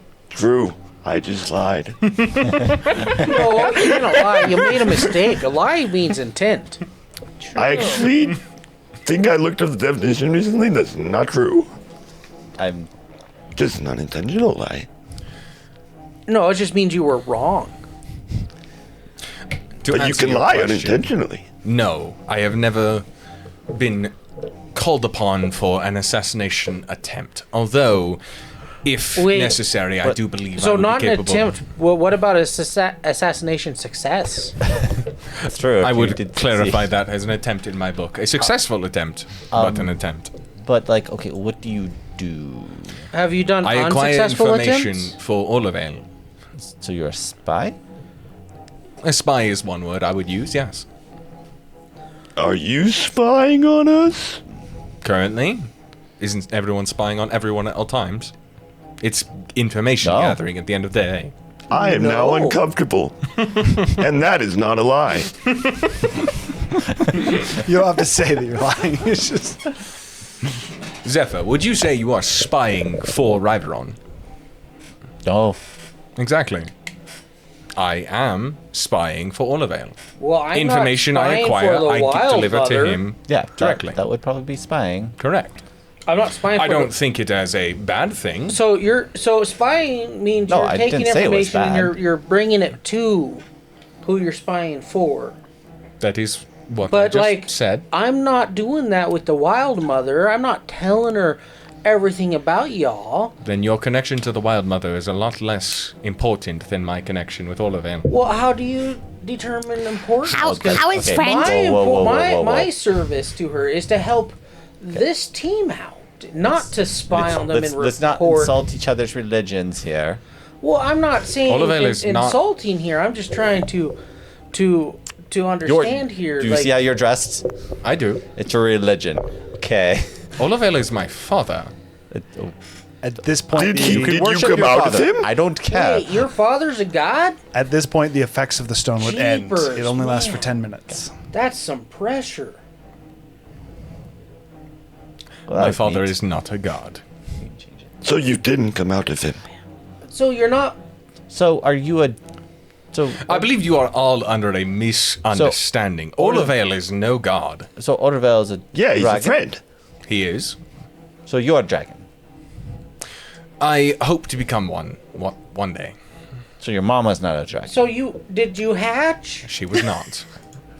That's a good question. I actually would like to know that. I do not believe that I did. So you don't know.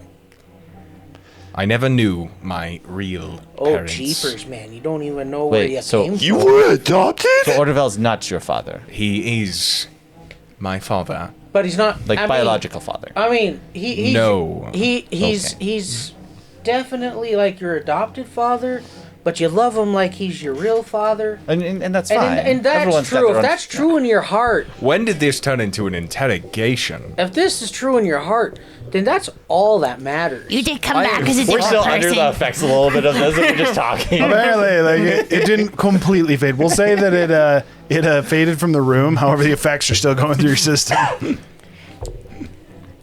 As Dude, far as I was aware, nothing changed. Unless that is what? incorrect. Did you find out something in the past day that I need to know about? But what? I figured out. Oh, I guess it would be 7 days at this point. It's been a week. Yeah. I figured out that I am bad at being nice, and that is not a Oh, lie. we That have was obvious. we have a Man, slave. is this going to be a sharing here. session? This is She's- so great, She came with guys. the house. Holy You know, let's just open At this up. point, you guys hear a knock on We the got door. to be vulnerable with It's each like other. We're going to build a bunch of trust. I am not doing that, and that is I'm just not a going lie. to- Oh, come on, Roz. Tiku's gonna You go to the already door. told us that you I admitted am you're already not, at the door you're not opening it. good at being nice.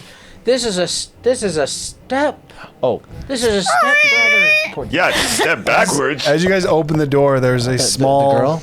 Don't tell her what to do. She's required by magic forcing her that will kill her if she disobeys. At this point, the door being opened, you guys see what is a smaller dragonborn, like very much so a dragonborn kid. This is the runner that Hello, you young guys one. had sent, and you would. So I had that you sent that message the 3 days in. Yeah. So Hey there, this is him bud. coming back as he goes, "Oh hey, I figured out where your tail friend is. The Is this one the same? the No, he's Well, don't someone we interrupt hired the to kid. do Let a him job for speak. us. Let him speak. And he actually does seem to be like waiting for his turn It's to okay. talk. You're good. He was taken in. I believe he was made a servant of the 14th seat, specifically of the Minotaur. She found him on the street. Apparently, he was talking about making some sweets with a kobold, and he took interest of it. That is all the information I was able to get. so- Wait. Are we fighting Does this 14 14 seat? seat have like a gnarly scar on his face? Big black Yes. guy. That asshole. All right. He Good, kind of just good, Shouldn't good pick job, on people. I didn't pick on him! Is that- the 14th seat Kid. Is our that all the challengers? information we need from him? Yes. All right, kid. Have a good day. We're gonna shut the door. All right, let's start this therapy I- session again. I walk Okay. out. Speaking of which, over the week, could I exchange? Wait, some stuff with I Stubbs? yell at the. I go pull the door open. Sorry. Go I ahead. didn't actually hear what you said. Sorry. What do you- Could I have exchanged some stuff for stones? Some I would golden say stuff? yes. You, So what's the conversion? so the conversion is a red stone is 10 gold pieces. Oh shit. A white stone is a copper piece. Okay, here. So again, it's I've very, put this very down. cheap. So red is 10 gold. White is copper piece. Okay. A blue firestone, so the actual scryer itself, they're bigger, is 500 gold. Okay. And then just the currency. The currency itself is so it's again based on that one's size. So, Yeah, so- effectively, 1 inch, 2 inch, 3 inch, and then 1 inch, 5 2 inch, 3 inch is gold, silver, or sorry, copper, silver. How much I have to like? Can I just do like a 1-for-1 Mm-hmm. conversion? Okay. Okay. What's the black firestones worth? The black firestones are worth 5 gold. Okay. I wasn't sure if there was like a fee associated to converting. There is a fee. There's apologies. So it's a 1-to-1 ratio, but they take 10% of whatever you're looking. If you're just looking to straight convert, you have to just add 10% on top of it, and that is what the bettors take as a payment for exchanging for you. So if you're just looking to exchange funds, that said, there's no fee if you bet and win. I'm going to exchange some funds for now, just to have some currency on hand. Okay. Okay. Tiku's gonna I'm yell out the figuring that door out. to the dragonborn. You guys do your thing. Oh, I tipped the. I'll tip the runner. I guess just a 3-inch stone. As he takes it, he's just very, very happy. His Tiku's now calling out to him. He goes, "Yes? Do you need another job? I'm good at getting information." How do I get Till back? You wish to take the servant of the house? Back, yeah. You would need to establish it in the terms of the battle. You would need to wager a servant of your own. How do I get servants? He looks past you to the door. I thought you had one. How do I get another servant? Oh, you can She's buy like- them or win them in games. She's like, kid, do you want a job? How do I buy a servant?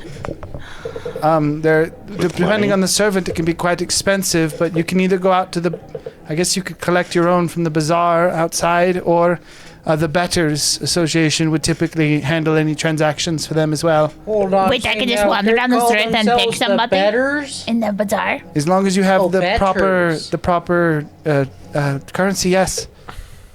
How much is a normal slave? Usually around, and he holds up the effectively the gold piece. We're gonna call it rock gold. I'm just gonna put rock silver, gold. rock gold, or rock copper. That's how we're gonna easily May I talk about ask these. you, Tiku, This is about 100 rock gold. 100 rock gold. are you planning on purchasing one of these? 100 rock gold. If you want the higher or better quality, it can go up to 1,000. Ooh. I will not partake in such a transaction. Tiku needs to back. Yeah, but I'm saying. Maybe. That Minotaur asshole just took Jill off the street. So then we will get him back. But slavery will not be a part of it. We already have a slave. Also, isn't everybody a slave? You're a slave to Orville. You're a slave to your god. I am not a slave. It's the same thing. We do need to is play. not. We do need to play by the city's rules. The city doesn't have How are any you rules. alright with this, Effa? I expected you of all people to be against. Thank you, Mr. Dragonborn. It's their culture. he nods. What's your name? Until we get into position of power, we can't change It it. is their culture, yes, but we do not need to partake in such heinous acts. We do until we can get power. We have plenty of power. They have already challenged us. We set the duels. That is always how this works. We Or you could do just not like. have power in this city. Go One fight is all Go. we require. with the right person.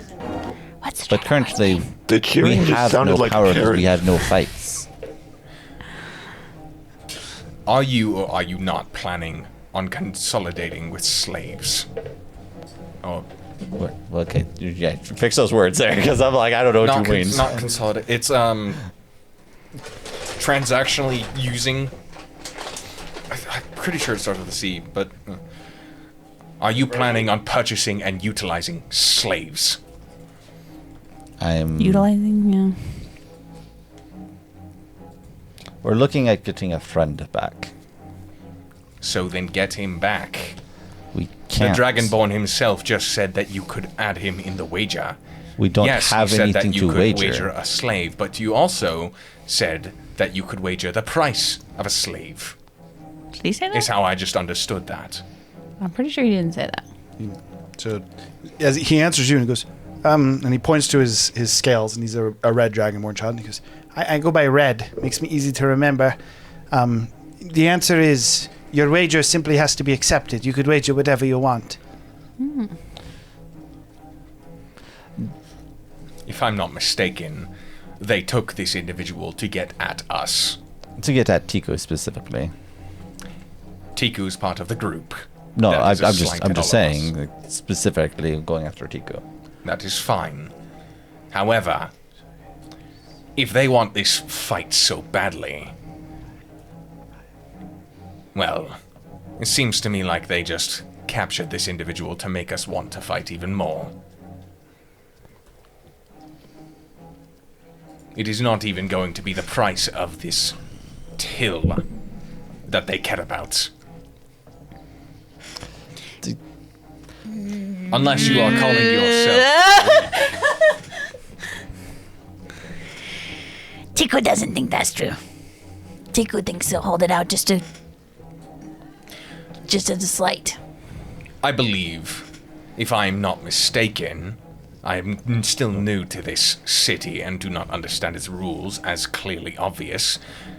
Is killing them not allowed and taking what we want? Nope. Just because we're on one of the seats, we can't just go up and fight them. We have to do it in a coliseum. I'm aware, but in the Colosseum, during an official bout, are we not allowed to kill them? Even if we kill them, if their slave wasn't we part of the can. deal, then it won't. You don't get the property of them. So typically, the way that this would work, and we're going to say that Tigu, or even yourself, wouldn't be able to answer this question because you've been working with her. Property of a house stays with the house unless it is effectively bet. So if you were to even, let's say you, in this case, and you guys got confirmation that they are the 14th seat, challenge you for the 13th seat. If you were to kill all of the 14th seat, all the members would die. The 15th seat would get promoted to the 14th seat, would acquire all of their possessions, and somebody else would get promoted into the 15th seat. So unless... Wait, before the... Can I say before the Is there a Dragonborn ranking system that only matters once you hit the 15? Yes. So the 16th seat would become the 15th. Yes. It's not an official ranking after the top 15 either. If you're like 16, it's more of like there's like 6 people that are 16, and the moment the seat would get available, they would fight each other for it. Do they or do they not want this fight? They do. They want Let the me get this fight. straight. You're okay with murdering some peeps, but you're not okay with slavery. I mean, I'm One removes freedom. and that's what One I'm also perfectly does fine. by releasing you from your life. Where's the freedom in death? Did you choose it? Are you not aware that gods exist, therefore souls exist, therefore afterlives exist? So you're telling me the paladin that goes around killing people and be like, if my god thought this was wrong, he would stop me or resume. Is that what you're saying? Is the paladin participating in slavery? So if you're you have a slave, you are now on the chopping block of murdered. I don't think you understand something. If you are willing to stoop to the level of slavery, you are now below sentient. So it then becomes manslaughter. I'm dying. The mass murderer is better than a slaver. I'm dying right now. To be honest, I'm fine with making people pay for their sins. And if death is what's required for them to pay for their sins, that's fine. Dude, whatever boat you float, just trying to get it straight. Now, I never said we had to kill him. I said that if that was the only way to Now, release this till. the problem is we still have no leverage. We're Did considering they ways or to did they get not leverage. issue the challenge?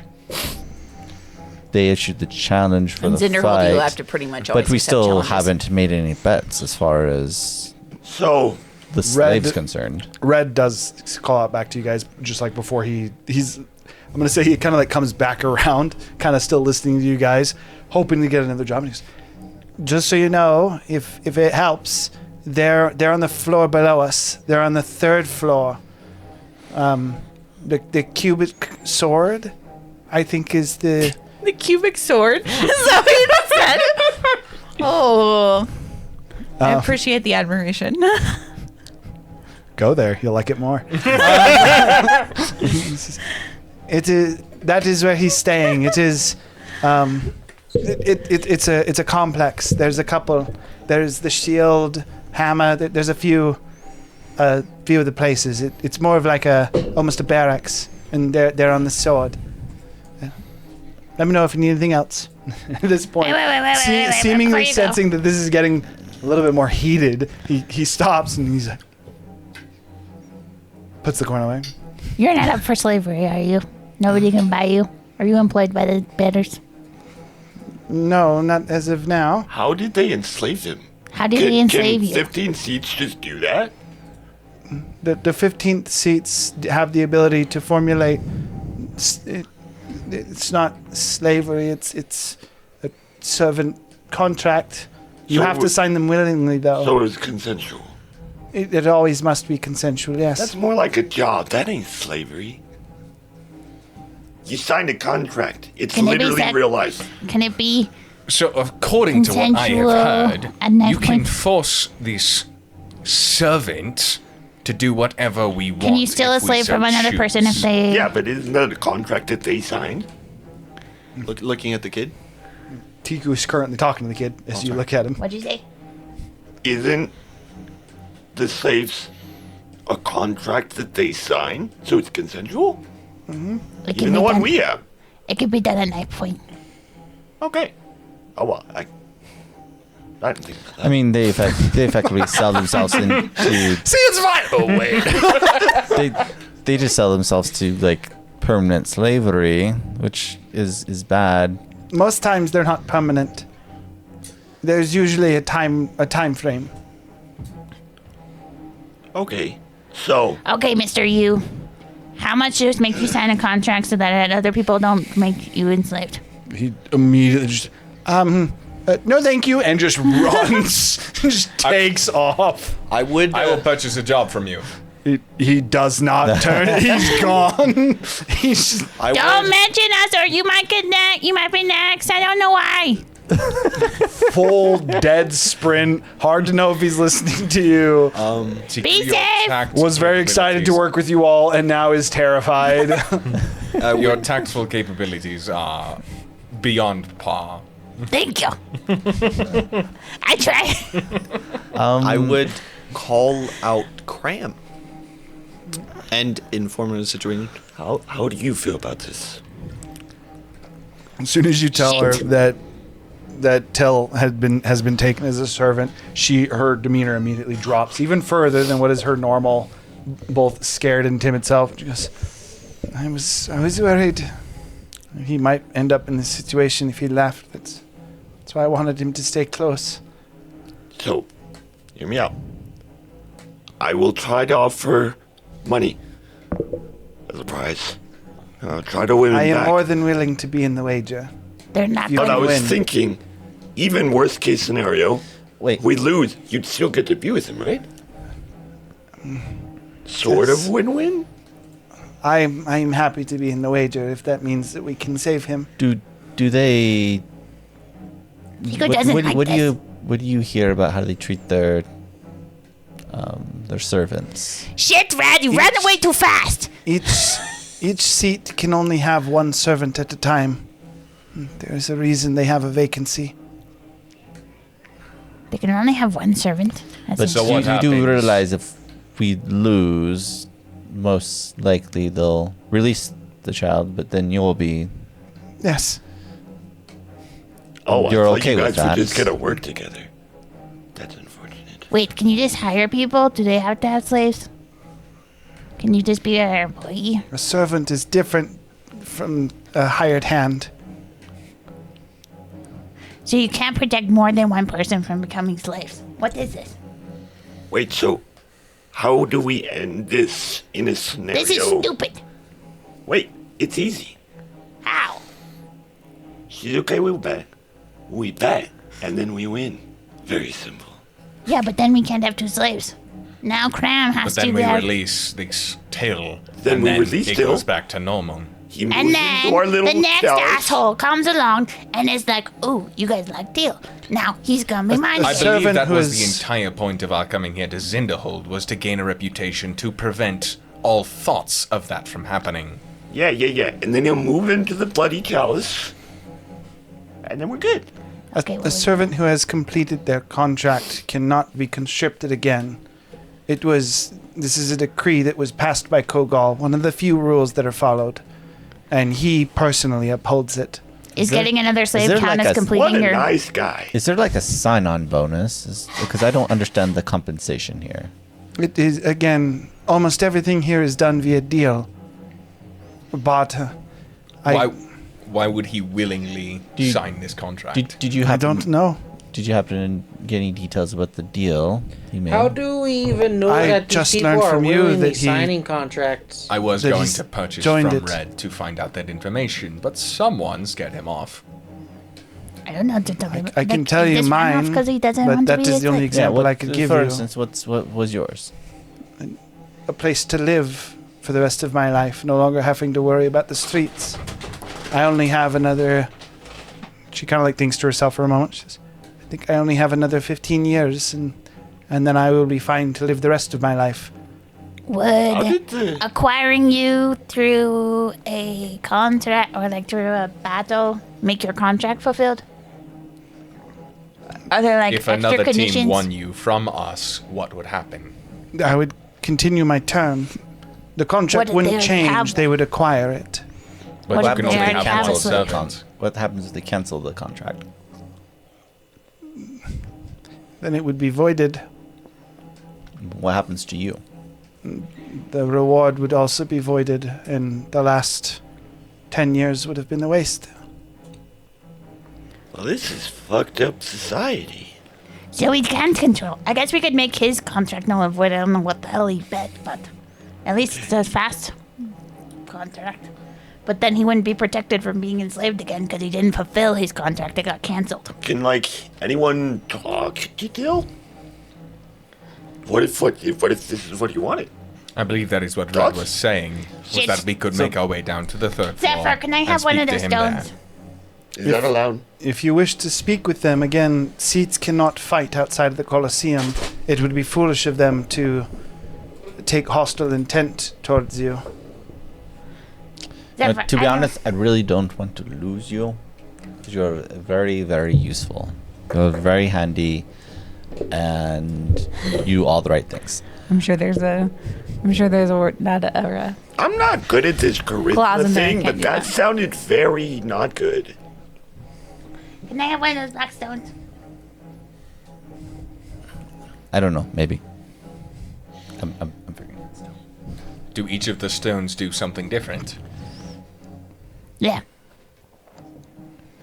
Have you There seen the is- TVs? There is a few more as well. They're just not. Have you seen the fire scrying? Wait a minute, I have. wait a minute. Freaking awesome. Correct. So, There is more firestones as well. Those are just the only available for readily available for purchase. There's more colors. There is a total of 5. I don't believe that Zephyr has the gold or the green. So there's 6 if you go with the blue. Okay. 5 that can burn. The blue firestone is necessary for any of them to work. It is. You could almost call it the foundation of the magic. What did the gold and the green do? I am unsure. I haven't had a chance to interact with them myself. Where's your blackstones? Blackstones are 5. 5 gold. 5 gold. Apparently I missed that. So when is our scheduled bout to take place? supposedly in 4 days. 4 days. Shit. I'm Will assuming the- you can't so mechanically quick. I'm assuming you can't cancel a contract, make a new contract for like a day and promise the same reward. It has to be like equivocal value kind of thing. You have so we the would answer have is the you can sponsor make the any kind of reward. thing. You would just have to be able to afford giving. So like for in this case, if she fills her contract, she gets the bloody chalice. That's what she meant when I forever have a place to stay. So we'd have to have something to offer her. Yes. We don't currently That- own It is We still don't it is own still a a place. deal, Okay, but okay. but currently it's possession of the 13th seat, not you. Whoever initially owned the bloody chalice gave it to the 13th seat and then contracted it out. effectively. So if you move to the 12th, and then someone else take over the 13th. So it would make it so you can't be contracted as a slave again, but there'd be no reward basically. Yes. Wait, the people making the contract though can Well, just no, be sorry, like, completed contract. Not Yeah, you so don't- if you said like, "Hey, work for me for a day," like I want you to As be my long guide as she for a completed it, day. yes, she could not be in. She could not willingly enter, or she would not be able Forced. to enter another contract. okay, and another thing, Her end or someone trying to force it. Kogal would crack down on either one. also, can seats just So the break? answer is- Can they just be like, I don't like you, your contract's over, and then it's just void? Most of the time, they kill them. This fucked up society. And you were defending it. No, I wasn't. I was just saying, take your pick, murder. To that point, slavery. along the lines, I'll give you something. We'll say that Zephyr was able to deem throughout this. One of the fears that she has of not doing what you guys say is that if for any reason you decide to void the contract, not only will she be back on the street, but one other thing that's the case: people who fail to fulfill their contracts Are like are blacklisted. looked. Can't get another one? They will not only that blacklisted. they're literally looked at like a dreg. within Zinderhold. Like you made a deal and you didn't follow through on your deal. You are less than scum.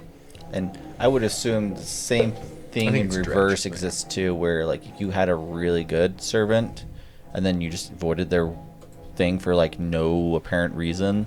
Like other people would be like, okay, that was a dick move. Oh yeah, your reputation would just die. Yeah. Can you make a contract to a party? Blackstone. There, you can only have one servant at a time. Yeah, but I'm saying, Can you make a contract to a party? Like, let's say 15 goes 14. If you made a contract to the party, you'd move up with them. Okay. Only if you reach the top 10 ranks. And then the number of servants you have increases to 3, from 10 through 5. And then when you and from increase, 5 through 1, you are no longer limited. and then they come with you? Yes. The top 10 seats are That's 40. more so We're 13. That's 40. found in, they're more so bound to the individuals. Does Kogal have a servant? Kogal has hundreds, all self-proclaimed. Hundreds? It is unknown whether or not he validated contracts. Many claim that he has, and they pronounce themselves as his envoys or his Disciples? personal men. So But it's got a- Kogal has never publicly made an order to any of them, and many believe it is actually against what Kogal would do, as he seems to be very very focused on his own power. It seems unlikely, in my opinion, at least, that he would ever contract out. Sounds like he's got a weird fan club just because he's big and strong. Keepers, mister. You're really strong. I'm gonna make Kogal kill you. Tika's gonna bring the black rock into the fire, or into the main room, and throw it in the fire. Okay, you go and throw the black rock into the fire. It hits. Thinking of Till, obviously. It's starting to burn. There seems to be like an open black flame. Okay. What kind of shitty contract did you make? This is Tico, by the way. The fire burns away, and she goes, "Those are one way." Shit.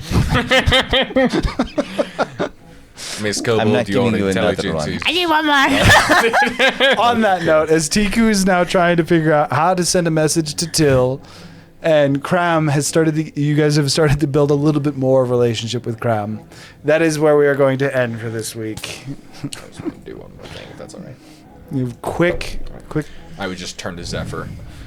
Just so you're aware, I do not plan to be an enemy to you. In fact, I plan to help you and ally with you for the future until... Orvel says otherwise. No. I am my own person. I just trust him with my life. My plan is to release the thing that you have trapped. By any means necessary. Okay. So our goals align. Sounds good. That we have trapped? I don't think. Okay, we inside trapped check. it. Thing we have trapped is the Gravekeeper. Just I making can just sure. tell you the answer is yes. That's where we're going to end for the night. I appreciate anyone that stopped by, tuned in. We love you, Jasmine. Thank you for hanging out. No D&D next week, so figuring out what happened Happy with holidays. Till and what is going on will have to be a 2-week endeavor. Did we level up? No. Have a great Thanksgiving. We'll see you guys in 2 weeks. Bye-bye! Later.